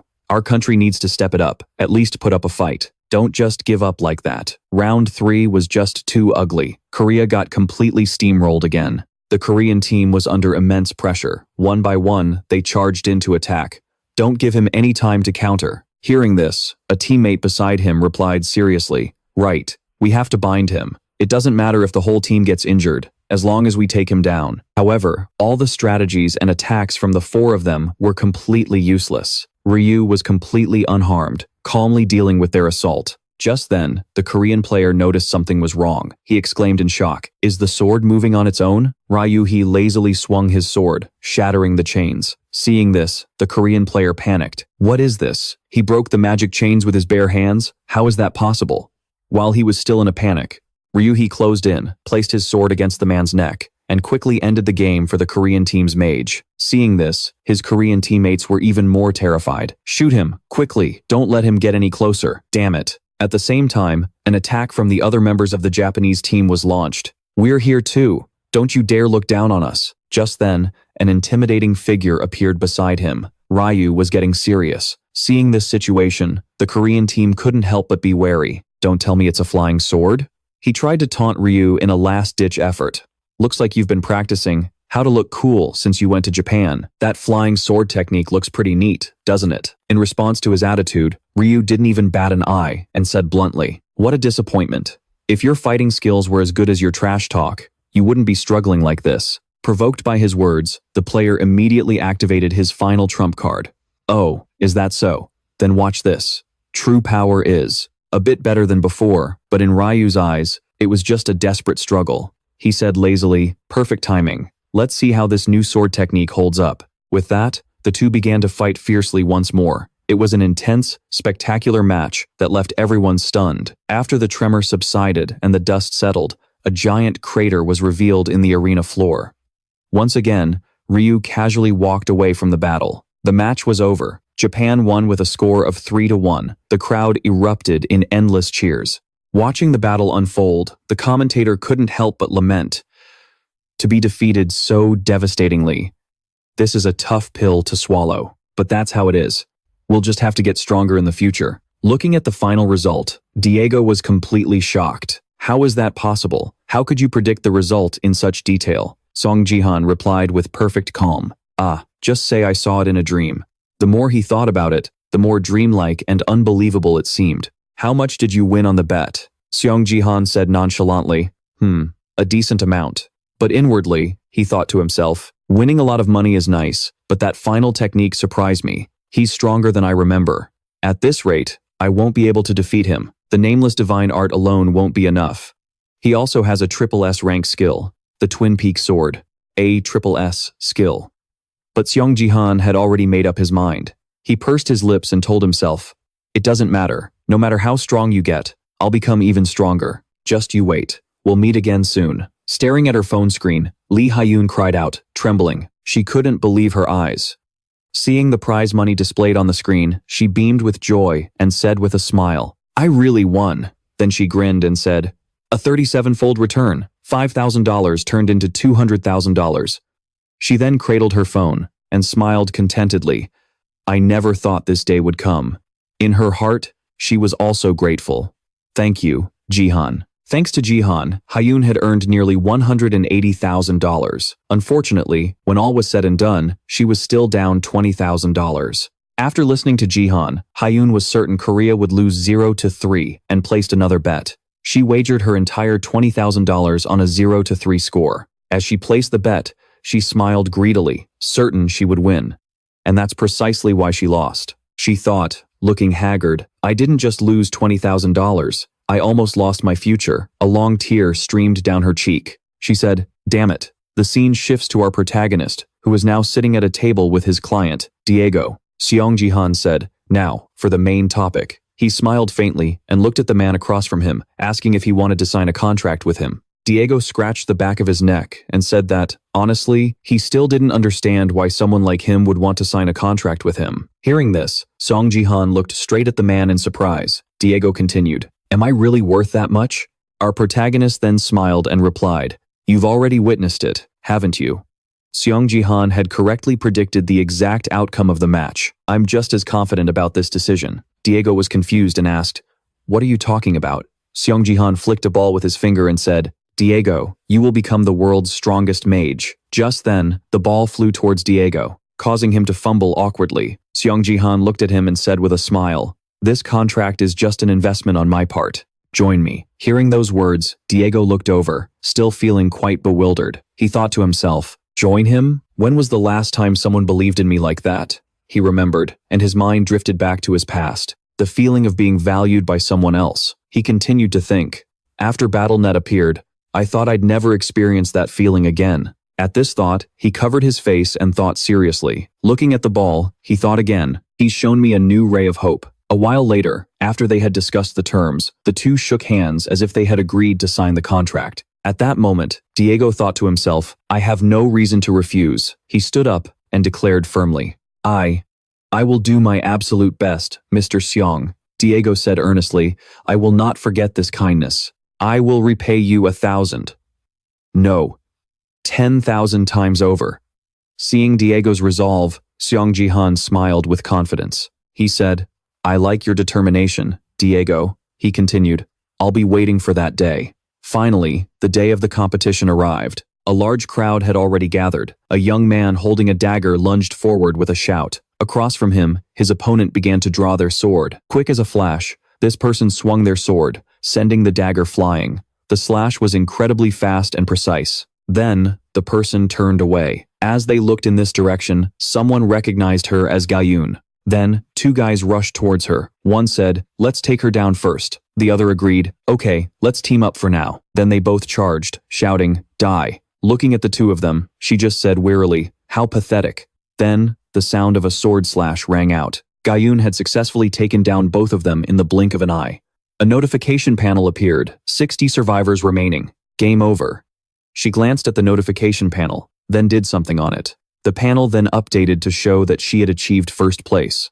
Looking at the screen, she thought to herself, first place with 5 kills. Not bad.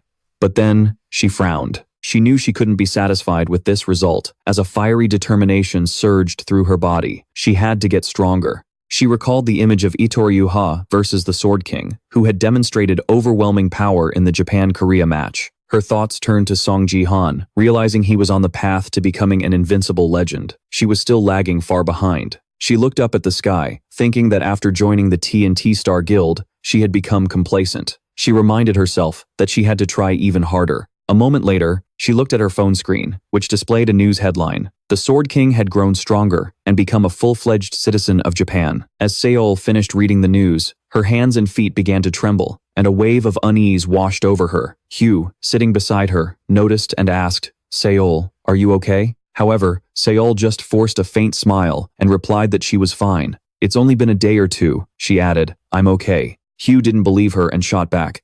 You're lying. How can you be okay with that expression on your face? A sigh escaped someone's lips. A moment later, Hugh turned and asked, should I stay with you tonight, Seol? Wouldn't it be better to have someone with you right now? Hearing this, Seol just said it was okay and told him not to worry. Later, when the car stopped, Seol smiled and said, thank you for the ride, sir. I was so busy, I was worried about how I'd get home. The driver replied that if she ever needed help, she should just let him know. He admitted he had made a big mistake the other day. Seol didn't blame him, simply saying gently, It's good that you recognize your mistake. Hugh then spoke up. Seol, have you thought about my offer? If you're okay with it, we should start preparing right away. Seol answered hesitantly, with a hint of worry. Actually, I'm not so sure. Hugh, sitting beside her, turned and asked quizzically, is there any reason to refuse? Seol continued, I think everything. Before she could finish her sentence, the car suddenly slammed on its brakes, sending them both lurching forward. Hugh, whose cheek was now bruised and swelling, angrily demanded, Hey, why did you stop so suddenly? The driver called out nervously, Miss.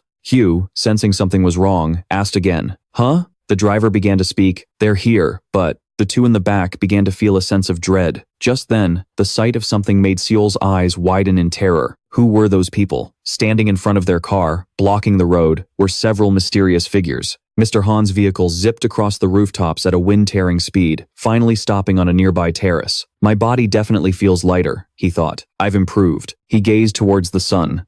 A high place like this is much better, he mused. He sat on the rooftop, looking down at the people passing by on the street below. His mind drifted back to his time in the United States. He used to go to high places just like this, and sit there, lost in thought. He closed his eyes, thinking of a man named Yoon Sejin. He now understood what kind of person Yoon Sejin was during that era, the time when half the world's nations vanished and the top rankers gathered together. Yoon Sejin, a warrior who consistently held the top rank, had suddenly disappeared. Although he didn't know why, the current Yoon Sejin was stronger than he had been at his own peak in the past. He told himself not to get complacent just because he was improving quickly. He had to become much stronger than his past self and master the Nameless Divine Art faster. With that resolve, he stood up, uttered 2 words, "Let's go," and vanished into thin air. Meanwhile, at the base of a skyscraper, a man was desperately trying to hold back a swarm of reporters. "Get back," I said, "get back." But the reporters relentlessly pushed forward, trying to interview a terrified Seol sitting in the car.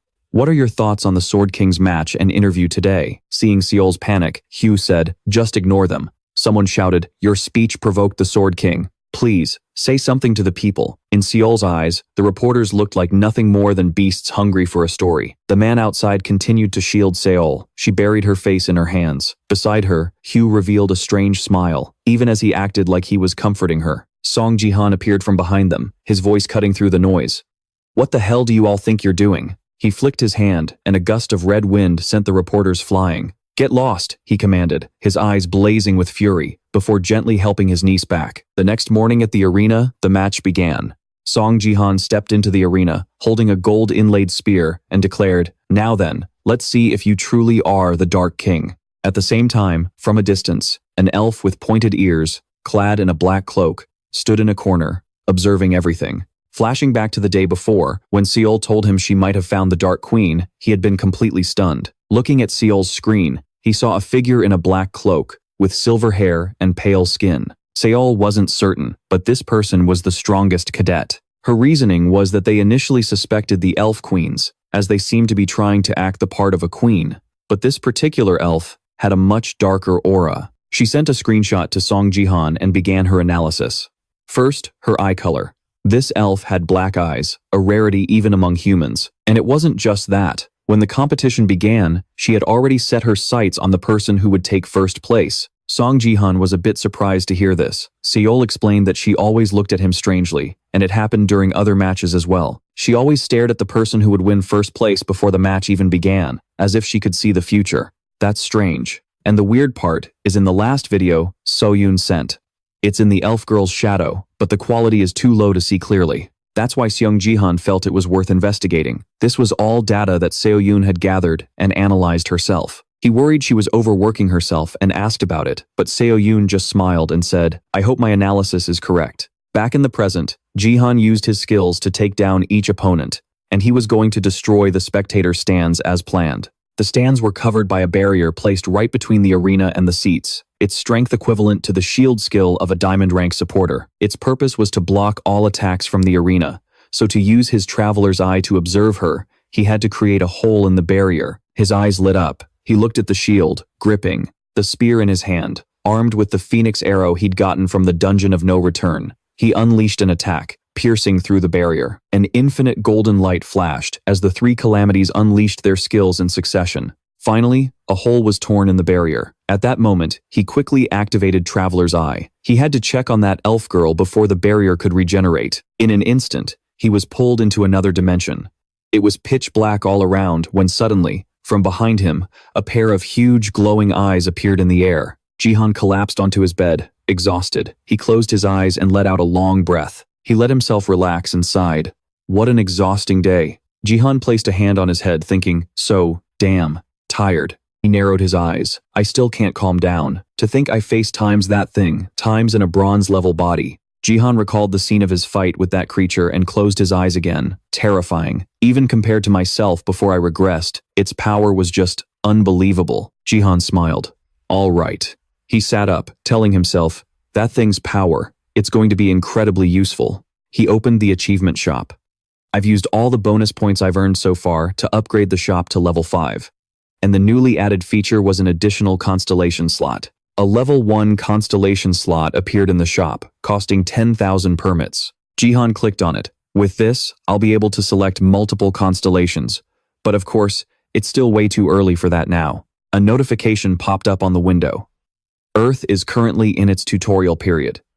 Even if you purchase an additional constellation slot, this feature will not appear on your status window. Jihan swiped past it. It's not necessary right now, so I'll pass. I'll set that aside for now. He clicked on another item. First, I'll add a title slot. You have purchased an additional level 1 title slot. After the purchase, Jihan brought up his status window. Sung Jihan had reached level 22. Only 3 more levels until he reached the silver promotion round. Since he had both martial power and a title, it was no exaggeration to say that the silver rank was already in the bag. There was only one reason why Jihan added another title slot, for the successor of the War God title that he would obtain in the future. Jihan's martial power would soon reach 30, and through that, he would acquire the Nameless Divine Art. Jihan's current martial power and strength were at 27. In this process, he could connect with the War God and obtain the title Successor of the War God. He thought, that's the title I used. Right before I died in my past life, Jihan closed his eyes. No matter what happens, I have to get that title. He opened his eyes. Soon, I'll have to fight times, him asterisk. An image flashed in his mind of that man standing in a sea of flames with corpses piled at his feet. Then, the face in the vision became clearer, as if it was turning back to look right at him. A voice drifted in. This is in the heart of Gangnam. Not only is it an influential area, but it also has many prestigious schools, thanks to the focus on education here. This place is a true symbol of success. The top floor even has the best view of the Han River. Beyond the glass doors was a beautiful cityscape, bathed in the harmonious afternoon sun. The agent finished his introduction and turned to ask, so, what do you two think?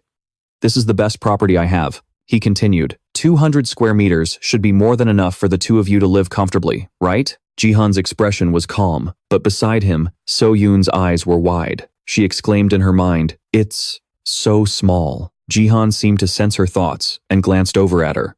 The agent went on, please, come take a look at the rooms. So Yoon hesitantly followed. All right. Seeing this, Jihan sighed inwardly.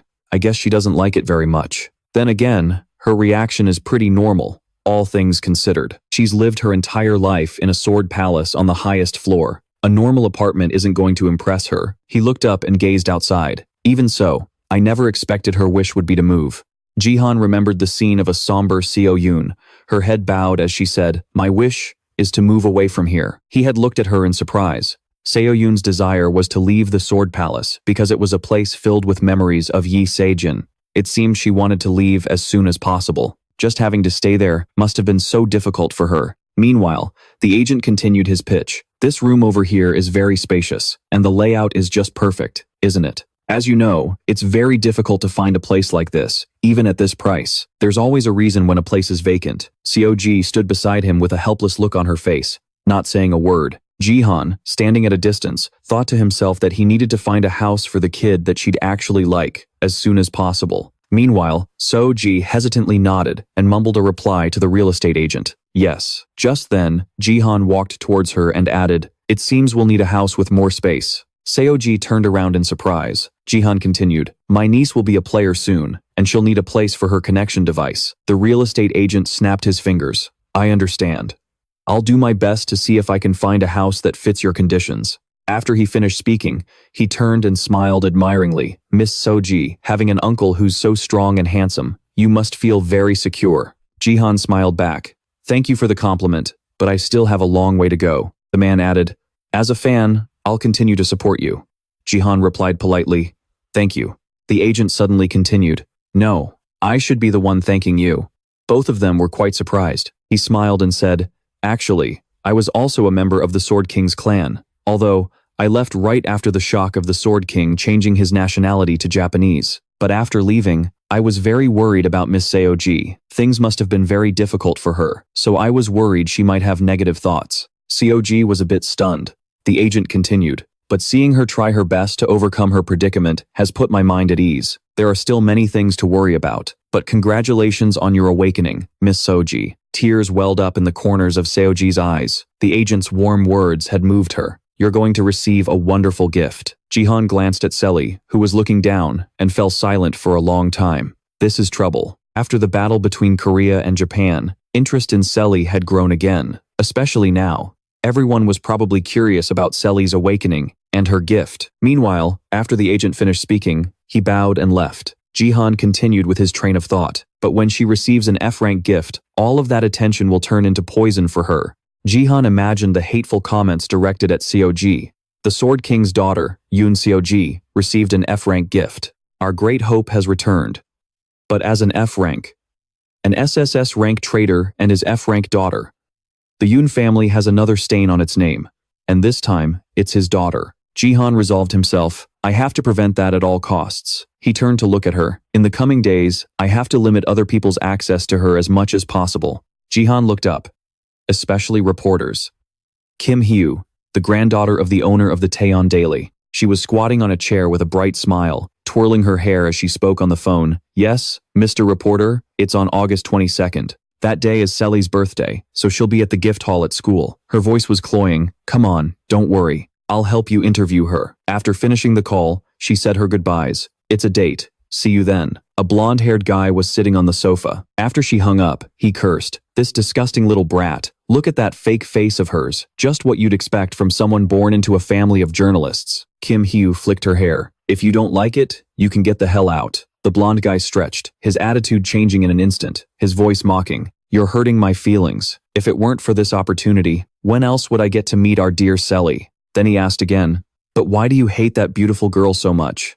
Hyu scowled, pushing her hair back as she answered, what else could it be? She can't even compare to me, yet she keeps trying to act like we're on the same level. If it weren't for Photonet, I wouldn't even have to see that dirt poor girl. He laughed and asked, then why do you want to interview that bitch? Kim Hyu looked at her phone, propping her chin on her hand with a cold smile. Isn't she the perfect subject for an article? Besides, I should help out my family a little. She snapped her fingers and said, and if her gift turns out to be trash, this is the perfect chance to turn her into a laughingstock. The blonde guy stood up, laughing.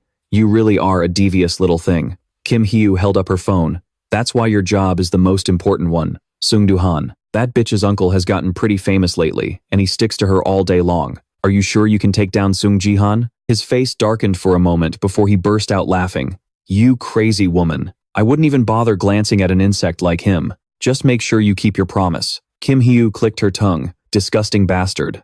Don't worry. The blonde guy rolled his neck. She continued. After I'm done with my part, I'll let you do whatever you want with that bitch, Soji. After hearing that, the bastard let out a disgusting laugh, like a predator that had found its prey, and was about to go in for the kill. The scene changes to Photonet Academy in Gangnam-gu. Hyu was trying her best to persuade her friend Selly, don't be like that. But Selly was all too familiar with this tactic, so it was no use. Stop it, Hyu. I already told you I don't want to do an interview. Hyu tried to convince her. Just think about it again. Please, this is all for you. Selly ignored her, not caring. No, I said I don't want to.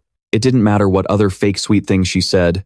If you keep this up, you'll make me sad. Just because of the Sword King, people are insulting an innocent person like you. Wouldn't it be better to have some good news to grab everyone's attention? To help you, I had to beg my grandfather so much. Soji felt annoyed and quickly stood up. It's fine, I'm okay, but you don't have to do that. I'm just going to the restroom for a bit. The moment she left, her friend's expression instantly twisted, grinding her teeth in bitter frustration. What an idiot. I can't believe I thought she'd just be obedient. Whatever, I'll just go to the gift hall and wait. She remembered it was tonight, wondering what kind of gift that bitch would end up with. Then, a wicked smile spread across her face, revealing her malicious intent. While I'm at it, I should go pick out a reporter and make sure she's dragged straight to hell. I hope she gets an F-rank gift. Meanwhile, Seol sat in the restroom, her face clouded with sorrow. This is so hard. The truth is, she knew everything. Behind that innocent, two-faced facade was a vain, ungrateful backstabber. She knew exactly what Hisu thought of her. It happened one beautiful morning, when she happened to overhear a conversation between Hisu and two other friends in the restroom. One of them asked Hisu, "Hey, are you still clinging to Seoljia? Are you two best friends or something?" Hisu, who was applying lipstick, spun around and snapped, "Don't be ridiculous." Her friend continued, "I heard you're just going to kick her to the curb once she becomes pathetic. That Seol is just a tool. What's so useful about her anyway?" And just as expected, getting close to Seol was all part of her plan. Of course, I have to use her up before I cut ties. I want to see the look on her face when Seol gets an F-rank gift and completely loses her mind. My family's in the media business, you know. When she hits rock bottom, that's the perfect chance to take some pictures and plaster them all over social media. Hearing this, her friends looked intrigued. "You're crazy. This sounds fun." But they had no idea that the very person they were talking about was sitting in a stall, hearing every single word. Seol was completely shocked by Hisu's true colors, and from that moment on, she felt a deep sense of anxiety. She thought that maybe she really would receive an F-rank gift. That's why she prayed with all her might, begging the heavens that she wouldn't have to receive an F-rank gift. She also thought that it wasn't just Hisu. Other people were probably hiding their true natures too. Now, standing on the platform, she offered her prayer, "Please, grant me a good gift." And it seemed the gods had heard her words as a brilliant light began to shine. Seol looked up, her face filled with astonishment. Let's rewind to 5 hours before Seol's awakening. Jihan glanced at his watch, his heart heavy with worry. 5 more hours. Just then, a guard approached and said, "This way, please, sir." But before that, he wanted to know about Seol's situation. "Is Seol safe in the gift hall?" The guard replied, "Yes. Security is ensuring her safety."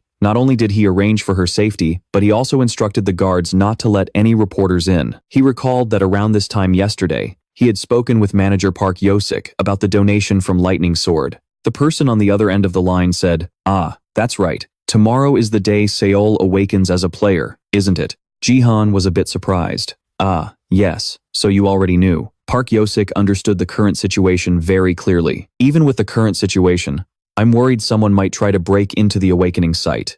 If you agree, I can try to ask the on-site security for help."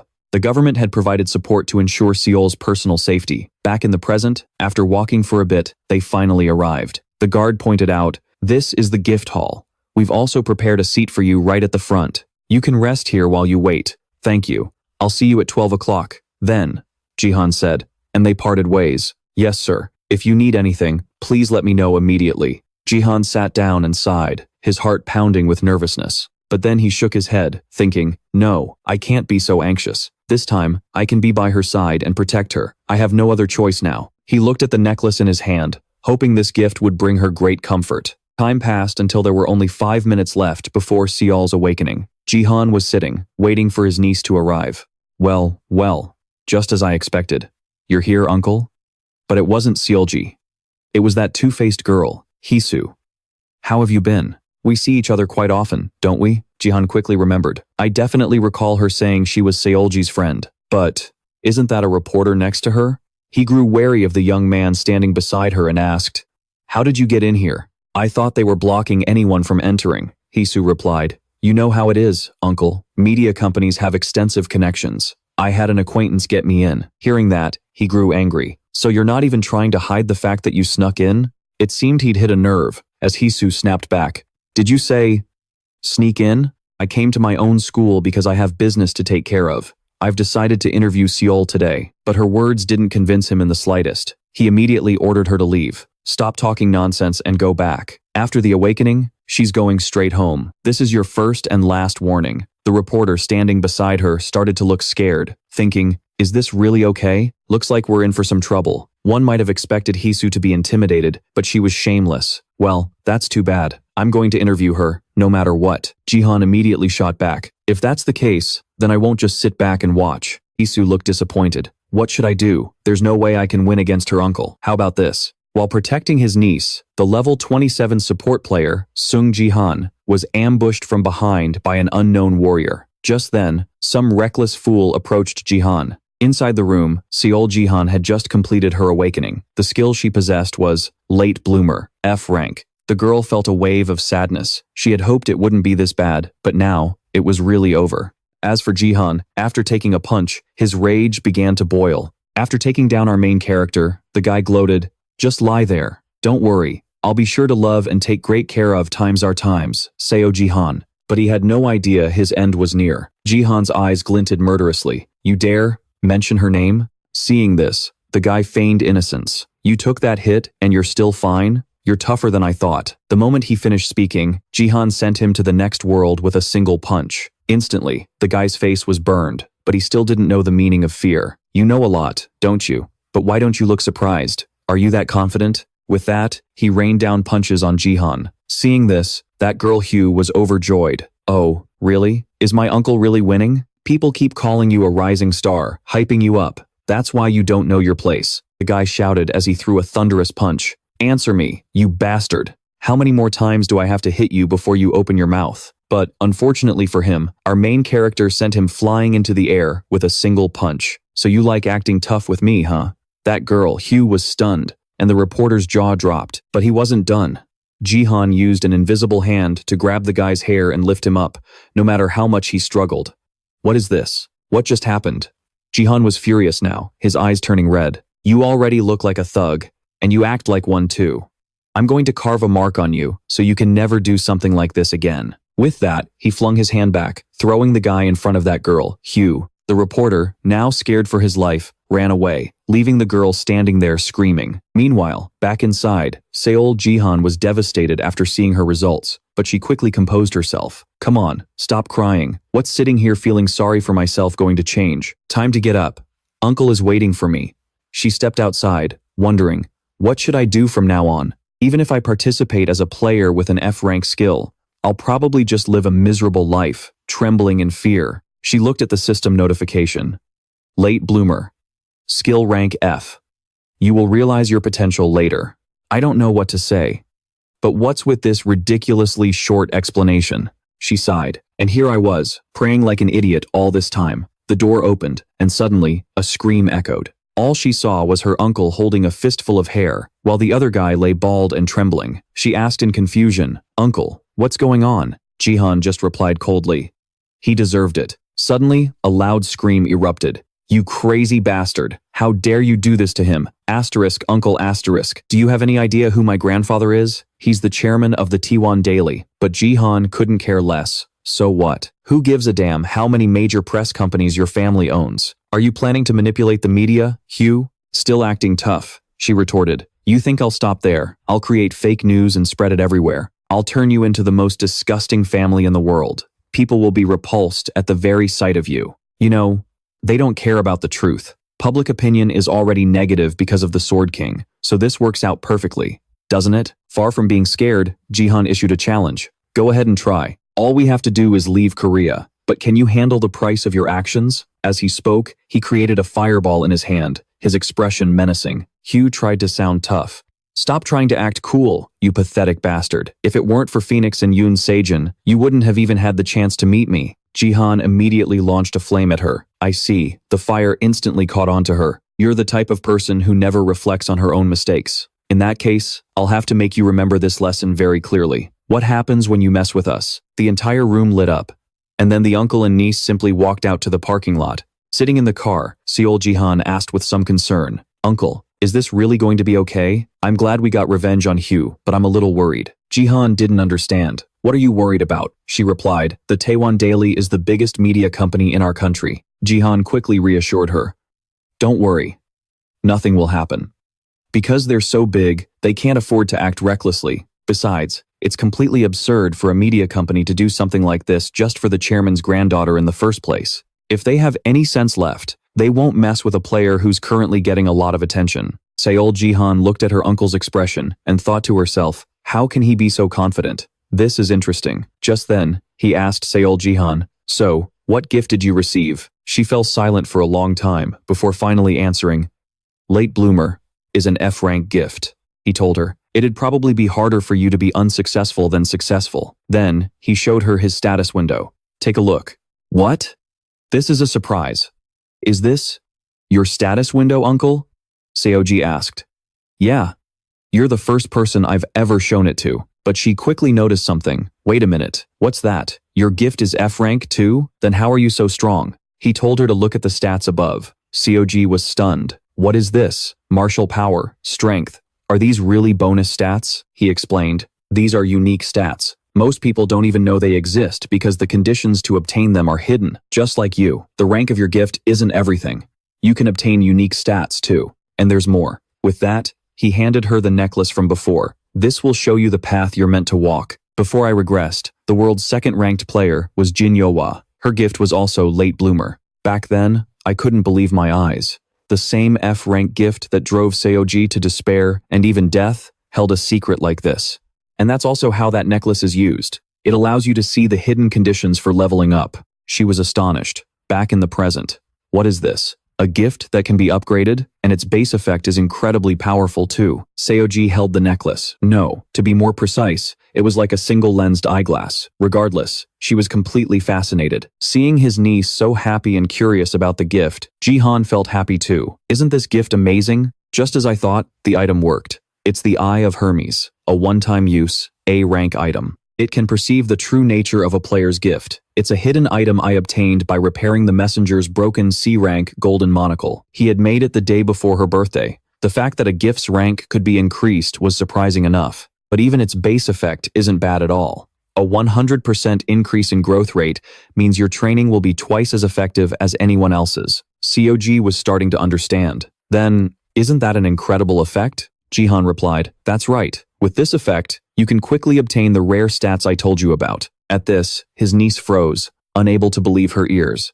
Seoji, do you think you can aim for the top player spot? He asked for her thoughts, and she was suddenly stunned. Did I really receive a good gift, uncle? Seoji said, tears streaming down her face. Seeing this, like a good old uncle, Jihan comforted her. Your gift is amazing. I can't imagine how much hope she must have been clinging to, especially after being disowned and abandoned by her own father. Her father kept muttering that he didn't have a daughter. People only used Seoji as the subject of cheap, nasty rumors. That's why she won't want to overcome this as the Sword King's abandoned daughter. But as the independent player, Yoon Seoji, he magically guided a handkerchief over to his precious niece. You must have been so worried about the pain of receiving a useless gift. You did so well. It must have been so hard for you. So, go ahead and cry as much as you want. Seoji took the handkerchief and replied, no, I'll stop crying right now. I don't even have enough time to smile. You've always seemed so mysterious to me. After she finished crying, Seoji looked at him. How is it that you seem to know everything about the future? This startled Jihan for a moment. Let's just say I'm lucky. After a wave of anxiety and sadness, she finally regained her composure. Now that I've calmed down, I'm suddenly starving. Jihan volunteered to cook a meal for his tearful niece. Then let's eat. I'll cook something for you. Seoji had only been joking, but she didn't expect Jihan to be serious. At this hour, he smiled and replied, I made a promise, remember, that I'd cook you something even more delicious next time. I've prepared a lot of dishes to celebrate your birthday. Well, if you're offering, I'll accept. Meanwhile, Hisu returned home and screamed her head off when she saw her completely bald head. It's all really gone. My hair, my eyebrows, everything. Damn it, Sung Jihan, you crazy bastard, she screamed over and over. Oh God, what am I going to tell my parents? Suddenly, a guard entered. I'm here, Lady Hisu. She quickly threw a hat on her head and scolded the guard. Don't you know how to knock? You're getting on my last nerve. The guard paid her no mind. My apologies. I've brought the surveillance camera footage you requested. She snatched the tape and shooed him away. I know, now get out. The guard was bitter, but only cursed under his breath. What a little bitch. Hisu held the tape, her face contorted with rage. I can't live like this. I need to find something to destroy that guy. Suddenly, an idea struck her, and she smiled slyly. Oh, our dear, sweet little Seoji. You're not very good at hiding your feelings, are you? That face of yours, on the verge of tears, would be perfect for the papers. She watched the video gleefully. Looks like you got an F-rank gift. How could you make a face that just makes people want to destroy you? Hisu still hadn't realized her own mistake.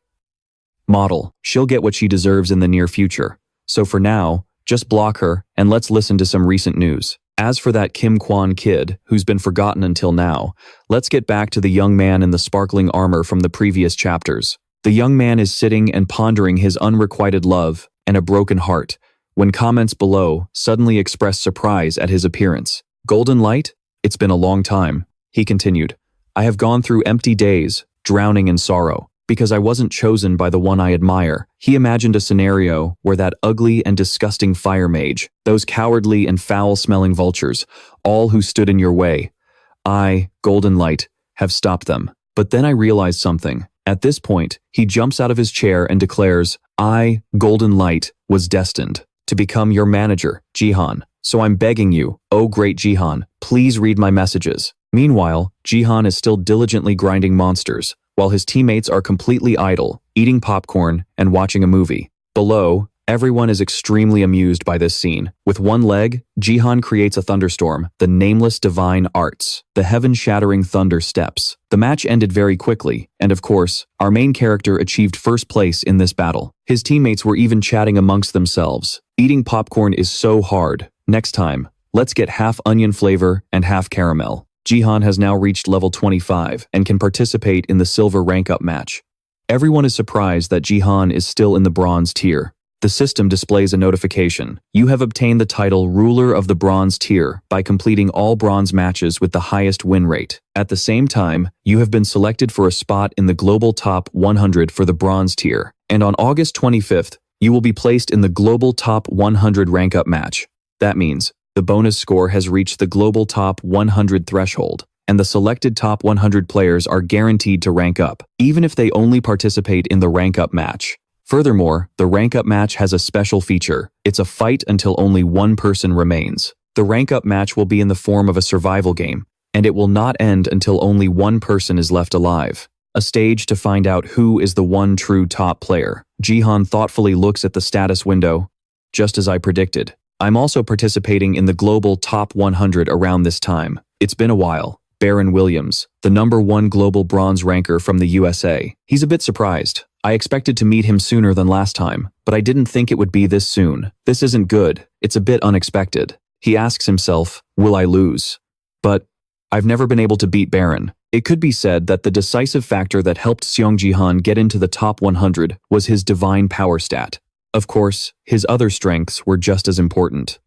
When the Nameless Divine Art skill was unlocked, a composite stat appeared that combined all other stats: strength, stamina, and agility, absolute domain, magic power reinforcement, telekinesis. In short, the power of the divine power stat is overwhelmingly superior. However, no matter how capable it is, there is still a difference in rank. The divine power, used by Baron, is on a completely different level. So, what is divine power? It's a stat that is proportional to both magic power and holy power. Baron possesses an incredible amount of mana, so his divine power is twice as strong as Sung Jihan's. No matter how well Jihan can control his mana, it becomes useless in the face of absolute power. From the very beginning, Baron maintained his top rank using only his divine power, without any special control techniques. As Sung Jihan trained, he thought to himself, it's not for nothing that he's at the top of the rankings. He was famous from the start. He already has diamond tier magic power. Fighting him head-on is suicide. I have to unlock the Nameless Divine Arts now.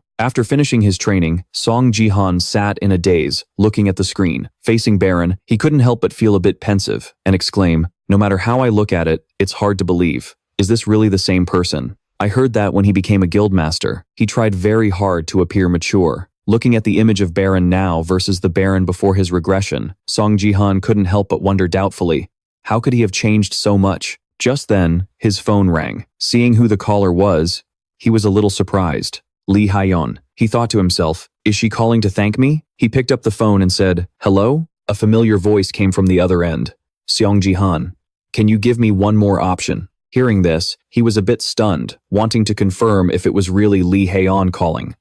The scene changes to the next morning. At the Fangi Guild, Lim Gayon called out softly, Miss. Lee Hyeon finally snapped back to reality. She asked awkwardly, Ah, Gayon? What is it? Lim Gayon replied, seriously, I've come to take you to the meeting point. Hearing that, she said calmly, oh, that's right. Is it time already? Wait for me for 5 minutes. Lim Gayon found this a bit strange. She asked with concern, is something wrong? Lee Haiyun sighed and said, "Actually, this morning I asked Sung Jihan for another option." Hearing this, Lim Ga-yeon was shocked. "Ah, weren't you embarrassed?" Lee Haiyun said, ashamed. "It was so humiliating. I've already lost enough money. Could you stop teasing me?" Lim Yeon then asked seriously, "So which match are you predicting?" At that moment, Lee Haiyun said with some difficulty, "Lim Yeon, have you heard the news? Sung Jihan is participating in the world's top 100. Lim Yeon recalled seeing it before and said, "I think Baron from the U.S. is participating too." Lee Haiyun spoke her mind directly. "Do you think I should bet on Jihan?" Hearing this, Lim Yeon exclaimed, "That sounds great." Thinking it over and over, Lee Haiyun still felt it was worth a shot, right? However, considering their actual strength, Lim Yeon had to admit, but if his opponent is Baron, it's going to be tough. How can you possibly beat someone who attacks relentlessly while flying around? Hearing that, Lee Haiyun pressed on, "You think so too, don't you? Baron has a higher chance of winning, right? In the Korea-Japan match, I was a little shaken because his predictions were so accurate, but I'm going to bet on Baron." Watching this, Lim Yeon felt a bit helpless, because for some reason, she wanted to deny it. Lee Haiyun then asked curiously, "What about you, Lim Yeon? Are your BattleNet points doing well? You seem to be working pretty hard lately." Lim Yeon sounded a bit dejected, letting out a small, "ah." Lee Haiyun then continued, "Anyway, what I told you is the reality of the situation." Then, the screen displayed Sung Jihan's status bar, level 25, Bronze League, Gangnam District 1, Martial Power 29, Spirit Power 29, Subclass Support Mage, Gift, F rank Traveler's Eye, which reveals information about other players. Nickname, Master of the Guide. With stats like these, Sung Jihan made up his mind. "I've now met the stat requirements. Martial Power increased." At that moment, the system also announced, "Martial Power has reached 30. The Traveler's Eye has been activated. The Constellation, Wandering Martial God, has discovered you through the traces of his stigma." Sung Jihan couldn't help but ponder, "There's only darkness surrounding me. I can't see anything, but I can feel it. It feels just like last time." The system announcement rang out again. "The Wandering Martial God is observing you.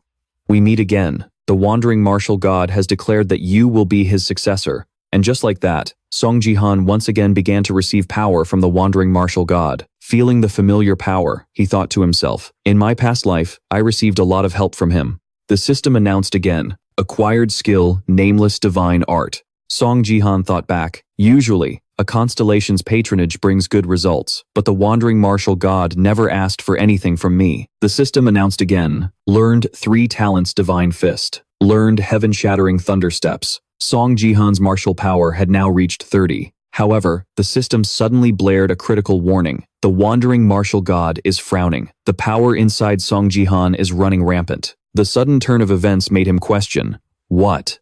The connection was cut. The system then prompted, "He is displeased because your 3 dantians are already open." Hearing this, Sung Jihan was confused. "What?" The system continued to warn, "The Wandering Martial God is wary of you." His heart was filled with complicated feelings. Wary of me? Just because my 3 dantians are open? Are gods really that quick to become suspicious of others? The system then announced, "Martial art skill cancellation successful. The constellation Wandering Martial God is retracting his stigma." Seeing this, Sung Jihan was utterly shocked. As the familiar scenery returned, he was stunned. "What the hell? I'm back," he quickly commanded. "Status window." Immediately, the window appeared before his eyes. Sung Jihan, former name, 7 worlds. Finally looking at it, he couldn't help but frown. This is a disaster. Right before the top 100 match, my gift just vanished. The status window only showed, "Gift does not exist." Sung Jihan had just lost his most important asset. Saya happily told Sung Jihan that she was on break. She sat properly in the passenger seat and cheerfully announced that she had arrived. Seeing her, Song couldn't help but praise, "You're a good kid." The car slowly started to move. As they drove, Sung Jihan asked Saya, "Are you feeling more relieved now?" She let out a sigh of relief and replied, "Yes, sir, I feel much better now." After Saya awakened, she decided to drop out of the academy. Since the main purpose of joining the academy was their talent, dropping out after awakening was completely normal. Specifically, Saya decided not to go anywhere else because he would be the one to train her. He recalled the scene of himself at some gym, beginning his hellish training course with Saya. He made her do push-ups, and it looked like she was about to collapse at any moment, but our main character just told her to keep going. He thought to himself, From now on, Saya won't face any more problems. His biggest problem right now was himself, tomorrow's top 100 match. Losing the Traveler's Eye was one thing, but he also failed to get the Nameless Divine Art. The Nameless Divine Art is an S-rank skill, a technique that combines several different arts. It includes basic combat skills and the heaven-shattering thunder steps. Once you master this martial art, you'll have a chance to truly shine. He thought with awe, this is insane. It's just an S-rank skill, not even a triple S, and yet it includes the heaven-shattering thunder steps? Seriously, the more I thought about it, the more pissed off I got. S, who was sitting next to me, seemed to sense my anger and asked what was wrong. Are you angry because of the top 100 battle? Hearing that, I just mumbled a yeah to brush it off. I thought to myself that my future was far more complicated than just the top 100. Suddenly, S asked again, but you're going to win, right? You always find a way. So I'm not worried. I'm sure you'll show up and say you won first place. Maybe she should start predicting outcomes. She'd bet everything on me. She said this with an incredibly excited look on her face. With a weary expression, I said, don't. If you do that, I'll get mad. Hearing this, S asked, why? But you do it all the time. You can do it, so why can't I? Hearing that, I put on a serious voice and said, exactly. That stuff isn't for kids to play with. Hearing this answer, S turned away, looking disappointed. She said mockingly, that's hilarious. Fine, I won't praise you anymore. When I heard that, my eyes suddenly flashed as if they could shoot lightning. My voice changed, as if someone else was speaking. That's a good idea. I was completely shocked by my own actions. Seeing this, asked curiously, what was that? The scene changes to late at night in a deserted park. To be blunt, there was no one else around as our main character sat there, training. While meditating, he thought, what was that thing that appeared this morning? I can feel something different in my left eye. This is the first time I've ever encountered something so strange. I have to get rid of this energy. He decided to use his internal energy to locate it and then destroy it. As he tried to destroy it, he could only stop because of the pain. He exclaimed, damn it, it hurts. It feels like my eye is about to pop out. Just then, the system announced, the trace of the wandering martial god has been removed. Player Sung Jihan is now completely free from the control of the constellations. Seeing this notification, he was baffled. Free? What does that even mean? The system seemed to answer him. From now on, you can receive blessings from other constellations. Seeing this, he became even more curious. From now on, does that mean I couldn't receive support from other constellations before this? The system never lies. So, does that mean the martial god has been interfering this whole time?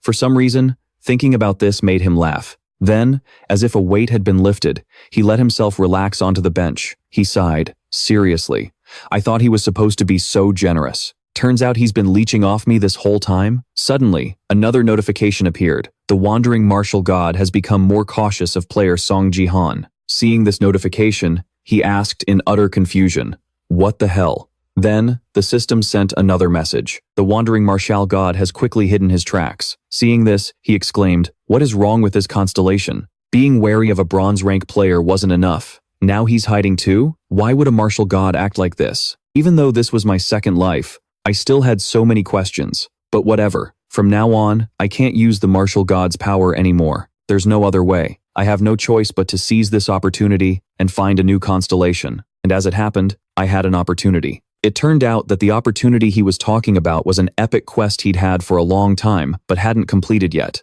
It was to find and challenge the Queen of Shadows at the Colosseum.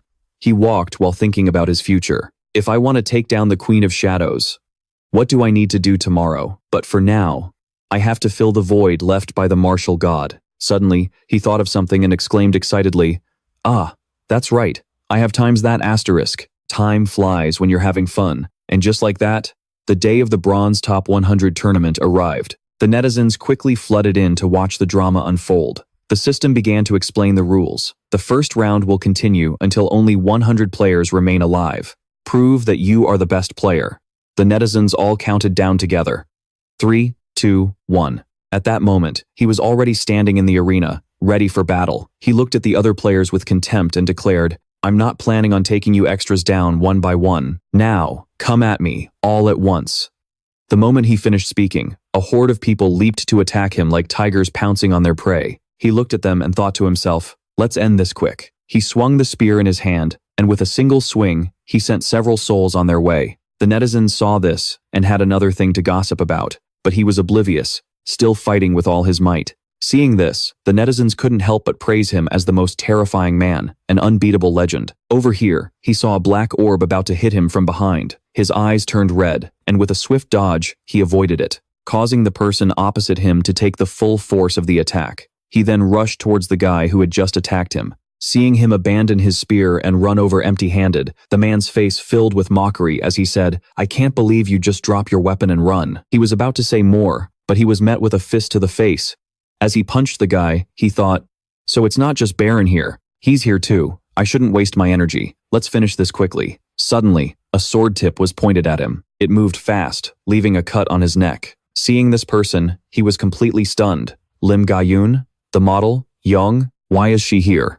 After the Galaxy Cup began, and as players slowly grew accustomed to the fact that dying in the game meant dying in real life, the system's announcement rang out. The game was about to begin. The Northeast Asia Cup had finally begun. In the Battle.net Northeast Asia Finals, the player representing Japan was, of course, the Sword King, Yoru. At that time, there was no one in Korea who could stand against Yoru. Terrified of facing death, the Korean rankers avoided fighting him. The one who stepped up to face the Sword King as Korea's representative was the candidate to succeed him, the Peach Blossom Sword, Lim Ga-young. But now, looking at the situation before him, Sung Jihan couldn't help but wonder in shock.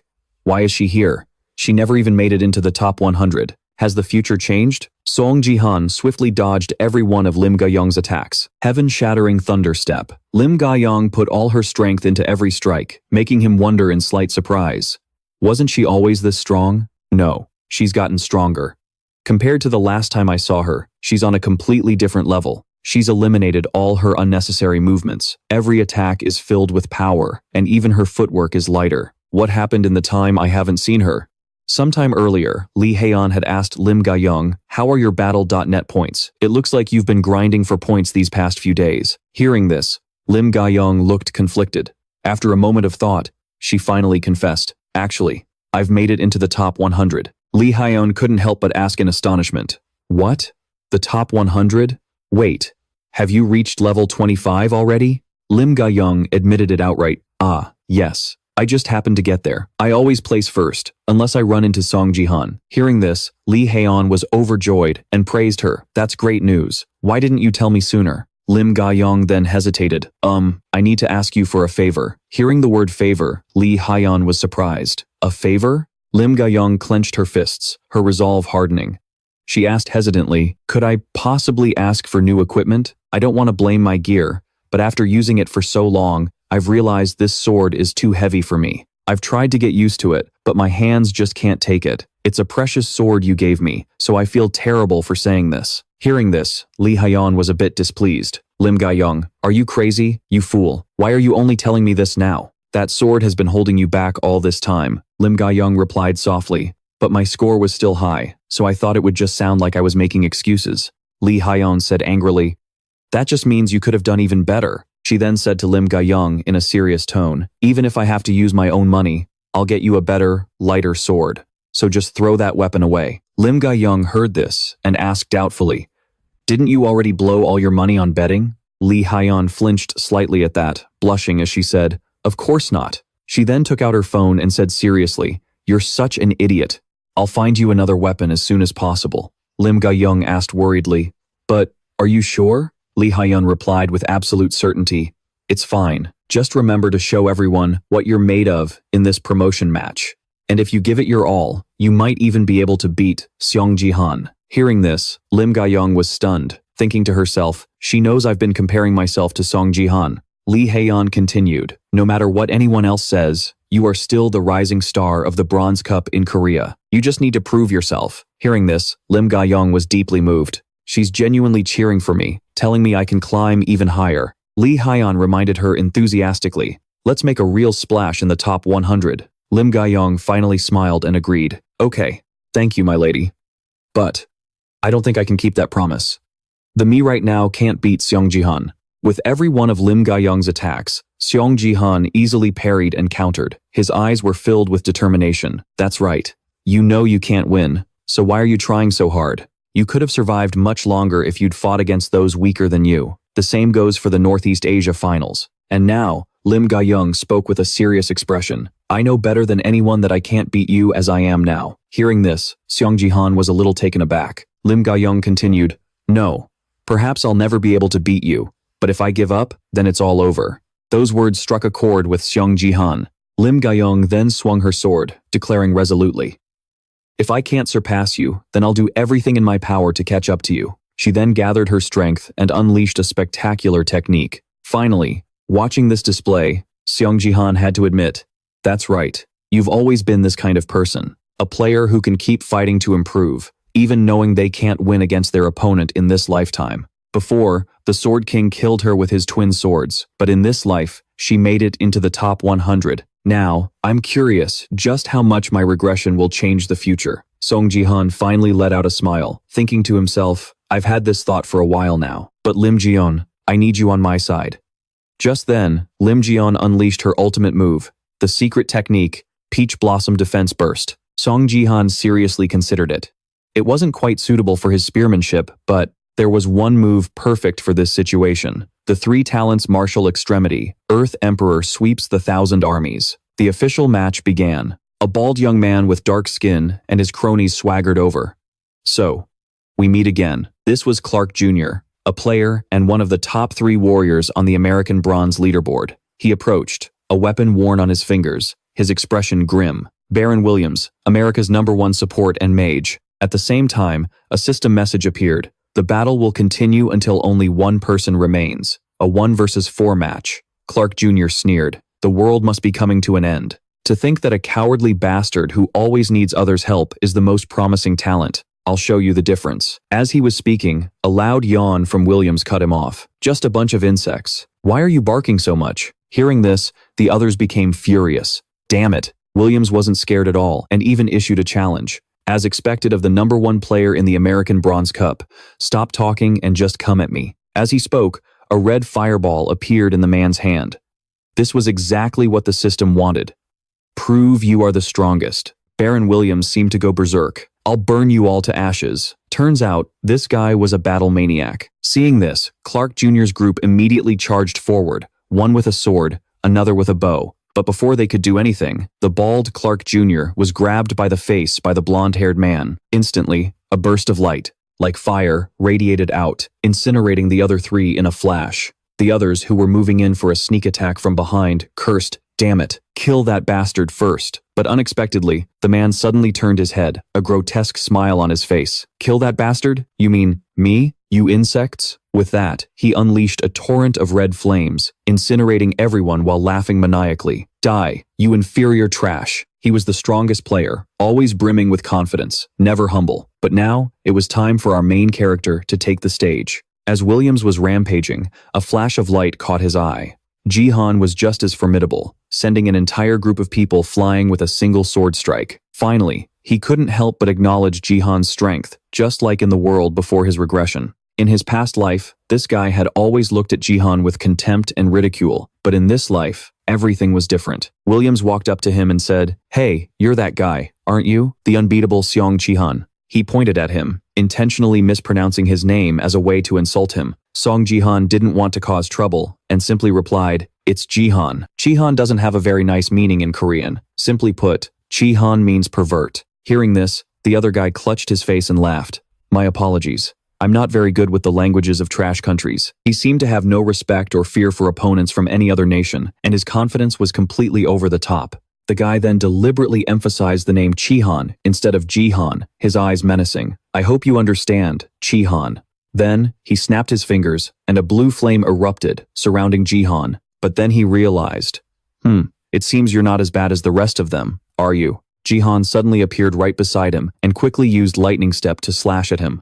Unfortunately, the guy managed to dodge. Williams stood high above, spreading his arms to create barriers. That's right, struggle all you want. Instantly, thousands of crimson lightning bolts struck the spot where he had just been standing. But there was no way Jihan would be defeated that easily. He leaped up and punched the man directly, but it had no effect. Seizing the opportunity, the man played a dirty trick from behind him. Excellent. How dare a lowly insect look up at the sky? Know your place. That last attack forced Jihan down to his knees. But it wasn't over yet. Williams created even more barriers everywhere, a terrifying sight for anyone watching. This is a fitting end for an insect like you. Die. With that, he directed all the lightning bolts to converge on Jihan. The entire arena was engulfed in a sea of flames. No one could possibly survive. Looking down, he roared, "That's it. Have you learned your lesson?" Then, a voice spoke up. "Thanks for that." This made the man freeze. Jihan emerged from within the sea of flames. He casually swung his sword, sending the man flying, and offered his thanks. "Thanks to you, I was able to kill a whole bunch of people." This meant his ranking shot up to first place. Williams stared blankly, thinking, how could he have survived? I used both my internal energy and blazing fire.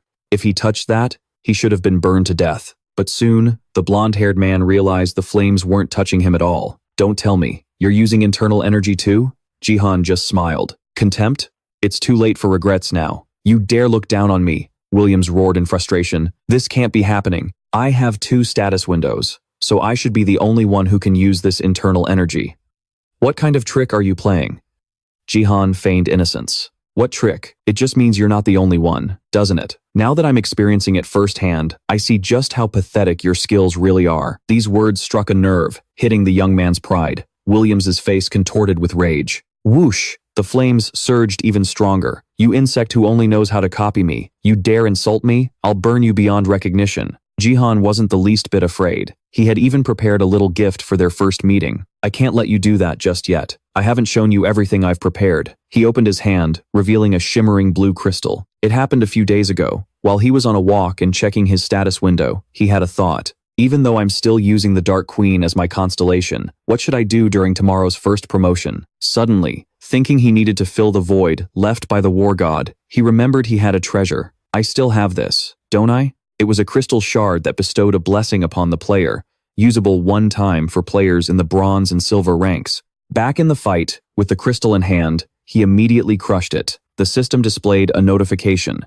"You have used the crystal shard, and a blessing has been bestowed." Perfect. I've been waiting for this moment. All stats increased by 50%. He declared confidently, "Let's fight. I am going to destroy you." Baron had once been a coward. He wasn't as tall or muscular as the others. And he was timid. When it came to fighting, a man like him would feel nothing but fear. When others spoke of Baron, they'd sneer, "What a waste of a gift." This had caused Baron immense sorrow. 2 status windows and 2 classes. If he knew how to use them, he could have been at the top of the arena, but he chose support and mage. In other words, he would always be standing behind his teammates. But after receiving divine power, Baron changed. He began to overwhelm everyone with the sheer amount of mana he possessed, and countless rising stars fell at his hands. According to players who had fought him, everyone agreed that Baron wielded 2 great calamities. The first calamity, Fire Tide. It was a skill that could make flames erupt like a powerful tidal wave. Nothing could stop it. This skill allowed him to wash away all his enemies with a massive wave of fire. Naturally, no one had ever survived it. Except for Jihan. Everything was engulfed in a sea of flames. Blood. The scene was instantly transformed into a desolate ruin. And that was the very skill this guy had just used. But unfortunately for him, this skill was completely useless against Jihan. That's right, that's the truth. So, what in the world was happening? With just one blow, a single thrust, the flames were instantly split apart and vanished. Williams was still in shock. How is that possible? Jihan had guessed right. "I knew it. You look strong on the outside, but you're completely hollow on the inside." Jihan leaped forward, launching a relentless assault. "Instead of compensating for your lack of skill, you just keep trying to hide it. Your strikes have no precision at all. That's the kind of man you are, Baron Williams." Jihan slammed his staff down on the young man. Instantly, a column of light shot down from the sky, shaking the very ground. Williams was flattened yet again, but he still managed to say, "You talk as if you know me so well." Hearing this, Jihan replied bluntly, "You're just like someone I knew in my past life. No matter how strong you pretend to be or how much confidence you try to project, you can never hide the inferiority complex and guilt buried deep within your heart. You only train to get more muscular, change your appearance, and use flashy skills to console yourself. But you'll always just be a loser. If you don't change who you are on the inside, all of those tricks mean nothing." Baron Williams staggered to his feet. "I really don't like that arrogant attitude of yours one bit." Jihan replied with equal enthusiasm. "The feeling's mutual. I hope this teaches you a lesson." With the chat over, it was time to end the fight. As he charged straight at him, Williams suddenly yelled, "Lightning," unleashing a bolt that sent Jihan flying. Pain. It seemed that everything Jihan had said was useless. The young man was as stubborn and arrogant as ever. People called this his second calamity. Just as its name implied, Baron's second calamity was lightning. Unlike the wide-area attack Fire Tide, lightning was a high-level skill that focused mana to pierce straight through an enemy. This skill was perfect for him, because what mattered was the amount of power you had, not your ability to control it with precision. Jihan was unharmed after that last hit. Williams flew high into the air, looking down at him. "I can't believe you took a direct hit and are still standing." He figured Jihan must have used his spear to block the attack at the last second to avoid serious injury. The guy even praised him for his good reflexes. Model. Your reflexes are pretty sharp, even if you couldn't block the whole attack. But just because you blocked it once, doesn't mean there'll be a second time. Suddenly, his eyes glowed red as a terrifying surge of electricity erupted from his hand. This time, I'm using my full power. Countless bolts of lightning converged into the orb of electricity in William's hand. The remaining survivors who witnessed this could only feel pity for Jihan. Looks like Baron is getting serious this time. Sung Jihan is finished. There's no way even he can withstand that. Everyone predicted Sung Jihan's defeat. But the only person who predicted his victory was Jihan himself, and it was all because of the Dark Queen's gaze. A sudden smile crossed Jihan's face. He readjusted his stance, pointing his blade to the sky. As Baron launched the thunderbolt at Sung Jihan, he was completely unaware that he was about to be defeated, focusing only on generating more lightning. But at that very moment, the Phoenix arrow left Sung Jihan's hand, flying straight to take down its target. Sung Jihan didn't hesitate for a second, even though he knew that after 5 uses, the Phoenix arrow would vanish forever. That's because the Phoenix arrow's target wasn't Baron. By the time the Dark Queen, watching from above, realized the arrow was heading for her, it was too late. For the first time in history, the arena's barrier had been shattered. The announcer began to scream, "Sung Jihan, Korea's #1 star. He's overwhelming the almighty Baron." Lee Haeyeon stared at her phone. "I never expected he was this good." She had bet everything she had on Baron. She grumbled in her room. Him defeating Baron. It's completely absurd. She clutched her head in despair. If this keeps up, all her money will be gone. Just then, Gayan spoke up. "So, you never even considered the possibility that I could win?" Haeyeon looked over, startled. She might have expected it, but hearing it confirmed still stung. Lee Haeyeon just poured salt on the wound. "Oh, you don't have to be sad about it. You were guaranteed to lose from the very beginning." Gayan fell silent. She then added that Gayan would have to get much, much stronger before she'd even be worth her attention. At those words, Gayan's face turned bright red. Lee Haeyeon couldn't help but let out a small smile, thinking, "Looks like she's doing just fine. It's like a huge weight has been lifted from her shoulders." Hearing this, Gayan smiled. "You're right." Thinking of Jihan's battle, she felt a new resolve to grow even stronger. Lee Haeyeon told her she'd be cheering for her. Just then, the announcer's voice boomed from the phone. "Something unbelievable is happening." Lee Haeyeon's head snapped back to her phone, suddenly remembering the money she had on the line. As they both stared at the screen, they were completely stunned, because Sung Jihan had actually destroyed the barrier. The man in the private room trembled with rage. He said, "His target wasn't me?" At that moment, the barrier surrounding the arena completely dissolved. He recalled the arrow to his hand. Jihan smiled and said, "It's been a while, Dark Queen." Sitting in the stands was a woman shrouded in a demonic, dark aura. As that sinister energy began to spread, the entire stadium was frozen in shock. Immediately, the broadcast feed cut out. Seo stared at the blank screen, biting her lip in fear. Back in the arena, Jihan was being enveloped by darkness. "It's so dark." Even the air grew cold and heavy, making it difficult to breathe. He knew his opponent was watching him, but since no notification popped up, he didn't make a move. Just then, a quest window appeared. Epic quest. Find the Dark Queen in the arena stands and provoke her. He gripped the arrow tightly in his hand and thrust it forward. Xuanyuan Sword Chi. But as soon as the Sword Chi shot out, it was swallowed by the darkness. He froze.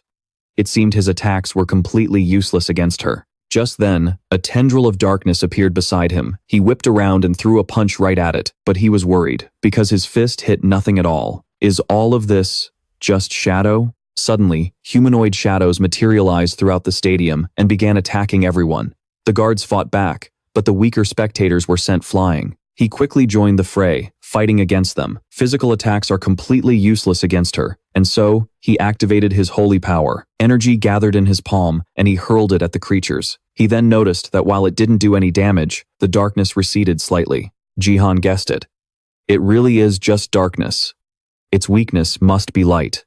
But just then, another shadow lunged at him. He put his guard up, recalling how he used to release lightning in every direction, back when he still couldn't control the 8 wastelands, heavenly thunder steps. He stood perfectly still, letting arcs of lightning spread out from his body. The shadows froze in their tracks, not daring to approach. He smirked. This was going to be easier than he thought. But just then, a massive shadow loomed over him. High above, a figure held a sword, preparing to plunge it down toward him. Jihan looked up, startled. A sense of unease washed over him. Are you kidding me? Now, about the B-Net connection device. This is a required device for playing the game. Its purpose is to reduce the sensation of pain players feel. Since injuries like burns, cuts, and even lost limbs are extremely common in the game, this connection device became a mandatory piece of equipment rather than an optional one. The recommended model can reduce pain at 80%. Top players live with a 90% pain reduction device, which makes their playstyle much more reckless. Their fear of pain has been erased. But even so, he would never use that device. The reason is simple, because he knows the game will soon become reality. That connection device only temporarily reduces pain. Once the real game begins, all of that will be useless. He has always fought as if his life was on the line. This is reality. That's why he doesn't use the connection device, even when fire is burning him alive. 2 currents of 1 million volts struck his heart.